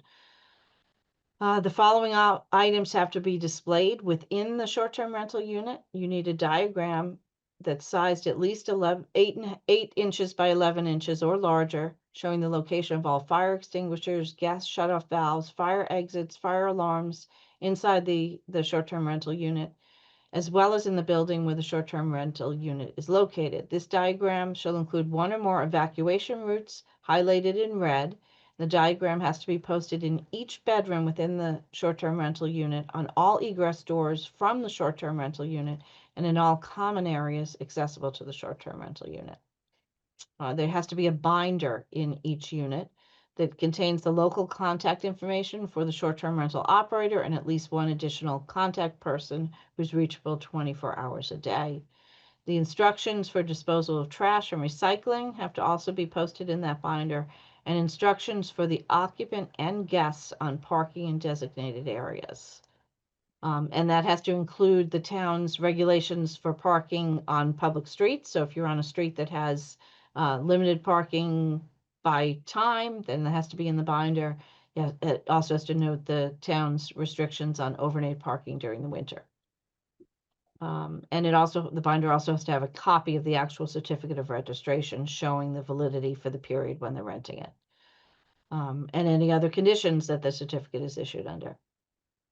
There's also provisions about advertising for a short-term rental. All public advertisements for a short-term rental, whether in print or online, shall include a reference to the short-term reference certificate of registration number associated with the short-term rental and shall list the name of the short-term rental operator. The short-term rental operator must produce and maintain for a period of 3 years accurate and complete records of the short-term rental operation, including dates of rental, rental rates, and names and contact information for renters, including their home addresses, email addresses, and cell phone numbers. The short-term rental operator shall provide copies of these records to the town planner upon request, consistent with applicable federal, state, and local law. Short-term rental operators shall notify the town planner of any change in the short-term rental operator's primary residence within 2 weeks of that change. And if they've left the facility, then the certificate will be revoked. No short-term rental unit shall be rented for a duration of less than 24 hours, 24 consecutive hours, and no commercial activity of any kind shall be permitted in a short-term rental unit. The short-term rental operator shall fully cooperate and comply with lawful requests for information made by the select board or its agents, including without limitation requests made by the town planner, staff of the building division, health division, fire department, police department, and or public works department. These requests may include requests for information to verify certifications submitted to the town planner in connection with a short-term rental certificate of registration. And then finally, the the select board may issue regulations for the implementation of this bylaw, including for the establishment of appeal procedures and for the establishment of a cap on the number of certificates to be issued in a given calendar year. Finally, appeals that are made for the town planner either not issuing a decision or putting conditions on it, those appeals are made to the select board, and the select board would hold a hearing before determining whether the appeal is successful or not. Penalties: if you violate the bylaw, you're charged $100 for the first violation, $200 for the second, $300 for the third, and every subsequent violation. And each day of a continuing violation counts as a separate violation. So if you were in violation for 10 days, first day you charged $100, the second $200, third through 10th you're charged $300 a day until you cure the violation. The town would have to provide reporting. A list of short-term rental units and their active certificates of registration would have to be published on the town's website and updated monthly. That list would contain the short-term rental certificate registration number, short-term rental address, the maximum short-term rental unit occupancy, and the name of the short-term rental operator. So everyone would know where every unit that's being rented as a short-term rental is and how many people are allowed to stay in the facility and who owns it. And then there's a severability provision so that if any portion of the bylaw is invalidated, the rest of it remains valid. So now that those provisions are more or less taken from the town of Brookline. Brookline has been doing this for a couple of years now. And Westwood, if the planning board is interested in going forward with this, the model that we would be working off of is Brookline's model. And obviously, if Brookline's enacted this, it was accepted by the Attorney General's office. It was, yes. Excellent. Thank you. That is incredibly thorough, and I appreciate all the time that staff put into this. I'd like to take, I see a couple of board member hands up, so I'd like to take a couple of board members, and then I would like to go to public comment because I think we do have some residents here that would like to weigh in on this, and I would definitely like to hear from them. I think it would be valuable for the conversation. So I'm not sure if Phil or Mike had. Phil beat me. I'm gonna give it to him. All right, thank you. That's He outranks me anyway, so.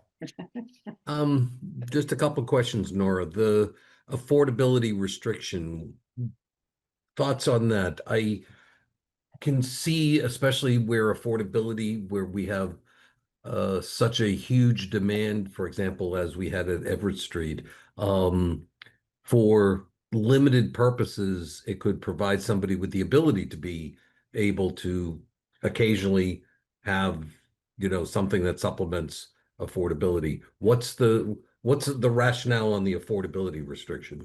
The rationale is that the affordable units are restricted to eligible residents. So those units are created to provide housing to people who meet the eligible household requirements.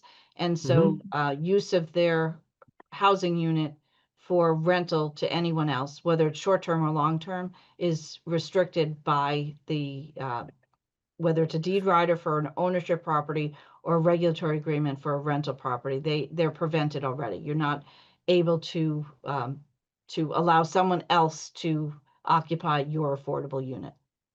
Well, if I can add some further clarification. So with the homeownership units, you are strictly prohibited from renting out your unit at all. So subleasing of any form, whether it's a short-term rental or otherwise, is not allowed.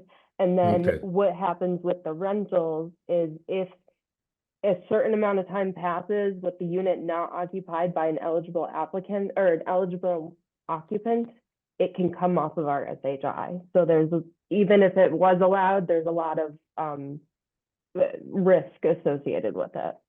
So, I mean, and I get, I guess conceptually, if someone, since it's such a limited period of time of 28 days or less, if someone, and it clearly cannot change the person's income level, so they no longer are there for affordability criteria. But for the sake of argument, somebody takes a week-long vacation and wanted to rent out their affordable unit, that would be precluded.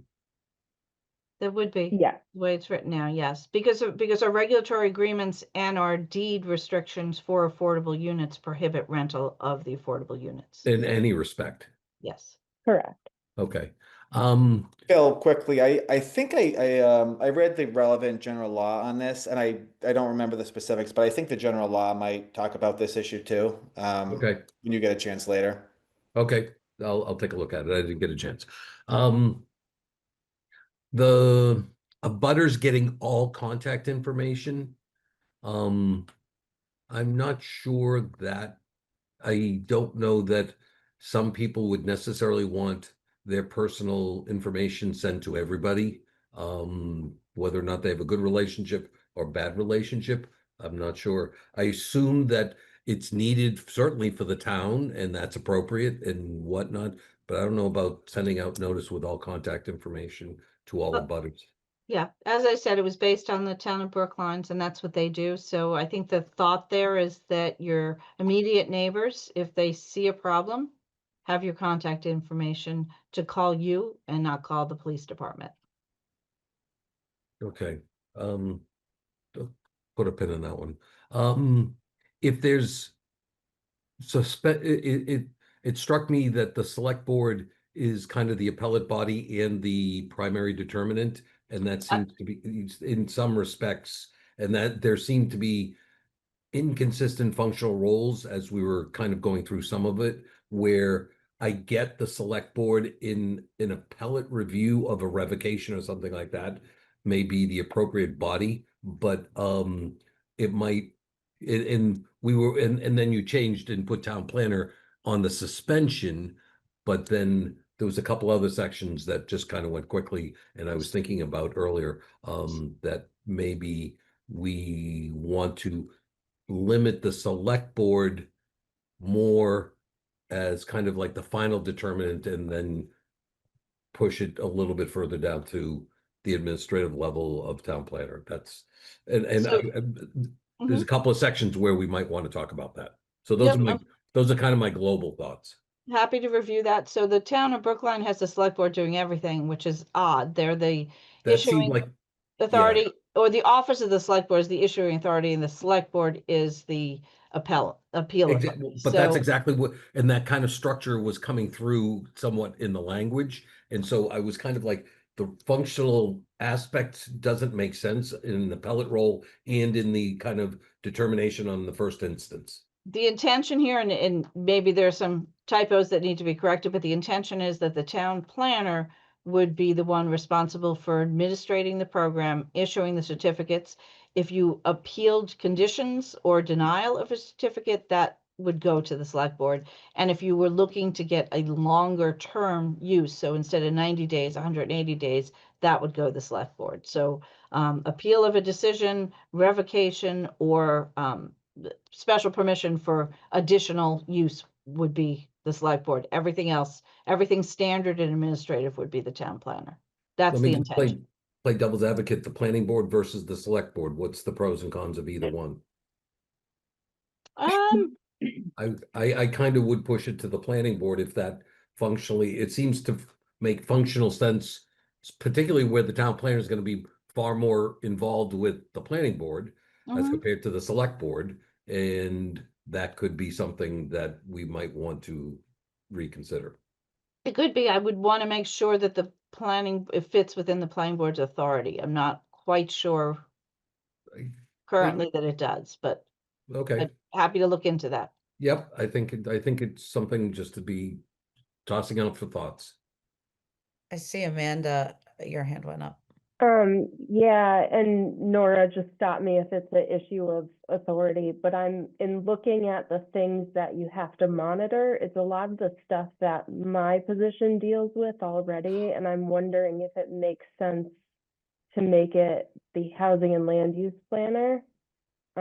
Also just from like a workload capacity standpoint, but I'm not offended if you'd rather keep it with the town planner. I'm just thinking in terms of the types of issues that you're looking So Amanda, at. you're saying you want less work or more work is the Well, question. So the reality is the short-term rental calls already come to my office anyway, because they see housing planner and they Well, call me up. I'll confess partly because of the housing stuff that we've done and talked about at length. to me, it's functionally seen not to belong to the select board, and it probably should come either in with you or some, with like the planning board as kind of like the appellate somewhere, or it doesn't functionally seem to belong with the select board at all, from my thoughts. So, and maybe put you as compared to town planner in some aspects on some of this. So just food for thought. Thank you. And we can loop back to that after I think we hear from a couple of residents. Yep. I see Jen Kelly has her hand up if we want to promote her to speak. And Jen, welcome. We would just need your full name and address for the record. You'll just have to unmute yourself, but you do have permission to talk.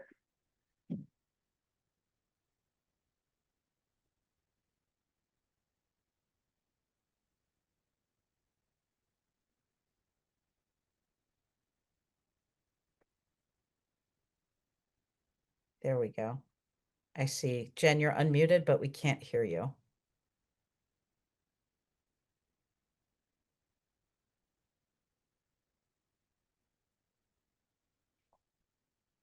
There was something in the Q&A.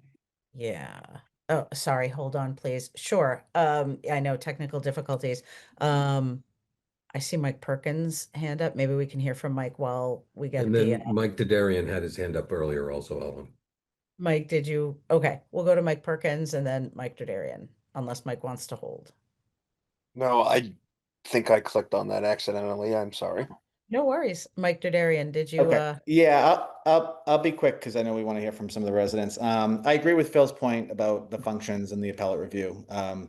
But I had 4 suggestions. I did take a look at a few different city and town regulations on short-term housing, short-term rentals. And I would like to kind of restrict it and put a little more guardrails on it. And I think the city of Boston does that a little bit more than Brookline.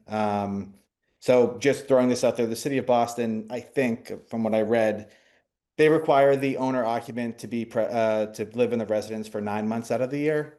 I also believe they require the owner of the property to be present during the rental. So 9 months presence during the rental.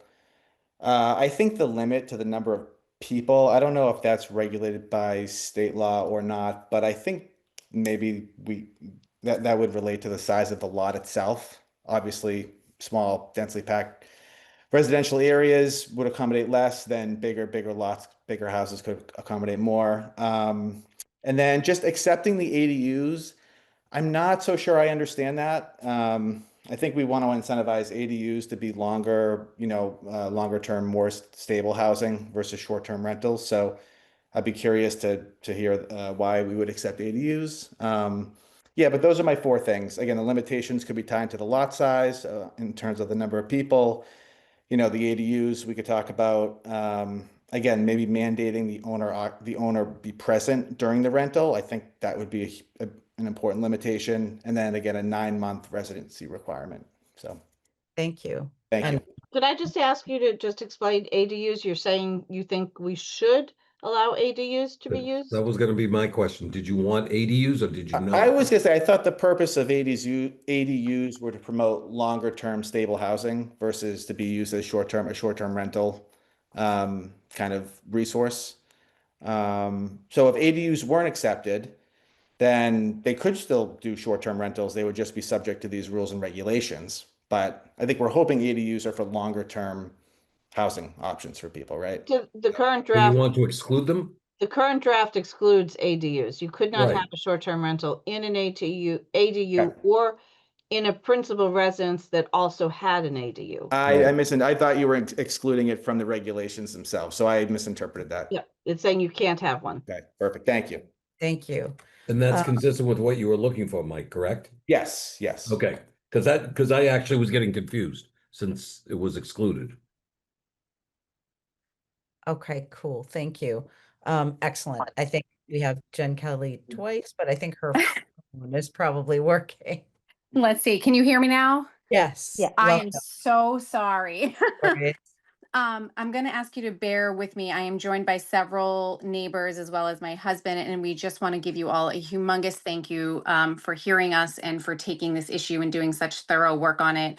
I am familiar with Brookline, their work, as well as their bylaws, and I think as Nora pointed out, while I think a lot of it is applicable, obviously there might be some grain of salt. It also is in close proximity to Boston. It makes it a little bit more unique than Westwood, but and I also thank Mike for clearing up the ADU. I had put a huge star next to that. I read that as it excludes ADU in their primary residencies from the new bylaw as well. So thank you for clarifying that. My main purpose here today is to represent our neighborhood. Again, just to be clear, Jennifer Kelly at Juniper Ridge, 25 Juniper Ridge Road. I am joined by neighbors from Juniper Ridge Road as well as from Whitewood. There's only 2 streets that connect us in our little neighborhood setback off Blue Hill Drive. And I just wanted to give you some context about why this was so important for us to circle back to after a couple of years of being off the radar. We're quiet, and again, please bear with me. We've waited patiently for about 3.5 hours, so just give me a couple minutes to give you some context here. We're quietly situated down Blue Hill Drive in close proximity to the train and all of the University Station amenities. Our very small neighborhood is comprised of less than 30 houses, including many preschool and Downey aged children who live here, including my own kindergarten and 2nd grade sons. A few months ago, we happened to learn by chance by someone walking by and stopping to chat, as we are a very friendly neighborhood, that there was a rental, an Airbnb rental at 37 Juniper Ridge Road. This home has a separate garage unit, a detached garage, the top which has been converted into rental space. And while we haven't had any problems yet with renters, we wanted to proactively address the situation and share our thoughts and feelings about it. Many of us, including myself, moved to the suburbs and Westwood specifically to join a small community of tight-knit neighbors that boasts some of the state's lowest crime rates and highest education rankings. We moved here so we could get to know, love, and trust our neighbors who would help us raise our children. Both my husband and I work, him in Boston and me for another local city, and we need their neighborhood help as well as privacy and space of our own. And for what we pay in taxes here, we would hope to not expect any less. The illusion has been somewhat shattered knowing that there was a short-term rental with transient people coming right next door just through the thinly veiled line of trees we have separating our houses. We are disheartened to know that there are transient strangers coming through and having access to our kids on a daily and weekly basis. Our sense of security has been shaken, and we are generally disheartened that that there was this allowance of unregulated short-term rentals until now. Our neighborhood is particularly concerning given the proximity to the train, as the Airbnb itself and the renters actually emphasize this fact for its popularity and convenience on the website. Meanwhile, there are just 2 hotels, including one at University Station close by. I listened to the last town meeting on January 13th, where Airbnbs was discussed for about 10 or 15 minutes. And my biggest takeaway was about 4 or 5 people who spoke on the issue and said, well, if it's currently not a problem, what are we trying to do about it? Though I wouldn't want it in my own backyard. I am a working mom of a 7.5 and 6-year-old boy who relies heavily on my wonderful neighbors and neighborhood for child care and play. Picture this. On a hot summer's day, my 2 boys and maybe some of their friends, who might even be your own kids, are running around shirtless and in bathing suits in my backyard, while a strange man, who I don't know, is standing in the driveway just watching through the yard.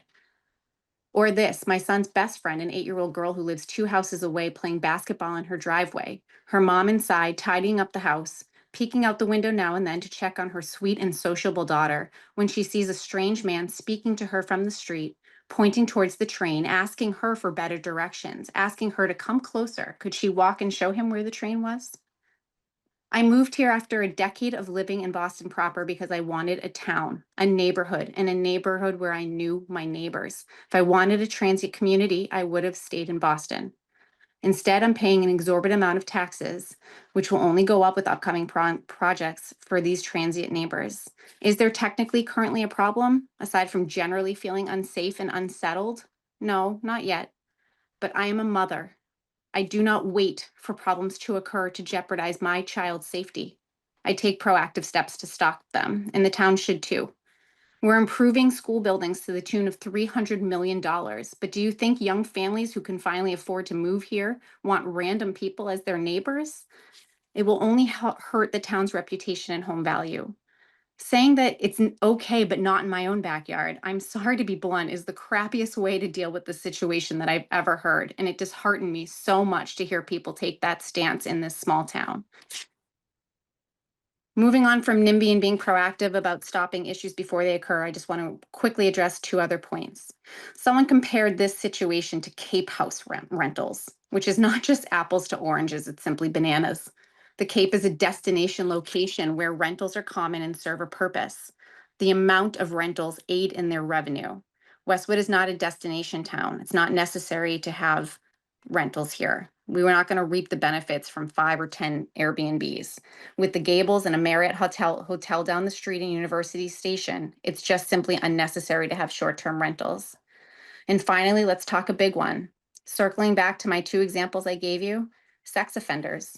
Did you know, pursuant to mass.gov, that with sex offender registration information, a sex offender does not have to report a stay at, quote, a secondary residence that's less than 4 days long in a month?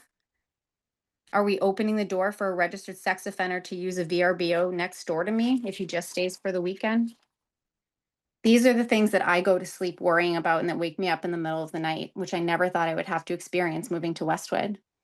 This is not acceptable to me as a taxpayer, but most importantly, as a mother.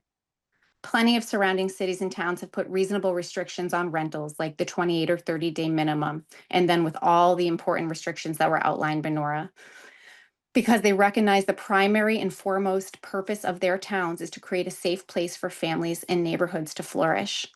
So I implore Westwood to figure out who we want to be and fall into line with these bylaws before things get worse, especially with the World Cup coming in June. There was no reason not to regulate this, and I'm so glad we're looking at it now, and I thank you all very much for the support, as do my neighbors. Thank you, Jen. We got Jess, we got the address, yes? Okay. Amanda, yes. Just before the board responds, I did look into this issue, and fair housing does apply to short-term rentals, though the full extent to how much it applies is a little bit of a gray area. So I would caution the planning board strongly in how you respond to some of the things that were said. Understood. Okay. It's okay to talk about, we're allowed to restrict a short-term rental. We shouldn't be discussing who stays in a short-term rental. Right. Would probably be the safest way to go about this. Understood. Thank you. I was just gonna echo that because that's something we discuss in the housing partnership. Good to know. And yeah, I think that I know we've had the fair housing training. It is good to know that the same law applies to Airbnb short-term rentals as well, because I think many of us may not have made that connection. So thank you for that. All right. So I guess I have just an initial question allowing to frame the conversation. yes. It's a legal question. And I don't have a definitive answer. I haven't looked too much into it, but just from a starting point, is it legal to have a 30-day? I think she mentioned a 30-day minimum stay. I don't know if I've seen that, but is it illegal to essentially ban short-term rentals, or is there a constitutional property right at play that towns can heavily regulate it for health and safety reasons, but we could not just ban it across the municipality? I would suggest we would have a big problem if we try to invoke a ban. My understanding is that you can regulate it, or you can choose not to regulate it, in which case it's simply allowed, but you cannot prohibit it. Would be my guess, without having researched it. Yeah, I read the general laws, and it seemed like I think it said, you could, it insinuated there was a right to use your property as you see fit. That's subject to regulation. So in fact, I had sent the case over to Amanda. There's a case in land court right now. A Cambridge developer has brought saying that affordable housing is a taking under the Fifth Amendment and the Massachusetts Constitution, because you're taking a property right by the regulatory regime, and obviously he's trying to see if he can create a test case. But I actually did a little research after looking at the case, and I know the affordable housing director in Cambridge, and I was talking to him about it, and he is very worried about it just in the current legal environment, that could be something that ultimately could really drastically change affordable housing laws. So I would, Yeah, but I we're would not, be we're not, very wary of trying to take Yeah. and do a ban of short-term rentals. I agree. I do feel like my personal stance is I would like to limit this and regulate it to the limit. I think that's what a majority of the residents in Westwood would want. That's my personal opinion. And so I do represent what I think they would want to do. Again, my suggestions of requiring the owner be present, maybe limiting the number of people, requiring at least 9 months, stuff like that would help that.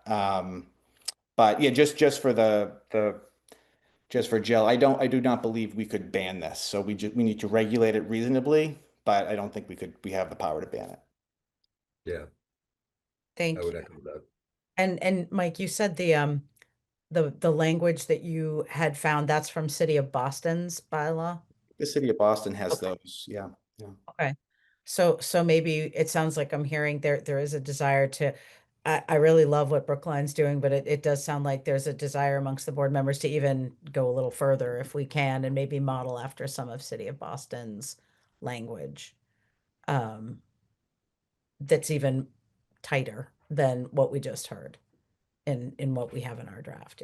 Did I hear that correctly from our board members that there's that I think that was just me, but Okay. I everybody think he else. was referring to, Mike, not to speak for you, but for that one specific piece, right, with the owner present. Because I also I wouldn't want to go too far in the direction of modeling like towns or cities like Brookline or Boston, right? Just a different Just different those type of provisions. character. Yeah. Yeah. So I don't know if there's other towns that in more suburban or spread out areas like Westwood that would be have something in place that we could also look at. But There is in Gloucester, Somerville, Cambridge, but you know what? Some of those are bigger, and then the other two are down the Cape. So they are probably like a destination. yeah. Like you want to stay there. So it's, to try to fit it to Westwood is going to be a little different than how you would adapt it elsewhere. Challenging. Yeah, we're probably more comparable to a Brookline, which isn't as much of a destination as a tourist or a resort town. Amanda, yes. Yeah, it's going to be hard to find. I did look around for a bylaw that in a community that's comparable to Westwood, because usually the reason that people regulate these or communities regulate these is because they're a tourist destination and it's creating a housing problem. So that's why you see it in those like coastal communities. So a lot of other communities that would be more like Westwood that don't have some sort of destination with it, it's hard to find an example of that. Yeah. I echo her comments about the World Cup coming up too. It's just I think it's definitely This is not going to pressing be in immediate effect issue. because the Attorney General has to approve it. Even if it gets approved at town meeting, it wouldn't go through the AG's office. It wouldn't be until after the World Cup has already come and gone. Yeah, unlikely, even if they moved quickly, but I think more from an thought awareness was, like, perspective. Yeah. Possible, and but- also like, Foxborough Stadium or Gillette Stadium or whatever they call it now, I'm old.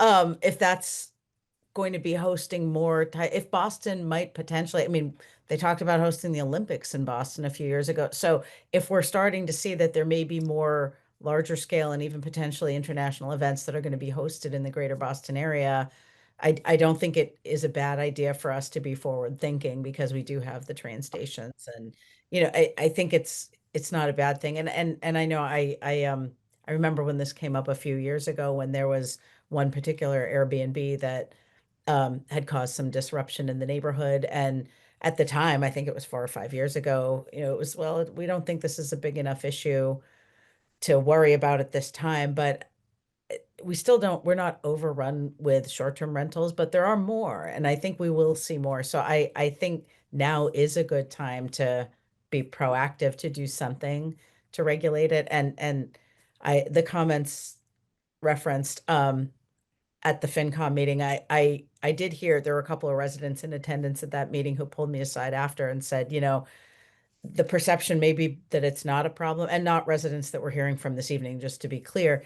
But it is a problem. Like, people have had problems. It may not be widespread knowledge that there have been problems, but I think this idea that everything's okay, that's just not necessarily true. Just because someone hasn't heard about an issue doesn't mean that there hasn't been an issue. So I'm personally very happy that we're looking at this and trying to take some steps to provide some oversight, to make sure that these short-term rentals, which in some ways are a business, or being used as a business, have the same kind of regulations to what extent we can as something like a hotel or something that's a larger scale facility. So,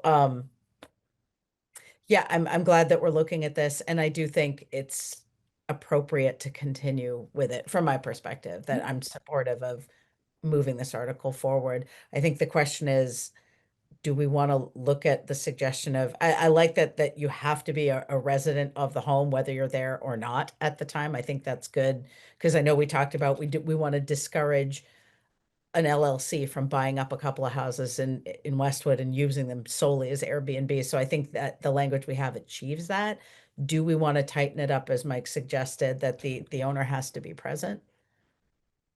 If I could walk you through a couple of the changes, I think I heard Mike say. So the first one had to do with the primary residence, the time period that you determine as a primary residence, and it's not 183 days, it's now 9 months of the calendar year. Did I hear that right? Yes. All right. So that's an easy enough change. If the majority of the board members agree with that, I could make that change. Let me see. Then I would also eliminate I'll go back to that one. I would eliminate the appeal to the select board that would allow for longer than a 90-day occupancy of the short-term rental unit, because if the owner has to be there for 9 months, then that really doesn't leave them, more than 90 days to rent it out. Is that what you're looking for, or am I misunderstanding that? No, I think that's spot on, Nora. All right, so I would take that out. And then the other change I was looking at was the occupancy. So still up to two people per bedroom, but now instead of a maximum of 8, a maximum of 6 persons, or what were you thinking there? I don't know. I was just throwing it out there. I think obviously if you're in a 5-acre property with a bigger house, 6 or 8 people is different than if you're in a densely packed residential neighborhood. So I don't know why that number would apply to all the different types of parcels, but I don't want to make it too complicated, but I do think there's a relationship between those two things. So it's two per bedroom. Even in a densely packed neighborhood, you might have a 4-bedroom home. So if it's 2 per bedroom up to 8, that could fill the 4 bedrooms with 8 people. Do you feel that there should be any further limit on that, or are you comfortable with 8? I go with 6. 8, yeah. 8's a bachelor party. Eight's or a bachelorette party. Could be almost as bad. Okay. So I say I 6. think I think those changes accomplished some of the things Mike said. I'm having a little more trouble with having the owner remain on site while they're renting the facility. Just we have short-term rental unit, which could be a portion of a building, but your short-term rental unit could be the whole house. So if you're renting out your house, there's nowhere for you to stay. Can I push back on the 6 person? I'm sorry. I live in a relatively small 4-bedroom house, very small Cape, and I have 6 people in my family. So I just want to be cognizant of the fact that if there are people, I agree with everything folks are saying, but I wouldn't necessarily. I just respectfully don't agree with that necessarily means it's a party, right? I guess you have pretty Sorry, tame Tim. parties, eh, Tim? So Tim, are you okay? He's an advocate of 8. He wants the want the 8? bachelor.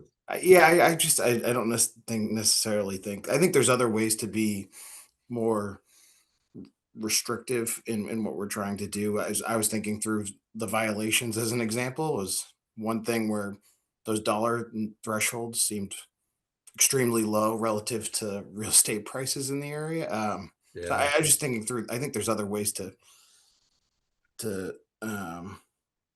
disincentivize the type of behavior or things that we're trying to protect from, and I just extra cognizant of this. Thank you. I hadn't considered that perspective. Amanda. I think this is something that I'll have to look into more, but I'm not sure if we have to worry about triggering the definition of a boarding house. Nora, would you? Because it's 3 separate households, which then requires additional inspections from the health division. So this specifically excludes boarding houses, bed and breakfast, lodging. Oh, that's right. rooms. Okay. So you're okay. You're Okay. on that. Sorry.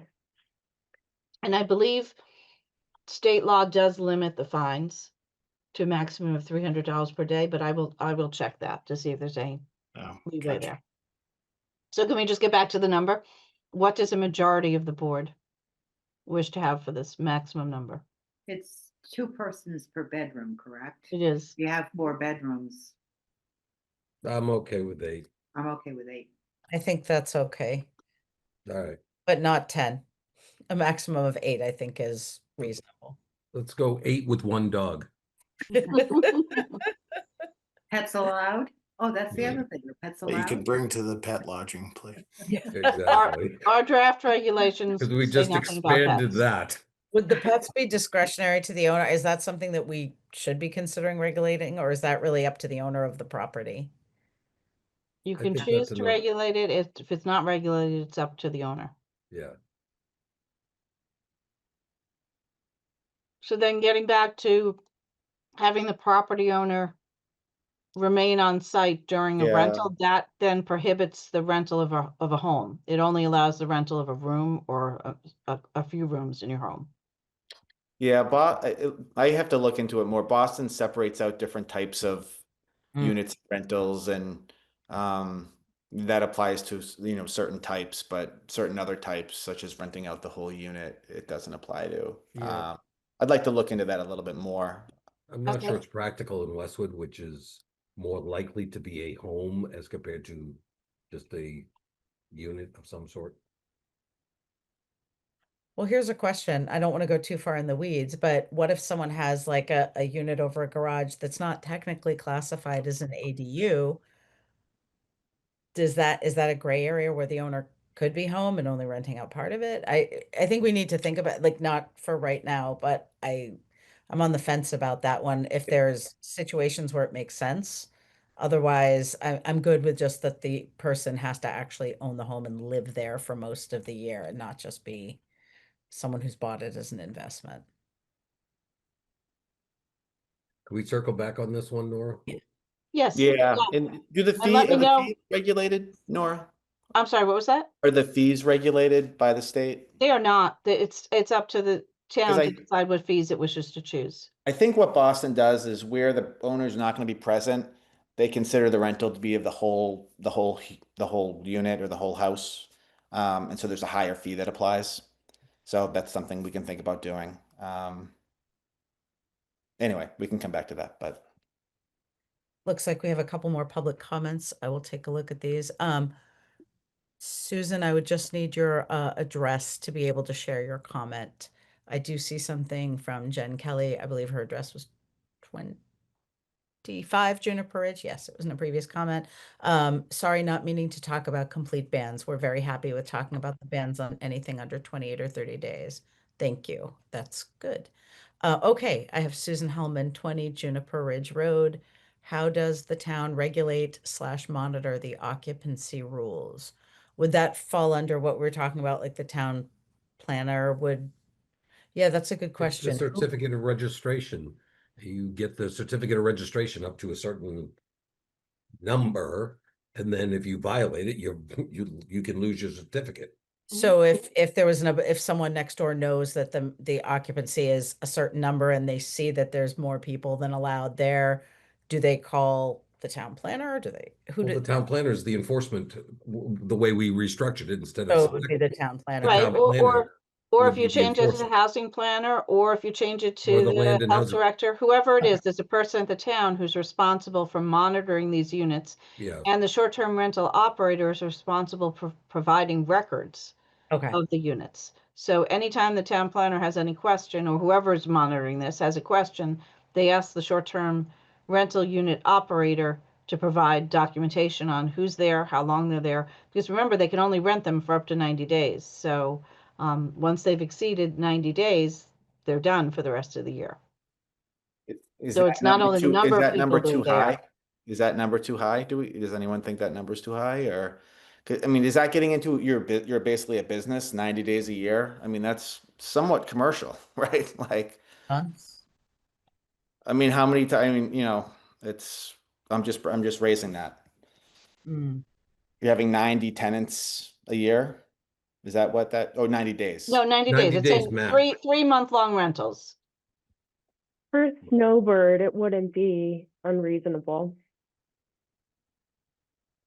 Yeah, I just don't think residents want, and again, you're looking at the worst case situation, right? A house being rented out every weekend, every 2, 3 days, you get it feels more of a commercial aspect in a residential neighborhood. So it's one of those things where like, when it's all in a continuum, right? And the less continuum, it seems like it belongs, the further you go along, you can see why people start to, raise an eyebrow about it. But under this definition, never mind. No, sorry, I'm not gonna finish. I'm not gonna take that thought to completion because it's not fully formed. How do we feel about Mike's question? Are we okay with the 90 days, or do we think it should be fewer? Or do we want to put a pin in I that? think we want to put a pin in it, and then, because we still have a lot to get through, and it's, But Nora, this level of detail, something like changing a number, we can come back to that, and yeah. this doesn't cause you a problem. Okay. I think we have a good structure, and then we need to just maybe some Yeah. minor refinements, like maybe having Amanda versus town planner on something, or whatever. That's all I'd call it, like administrative level changes. I think we've achieved consent, and someone correct me if I'm wrong, we've achieved consensus on the overarching structure and goal that we're trying to achieve here. So Great.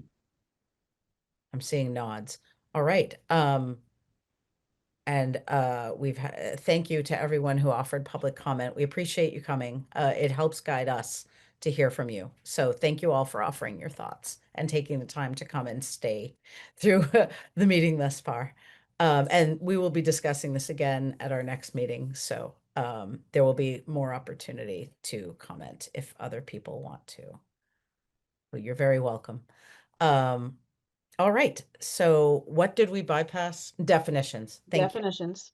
This is the next one. So definitions that we discussed last time were alterations, defining exactly what the building commissioner would determine as an alteration. Temporary structure, adding in a pod or storage container that's not associated with an ongoing construction project, with a valid operating under a valid building permit. So anything else would be considered a temporary structure and would need a building permit. We talked about motor vehicle light service and excluding electric vehicle charging stations from a motor vehicle light service. And then we define different terms that are associated with electric vehicle charging stations. So the main term is what we're trying to get at here is an electric vehicle charging facility that's separate from a motor vehicle light service use. So where you have a gas station that fuels non-electric vehicles, you would have an electric vehicle charging facility that fuels electric vehicles. And it would only be an electric vehicle charging facility if it has for pay charge stations and it's not accessory to another use. So for instance, the police station has electric vehicle charging stations, and they are paid by a resident who wants to go and charge their car, but it's accessory to the police station, so that would not be categorized as electric vehicle charging station. If somebody wanted to take over the mobile station in town and change that to a fully electrical vehicle charging station, where they were charging people and there was no other principal use on the property that would fall under this. So we're trying to create different categories. And then the other definitions are all related to this. An accessory vehicle charging station, which is different than a electric vehicle charging station that's not accessory. That says if it's an electric vehicle's charging station that is accessory to another business, residential, or other use on a property, it's an accessory one, whether or not they charge you to use the facility. We define an electric vehicle charging station, just the base part of the definition, as a freestanding or structure-mounted means of providing power to electric vehicle. And then we define pay to charge electric vehicle station as electric vehicle charging station that requires the user to pay. So you can be a pay to charge station, you're still an electric vehicle charging station. You may be an accessory vehicle charging station, or you may be an electric vehicle charging facility, depending on whether you're accessory or not. So that just sets up the definitions. And then the next section, this I have some questions. I want to get legal advice on this, whether or not we can include in this article more than just definitions. We say when we describe the article or anything related thereto, since we've defined these terms and we've taken it out of motor vehicle light service, we need to put it in somewhere. We need to have it in the use table that it has a use, both as a principal use and accessory use. Otherwise, we're taking it out of motor vehicle light service, but we're not defining where it's allowed. So my recommendation, if we go forward with all these definitions, is to add these two sections to the use chart, principal uses and accessory uses. However, before doing so, I want to clarify with town council that our advertisement language where we say, or anything else in relation thereto, includes looking beyond just the definition section of the bylaw. And if it does not, if the decision, the advice comes back to town council that putting these two use definitions or use categories into the definition article would go beyond the scope of the advertised article. If that's the case, then I recommend we hold on all of these definitions until next time, except for alterations and temporary structure. I recommend that we hold on taking EV vehicle charging stations out of motor vehicle light service, because I think that introduces a use that's unregulated and then could go anywhere. Okay, thank you. So before we can make that determination, we need an expert opinion. I think we do. And I think that will, I suspect what town council will say to me is, let's call the attorney general and talk about it. Gotcha. I'll Okay. I'll send my appellate brief. I just had a First Circuit Court of Appeals on a contract where the issues were the words related to as compared to as referenced in. Mm-hmm. And I argued an appeal. I'm waiting on my decision from December 3rd. Related to is broader in general.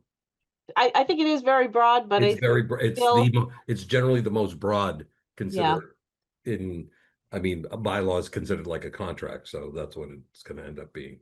And I think the changes in definition, because we're pulling something out of the motor vehicle light service, which is already in the use chart about where that can go, because we're excluding electrical vehicle charging facility from that.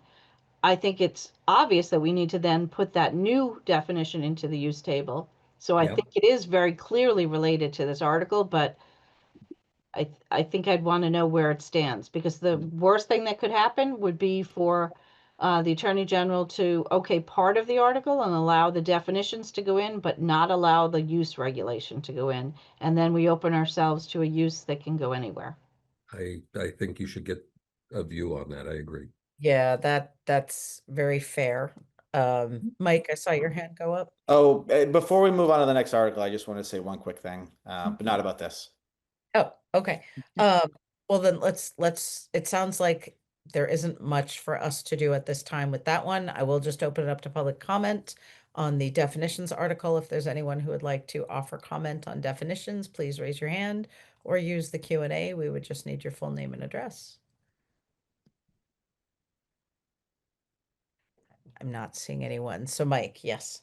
Sorry, just to go back to the short-term rental for a minute, just for 10 seconds. Jen's question in the chat was, and I just think it passed us by too quickly, but it was, I'm not for complete ban just under 28 or 30 days. I think she left, but I just wanted her to understand that under state law, the relevant definition of a short-term rental is a rental under 30 days, or, we would tweak it to 27 or 31, whatever it is. So that the suggestion would be a de facto ban on short-term rentals, which we cannot do. If she listens to this, I just want her to understand that. So. Thank you. I think that that's helpful because there is some state level legislation on this issue, correct? So, thank you for that clarification. Okay, I think we can move on to the next. All right, our next is our zoning article, Planning Board 5 on zoning bylaw amendments relative to dimensional regulations. So we discussed this a bit at the meeting on the 6th. This proposes changes to clarify the definition of building height, as well as to add a diagram describing building height and further clarifications to, let me find the section. Don't remember the section number offhand. Section 5.4.2, making the same clarification. So this all relates to notes 5 and 7 in section 5.3. Section 5.3 is our section of our zoning bylaw that gives dimensional requirements, setback requirements, height requirements, impervious surface requirements. And in the setback requirements, notes 5 and note 7 allow for lesser setbacks in certain districts where the height of the portion of the building that extends into that setback is no higher than 15 feet. So there's a definition of building height, but there's no definition in our bylaw of portion of a building, and how that height is determined. So we have a difference of opinion between people who read the bylaw, including between the current building commissioner and a prior building commissioner about what that means and what the intention is.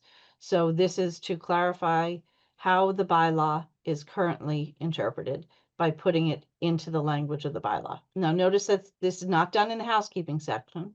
This is done in a standalone article that is proposing changes to the bylaw to codify the way that this section of the bylaw is currently interpreted. And what it does is it still allows the building height to be measured as average building height when you're measuring the entire building height of a building. And it allows a separate measurement when you're talking about notes 5 and 7. That's it, just for those two notes where it allows a building to encroach on setbacks, then you're measuring the height of that portion of the building that's within the setback, and you're limiting the height of that portion of the building to an absolute value of 15 feet, not to an average height value, and not measured from the highest point of grade.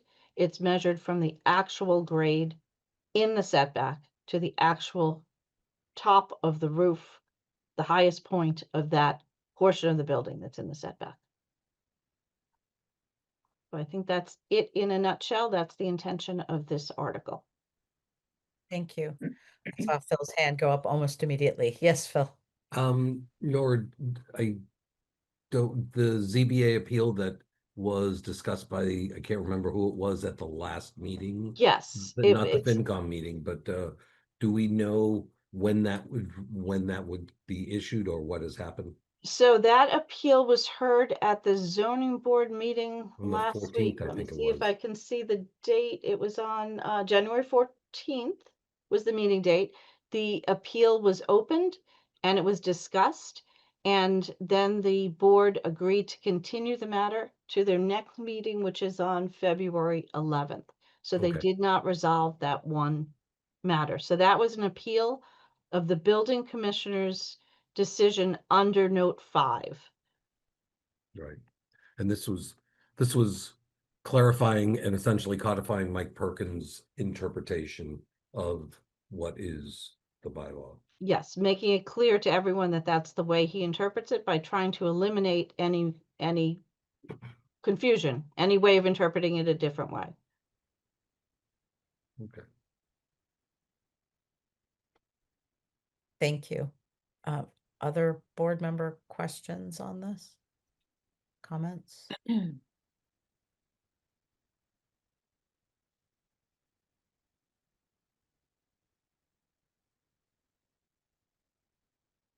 Not seeing any hands going up.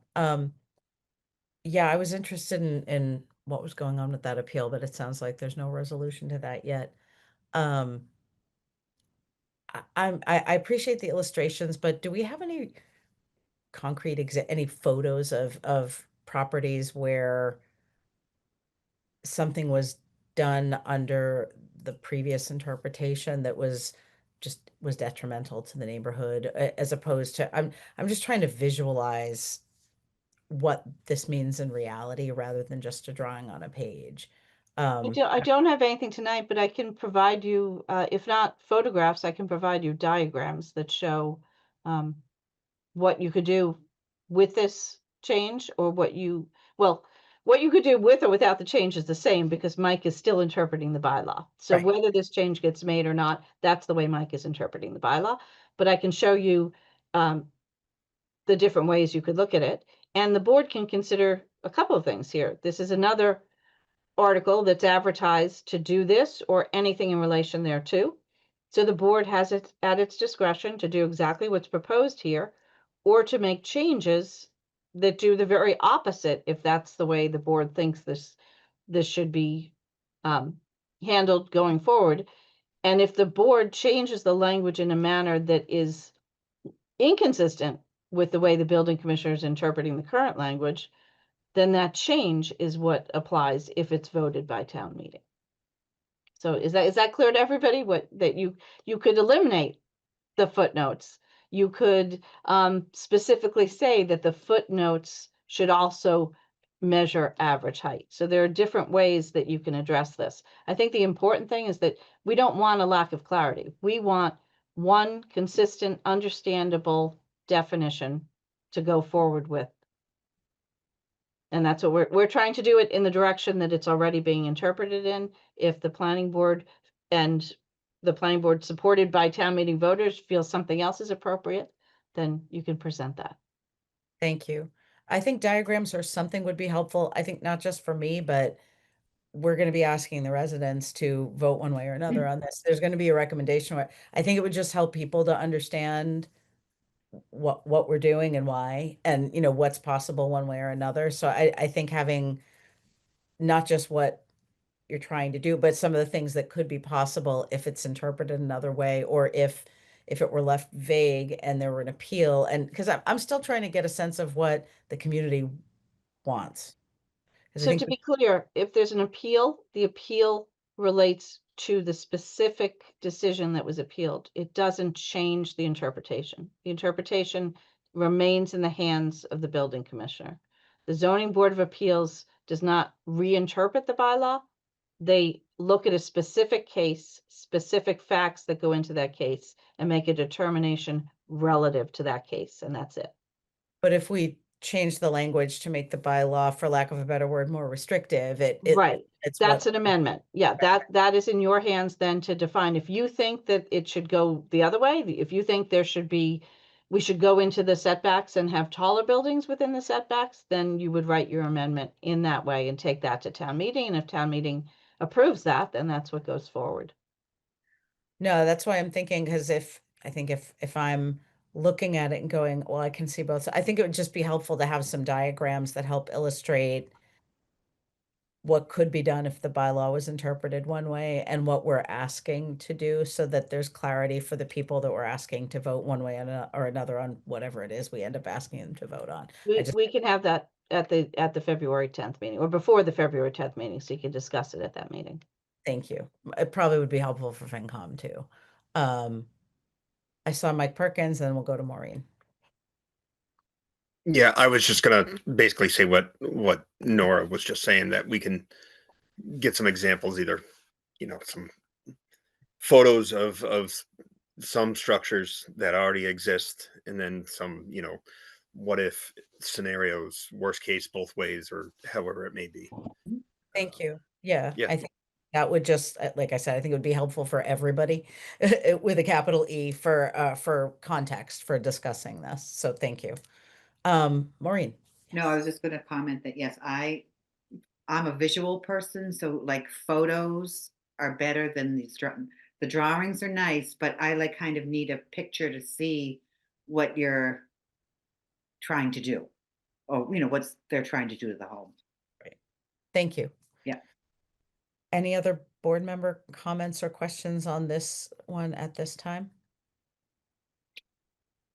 No, I just think the general theme of the public comment last meeting was, and I understand a decision that's an appeal. This is for a go forward, but I think the general theme that I heard was that there's a concern about being too restrictive in certain residential areas that have uneven lots that would be unfairly, or this would be punitive to further developing some older, smaller homes on those uneven lots. And that does resonate with me, again, personally living on a smaller lot in a growing home. So I just want to be sensitive to, I think the comment, while it was tied to a specific appeal, there's also, I think, to your point, we have a chance to consider all aspects so that there's alignment going forward. Thank you. Something that's, because that was a non-conforming lot. Yeah, I think I'm personally very happy that we're having this conversation because it's something that I hadn't really thought too hard about prior to discussing it in this context. So I'm glad we're going to resolve it one way or another. Any other board member questions or comments at this time? I'll open up the floor to public comment. If there's any residents that would like to comment on this proposed article, I see a hand.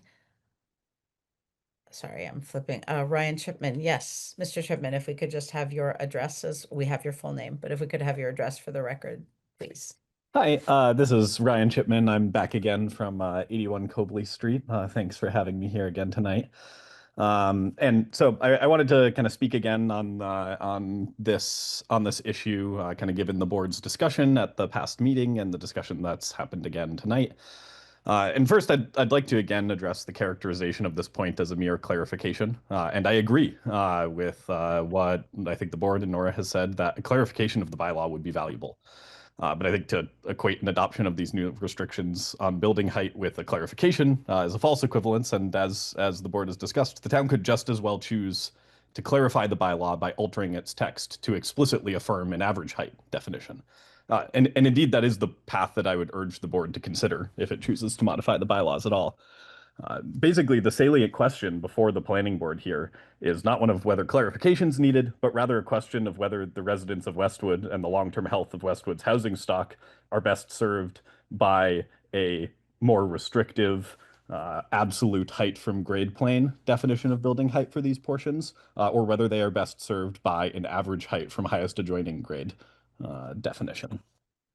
I contend that the average height from highest adjoining grade is, not only the definition upon which I personally happen to have relied, but more pertinent for this board is the interpretation that best preserves the intent of this board's long-term aims to provide healthy and equitable development within Westwood's community, and especially within the town's smaller and more affordable districts. At the last hearing 2 weeks ago, Ellen, you expressed a wish to better understand whether other Westwood residents shared my desire to see this bylaw enforced according to the average height definition. And for evidence of that desire, I think this board needs to look no further than the commissioner's own statement that he's aware of quite a few recent proposed projects subject to this point of bylaw, including one under construction now at 48 Pond Plain, one soon to start construction at 38 Bonnie, and a longer historical record of approvals. Stated more plainly, we have clear evidence that Westwood residents regularly express their preference and their need for this affordance in the bylaw, in the clearest way possible by spending their hard-earned money to design and build additions that make use of it. I believe that this board would be remiss to disregard that preference.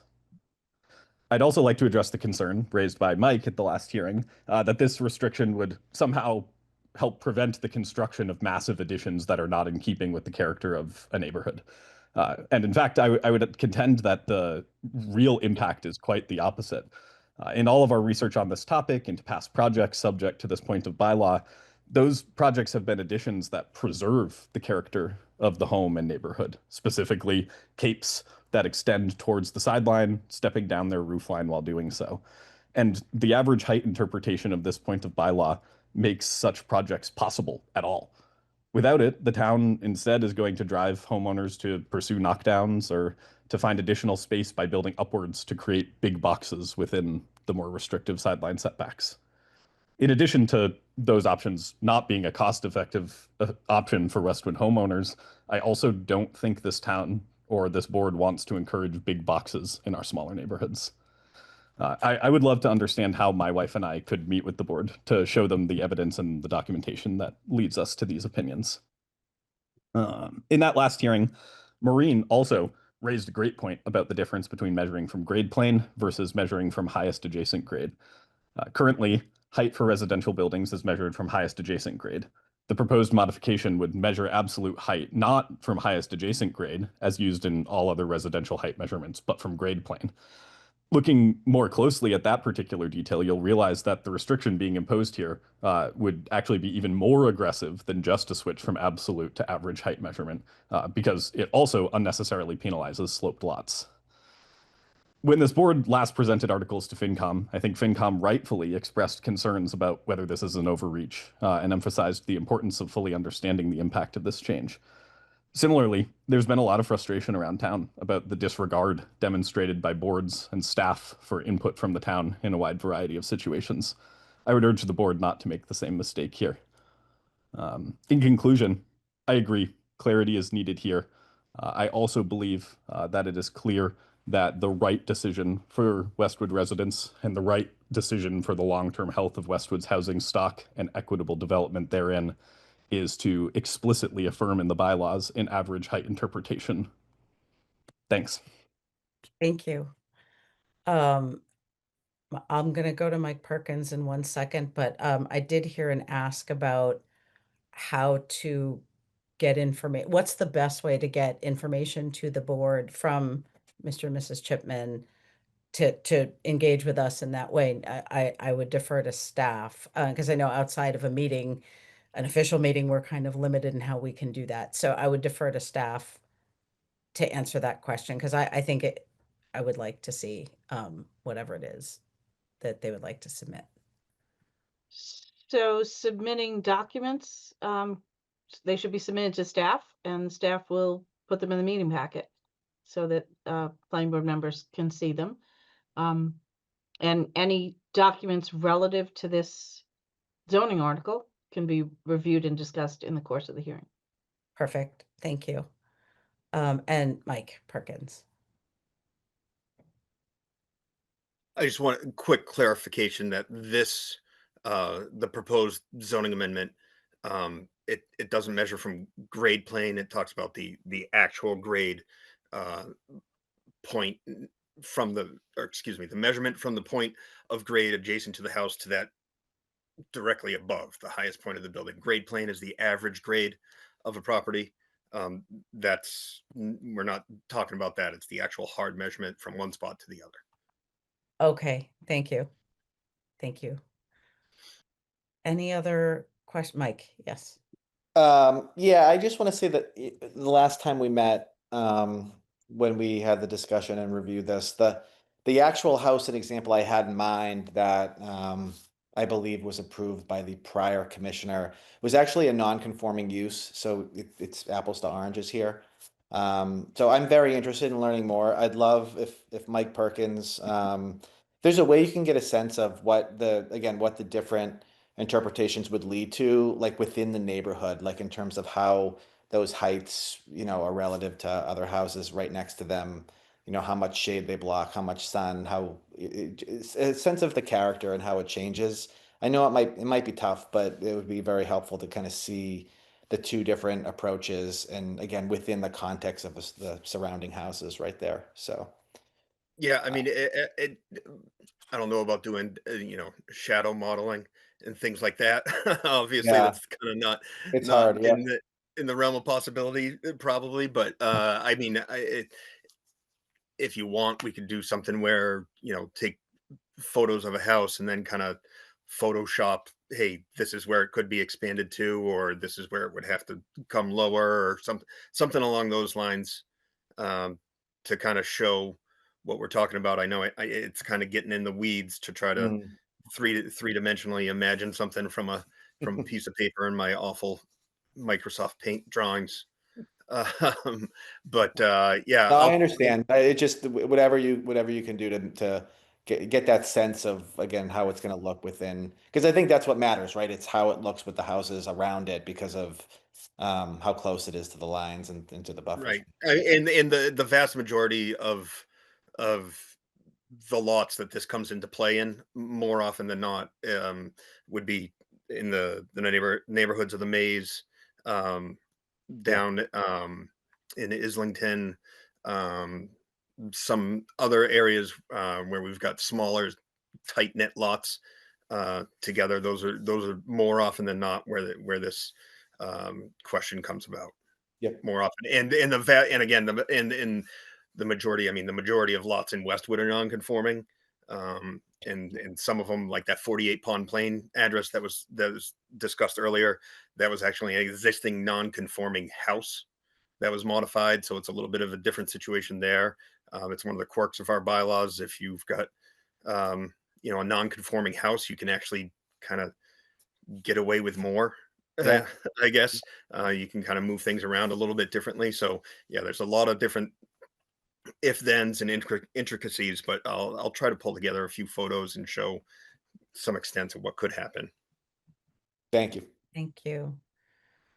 Yeah, I don't want to overburden anybody, but I think it might be helpful.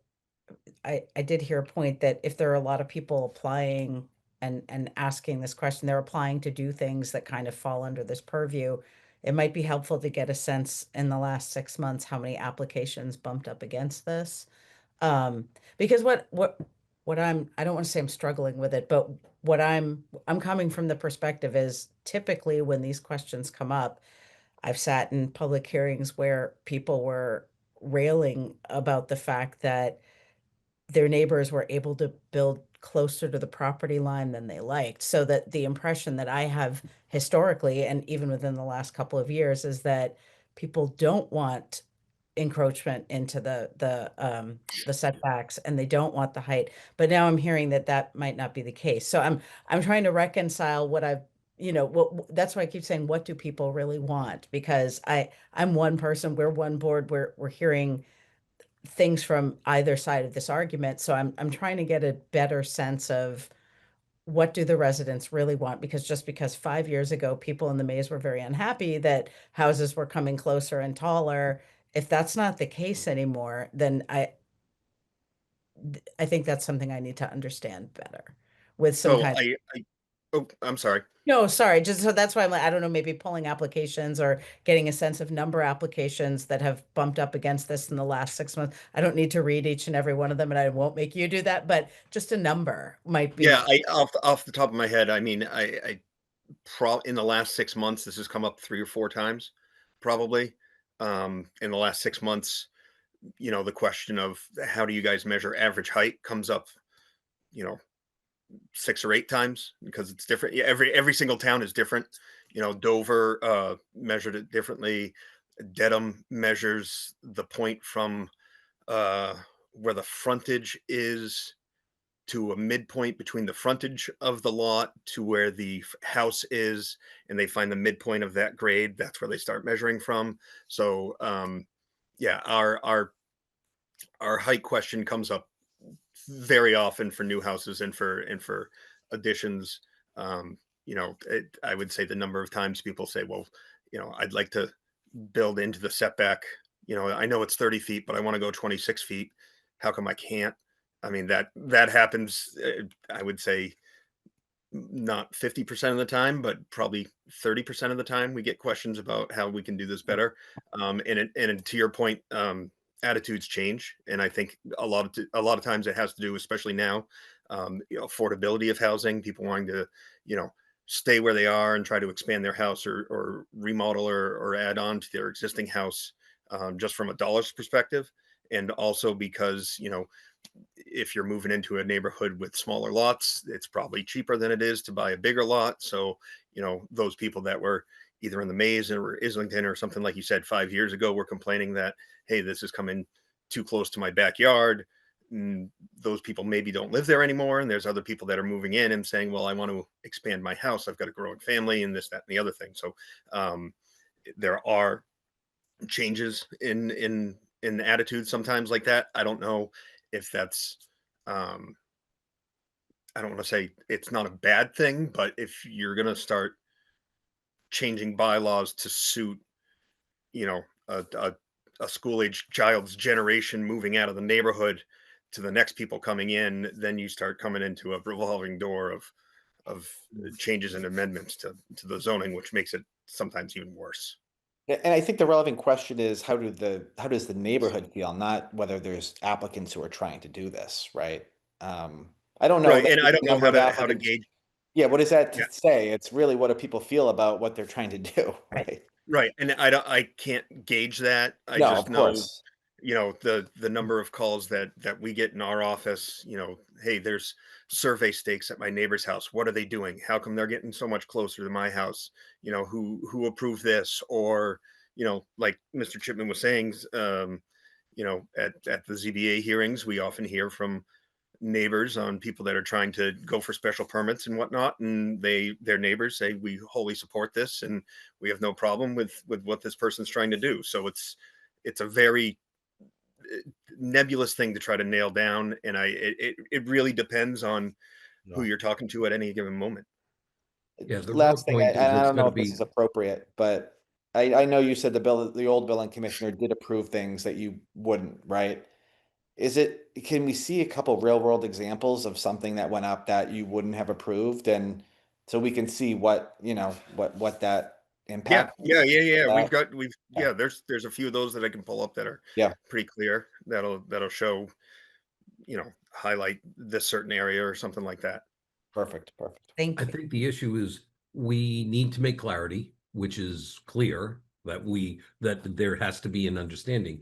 But the real issue, which Mr. Chipman is bringing up, is the clarity going to be a codification of your view, Mike? And is there policy implications that we should be considering if we, he's trying to say that, there should be differing considerations.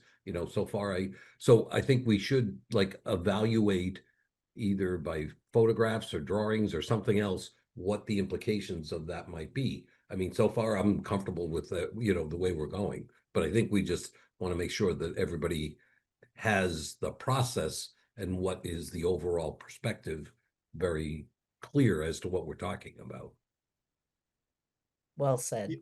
Yeah, we'll try to get some decent and then existing examples, and then proposed everybody examples. knows what we're dealing with, and there's clarity in what's in the written word. Yep. Okay, all good. Thank you. Thank you. Thanks to everyone for agreeing to do that extra work. Were there any other board comments at this time on this one? I think we're kind of pausing until we get a little bit more information visually to decide how we want to move forward with this.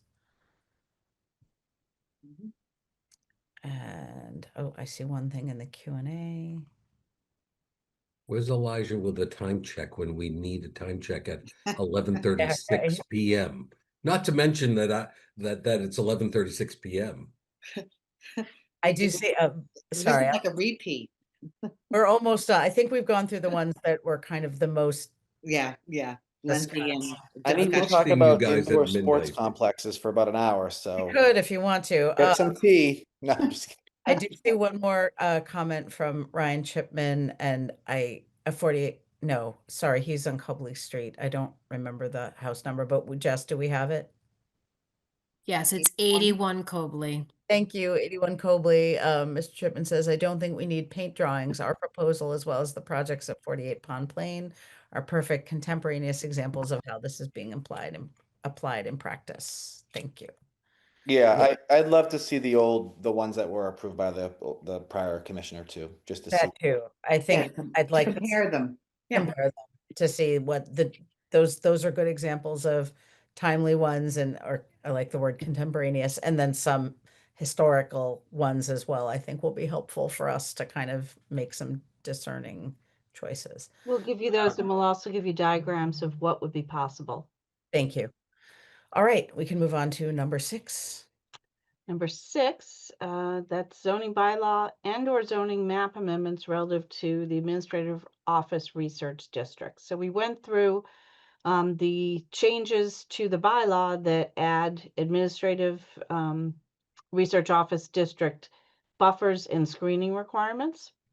And we spoke to how we had them be somewhat between what's required for the highway business and what's required for the industrial districts. So the proposal that we have from staff is to add the ARO to the screening and buffering section and to require a 100-foot buffer area. So in a local business or highway business district, there's a 20-foot buffer area. In an industrial district, there's a 200-foot buffer area.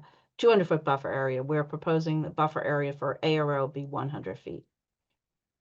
And then it otherwise follows along just as those other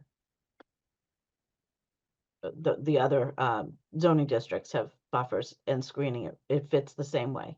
And then the uses within the buffer areas are also the same that are allowed or disallowed as in an industrial district or a highway business district.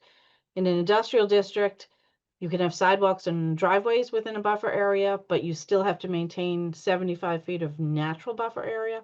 In the ARO district, we're saying that you have to maintain 25 feet of natural buffer area within the 75. You can have 75 feet of the 100-foot buffer area dedicated to other things. So industrial district, 125 feet of the 200 area can be dedicated to other uses, 75 remain natural. Administrative research office, we're looking at a similar, actually a greater, a slightly greater area that could be for driveways and roadways, and remaining 25 feet as natural buffer. Then we're talking about uses within the ARO and whether the board wanted to make any changes to uses. The only change that we have listed right now is with respect to ARO, excuse me. And in that case, right now, it's a special permit from the Zoning Board of Appeals, and we're recommending it be changed to a special permit from the Planning Board. There's another article we'll go to after this one that also addresses commercial indoor recreation. It changes it to a Planning Board use in all districts. But in case one article passes, another doesn't, we want to make sure they both address commercial indoor recreation within the ARL. The board was discussing whether or not they wanted other uses to be made allowed uses, or uses that were currently allowed to be made prohibited uses or special permit uses. And I thought we said that board members would check through the use table and let staff know if they wanted any uses to be changed. We didn't hear from anyone over the last 2 weeks. If you want to go through the use table, I have it here. We can do that now, but it'll take some time. If you want me to just send you the use table and ask you again to look at it on your own and get back to staff with any uses you'd like to see added, changed, eliminated from the ARL. I vote no or send it to us. Send it. Yeah, I will just put in the plug unless any of my, I would like to see any nonprofit that isn't a protected use taken out.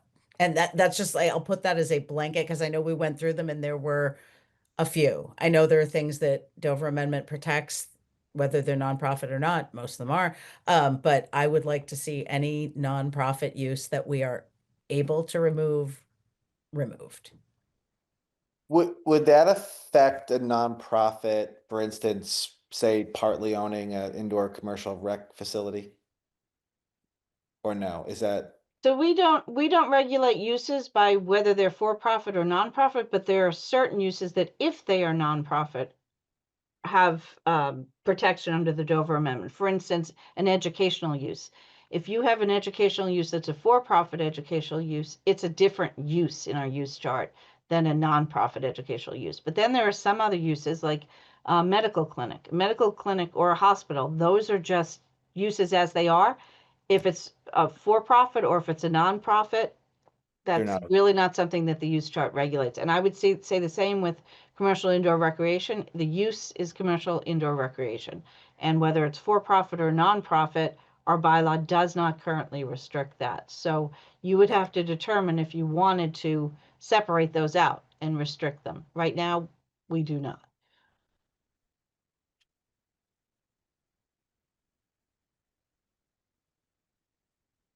All right, and so I will send you the use chart and you can take a look at it and send us back anything that you want us to put into this article. The other thing we discussed is revising the map. The original thought was to separate the ARO districts, create ARO 1 and ARO 2. I did talk to town council about that, and he did think that it sounded like spot zoning, but he wanted to review it further. We also discussed whether or not you could impose an overlay district over a portion of the ARO and whether this article is appropriately noticed.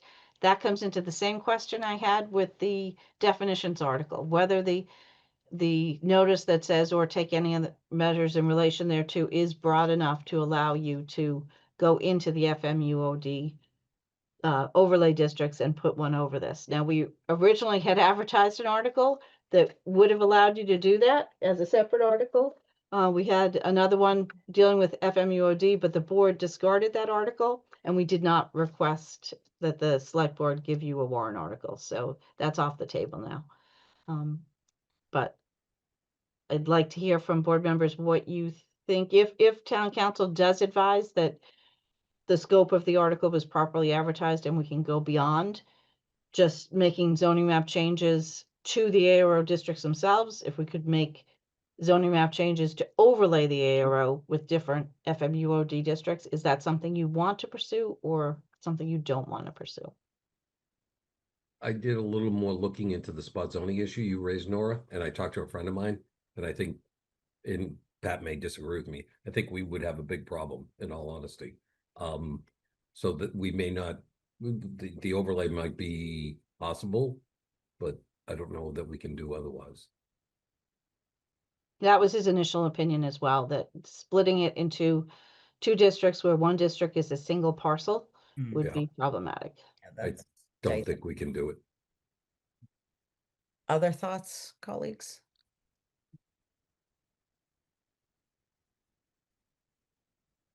I think I'm in general interested in doing some sorts of overlays to kind of achieve what we would have wanted to achieve via decoupling the two.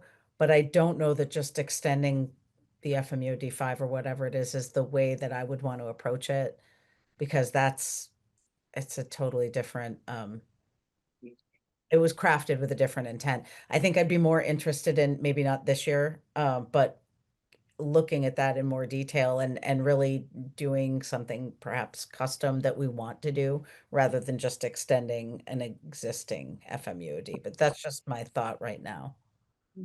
Why Yeah. would you be uncomfortable with FMUOD, Ellen? Maybe I would need to look at it, and I'm not sure that all the uses in there are things that we want to allow. I think we'd have to go through it, and because if we extend the overlay district, it's all those uses that then apply to this area as well. So I would want to take a closer look at that before just saying sure. Yeah, if it was a new article, separate from ARO, a new article to amend FMUOD districts, you could create a brand new FMUOD district that doesn't exist and give it exactly the uses you want and then overlay one of the ARO districts. But we don't have the flexibility to do that. right. Yeah, I agree with Ellen. I think we're lacking a little bit of bandwidth to do this thoroughly this time around. So this can be included with the with our big projects for next time. Maureen? Okay. Looking forward. But I would encourage, Phil, if there's uses you think we could add to the use table for ARO that are Yeah, maybe I'll appropriate, look at that. that's something we can do now, is we can add and subtract Right. if there's things we want to do, and then, you know, your thoughts on whether it's ZBA, us, whatever, you know, but I think that's well within our scope now, and might be the way to approach this without getting into, well, here's a whole other set of uses that we may or may not like all of them. So yeah, I'd be interested in your thoughts on that. Yeah, that's a good idea. I will send around the use chart separate from the rest of the bylaw to everybody to take a look at. Okay. I'll go All through right. them again and see if I can narrow. The one that keeps jumping out at me about removing would be like, no disrespect to the Brigham, but I don't want to see another pilot situation on a 15-acre property. You know what? I just, that is the kind of thing I'd like to avoid. So I'm not quite sure the right way to do that. So I'd be open to advice on that. I'll talk to them, Ellen. Thanks, Maureen. I know the CEO. As far like if there's what the right way to kind of just go away. Protect protect against that within the use table, if there's a way to do that that's effective, I'd be interested. Okay, then I will open this up to public comment on the ARO article. If there's anyone who would like to comment, please raise your hand or use the Q&A feature. We would just need your full name and address.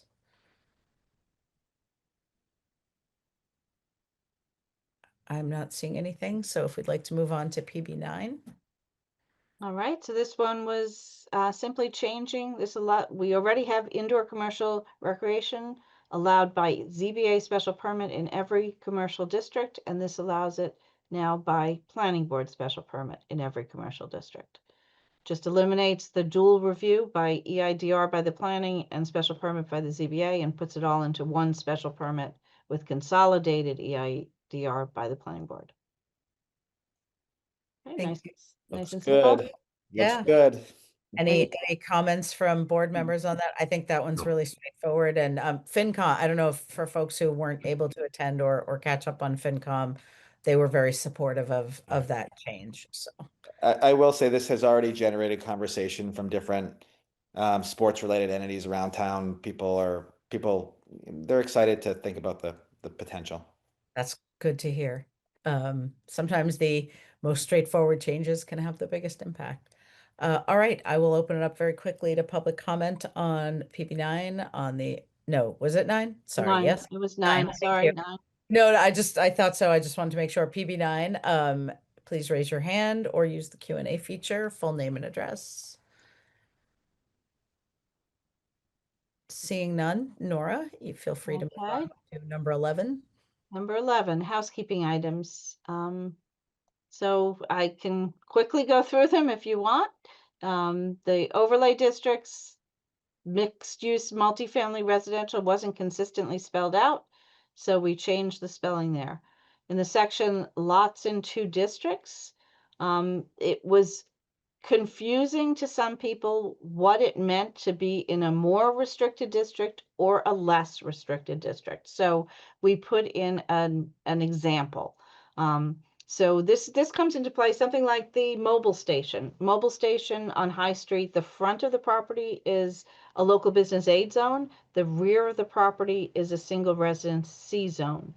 This section 3.5 says that where you have a boundary, the regulations, the boundary that crosses zoning districts, the regulations that apply to the less restricted district may be considered as exceeding not more than 50 feet into the portion of the lot in the more restricted district, but only if the lot has a frontage on a street in the less restricted district. So in a case like that, the frontage on the street is local business A. Local business A is the less restricted district. There are more restrictions on a property that's a residential property and fewer restrictions on a property that's a commercial property. But people get confused about which is more restrictive, which is less. So we add an example here. For example, where the front of a portion of a parcel on High Street falls within the local business A district and the rear portion of that same parcel which falls within the single residence C district, a commercial use that is permitted in the local business A district may extend up to 50 feet into the portion of the parcel which falls within the single residence C district, and the dimensional requirements applied to any commercial structure located within that 50-foot portion of the property that falls within the SRC district shall be the dimensional requirements that are applicable to structures in the local business A district. Just a clarifier, that's the way it's interpreted. That's the way the building commissioner interprets it. We only have a handful of lots all across the town that fall into this requirement, but we don't want people to misunderstand it. So that's the intent of that clarification.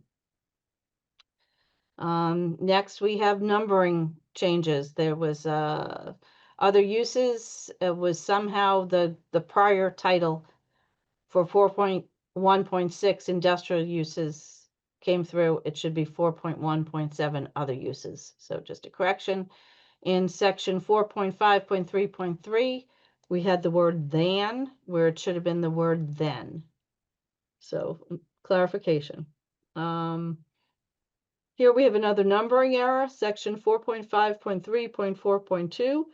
One of the subsections had it was just missing the 2. It said 4.5.3.4.3, so we added the 2 in there.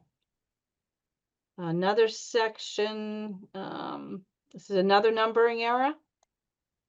Section 6.1.13, it said 0.2, but it was the 4th item in the list, so it should have said 0.4. So we made a change there. 7.2.2 applicability. This is another one at the end. There were 2 portions of this section that should have been removed and were not. So they are being removed here. So we explain earth material movement was changed from a planning board function to administrative function. And yet in this section of site plan review, EIDR, it still referenced earth material movement, and it still referenced solar array reviews, which are now under a new section, solar design review. So when we did those sections, we should have taken these out, and we failed to. So this bylaw, housekeeping cleans that up. Next, a misplaced period. In this case, let me find where it is. Here it is, right here. Changes, the period was inside the parentheses, it needed to be outside. Next, we have housekeeping number 9. This is in section 9.5.11.11, and there are just it's just misnumbered. So there was an 11, a 12, and a 13, which should have been 8, 9, and 10. Next, we have the rooftop wireless section, also misnumbered. Let me find it. The subsection 4 was listed. We had 2 subsection 3s. And then, so we changed 1 to a 4, we changed the 4 to a 5. 9.8.9, other required approvals, another misnumbering, 9.8.9, we changed it to 10. And that's it so far, though I won't be surprised if we come back with a couple of more when we meet on the February 10th. Every time we look at the bylaw, we find something else. Find something else. Well, thank you for finding all the ones that you have. Any questions or comments from board members on the housekeeping article? Looks good. All good. I'll open it up to public participation. If anyone has any comments on the housekeeping article, please raise your hand or use the Q&A. Full name and address. My son is the only one in the public forum, and Matt, have any comments? if he says anything, I'll kill him. I was gonna say, every time we never get comments, but one of these days someone is going to raise their hand on Not at housekeeping. midnight. Yeah, no, that was not an invitation. All right. Then if we are done talking about warrant articles, I believe I need a motion. I move to close the public hearing. No. We need I'm to going continue. to show it to you. We need like a Make sure we real get it one, right. a Nora one. Yes. We need That to was keep a this me hearing move. open. Yes. All right, Maureen, your turn. Maureen, you're up. Oh, I'm up? I can't even see anymore. I move that the planning board continue the public hearing for proposed zoning bylaw, zoning map and or general bylaw amendment articles for May 2026 annual town meeting to February 10, 2026 at 7 p.m. via Zoom, where a Zoom link and associated call-in numbers will be pre-provided on the town's calendar on the homepage at westwoodma.gov. Second. I have a motion and a second. Any further discussion? Seeing none, I'll take roll call. Phil, Aye. Maureen, Aye. Mike, Aye. Tim, Aye. vote aye as well. That motion carries. Sorry, I saw something in Go the to queue. minutes. That your son? Yes, it's Matthew. Did everyone get a chance to look at the minutes from January 6, 2026? And does anyone have any edits to suggest? No. All good. And I would entertain this motion. Second. Someone needs to make the motion. I move the planning board Oh. approve the minutes for the meeting of January 6, 2026 as presented. Second. Second. I have a motion and a second. Any further discussion? Seeing none, I'll take roll call. Maureen, Aye. Phil, Aye. Tim, Aye. Mike, Aye. vote aye as well. That motion carries. Fabulous. Next on the agenda is agency and committee updates. Has anyone been to any meetings? I did see, Amanda, you said the FS1 housing meeting is canceled. Yes, so, What are the we gonna do select, about that? so, the chair of the FS1 steering committee, I should give context. So the housing partnership was supposed to select the house, present the housing production plan to the FS1 steering committee as well as the long range financial planning committee, at the request of the select board. We had been coordinating it, and then the chair of the FS1 steering committee has decided that there isn't time in the agenda to hear the presentation or even include it for questions. So that is something for FS1 and the select board to work out. We don't, at this point, we've done everything we were supposed to do, and you know, they've been advised to communicate with the select board accordingly. So we're not gonna reschedule. We're gonna basically go back to the select board without the FS1 meeting under our belt. Is that right? Yeah, unless something changes, that's the case for right now. Okay. All right. Any other updates from other meetings? No. We did have speaking of long range financial planning, we heard an update from the FS1 committee that it sounds like they have narrowed down.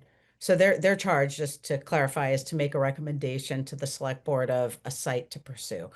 And it sounds like they've narrowed it down to the parcel of town-owned land behind Starbucks. I believe it's referred to as the Boy Scout property, the Deerfield School, and then the current site where FS1 currently is. Obviously, any of those would require a brand new design. And I believe they're going to, correct me if I'm wrong, Nora, because you were there too, but I think they said that their favorite site currently is the parcel behind Starbucks. Correct. Okay, so they're still working on that, and if I heard correctly, they want to have a recommendation for a site to the select board in time for the select board to come to Maytown meeting to ask for design funding. That's their current objective. That's the goal. So we'll see whether, just for us to be aware of that might move forward, just that we may be starting to talk about designs at some point in the not super near future. The other thing that came out of that meeting was there was an economic development update, and there was some discussion around educating the long range financial planning committee on what commercial properties we have and what kind of a primer on zoning, which I think is a good idea. And apparently that endeavor is already underway. Nancy Hyde and Nora are working on kind of doing an inventory of our commercial properties, the acreage, kind of what zoning's there now, so that the Long Range Financial Planning Committee can have kind of a context to be able to discuss our commercial properties, to make recommendations on is the current zoning incentivizing redevelopment or not? And it seemed like, and again, correct me if I'm wrong, Nora, if I remember correctly, there was particular interest in University Ave, not necessarily University Station, but the rest of University Avenue and 109. Yes. So And when, also interest in High Street properties and I think Route 1 properties as well. Thank you. so what's the charge that they're doing? What is, can you They asked explain for a little an more about what's going inventory, on? an inventory of commercially zoned properties, so that we're looking at each property and giving the size of the property, the size of the buildings that are on the property, the current use, and the zoning district. Yeah. Wouldn't that be something that the planning board should also participate in? Yeah. I welcome that as something that maybe we kind of a sense of the board. I'd open it to the others. I kind of think since zoning is squarely within our purview, that we maybe invite ourselves to participate. Yeah, Phil, it sounds a little bit like what we had maybe planned to do in the spring, although I envisioned just doing pockets of town. Yeah, but of High this is Street. exactly what you and I were talking about. Mike. Yes, yeah. So if they've already started it, maybe Piggyback. we kind of jump in, perhaps. So Since what we- we're doing is we're providing the inventory for them to get an understanding of what the starting condition is. They're not proposing zoning changes at this time. The planning board would propose those, but we'll provide the same inventory we're providing to Long Range Planning Committee to the planning board. And if you want to hold a joint meeting, if they're available for a joint meeting, you could do that and you could discuss it together as well. Okay. I mean, That might be a good starting basis, Phil, to then sit down and think about how we yeah. want to propose. You and I were already talking about this entire issue, so that's the only reason why my ears are perking up at this time. So, anybody else? I'm open to comments. Yeah. Mike and I were going to get our steps in. I think it's useful for Long Range Financial to have the same way I think it's useful for any board that has to talk about zoning, like FinCom or any board, to have an understanding of what these terms like FMUOD1 and 4, whatever, mean. I wasn't clear on the conversation. To me sounded like then once we had this inventory, Long Range would be talking about making recommendations about what areas we want to incentivize. So I think planning board, frankly, should be involved in that part of the conversation, because that's where we are. That's our purview. That's our purview. Yeah, exactly. So it does sound like there's some overlap there, and that maybe there could be some synergy between the endeavor that's already started and what this board and members of this board were talking about taking on anyway. Yeah, and I would just add, it's important to encourage commercial development for the revenue, but particularly at places like High Street and other areas, you need to encourage commercial development for the residents to use as well. Things that people might want to see and enjoy and have a part of their town. So, Yeah, I think it's important not just to have the dollar view, which obviously commercial tax base is critically important, but I think, inputs from other side also provides greater transparency if there is other bodies within the town that participate in the process. So, and that's a issue that I think would resonate. and I'm talking about commercial uses too, just Yep. residents Agreed. wanting and see and do, and part of that is bringing people to the town to do stuff so they can spend money here, right? So, Of course. which University Ave does well, but I don't know if High Street does well. So, Agreed. Yep. And I think you're touching on something we even talked about last year too, Mike. And yes, you were part of those conversations about it's not just the bottom line. We want to generate revenue, but we also, like you said, that residents want certain types of business. There's things that enhance our community in other ways aside from financially. And I think there is a synergy point between those two things. We can encourage things that earn us revenue, but also enhance the community by bringing businesses or activities or whatever to town that our residents can actually use and enjoy. So I agree with that. I think that needs to be part of the conversation. Or other residents from other towns, so they can spend money here on our coffee shops and our restaurants. Right, exactly. No, I think you're spot on. From my perspective, you're spot on with that. And that should be part of the conversation whenever we talk about incentivizing redevelopment.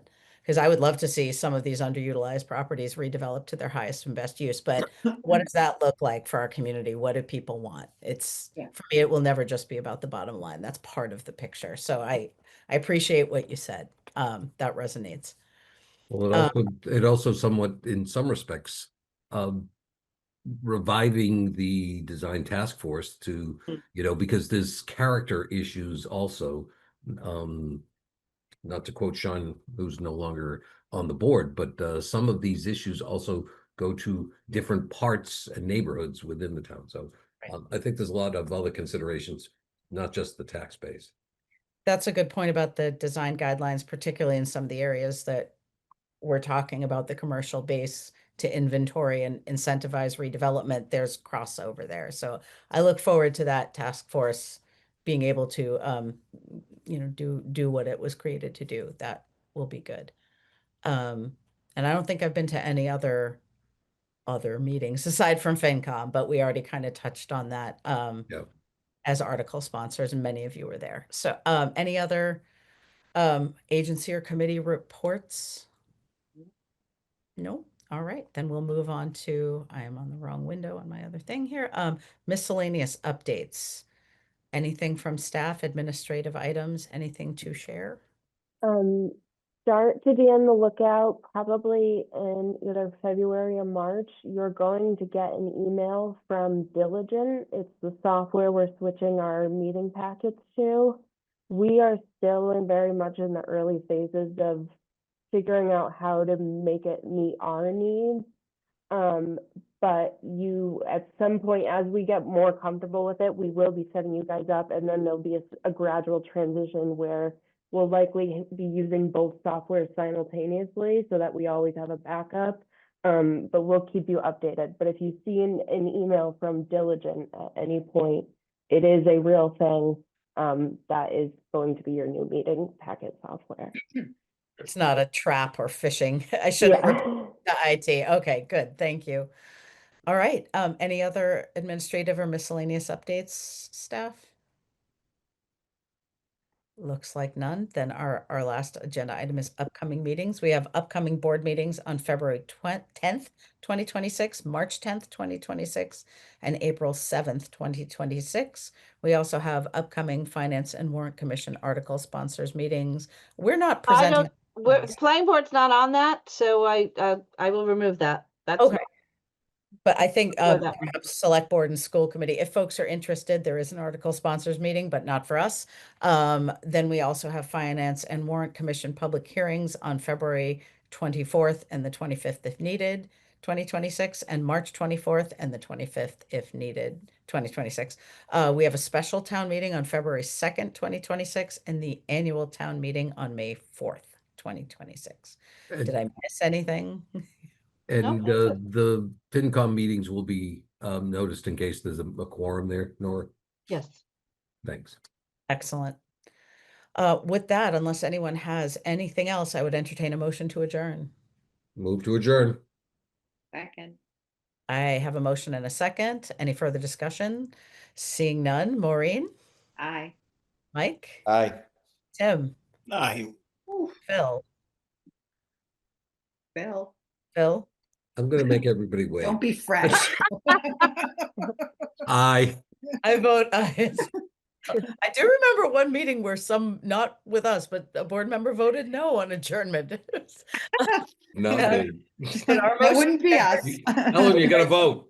I voted aye. We are unanimously in adjournment. Thank you all. Thank you. Good night. Thank you all. Thank you.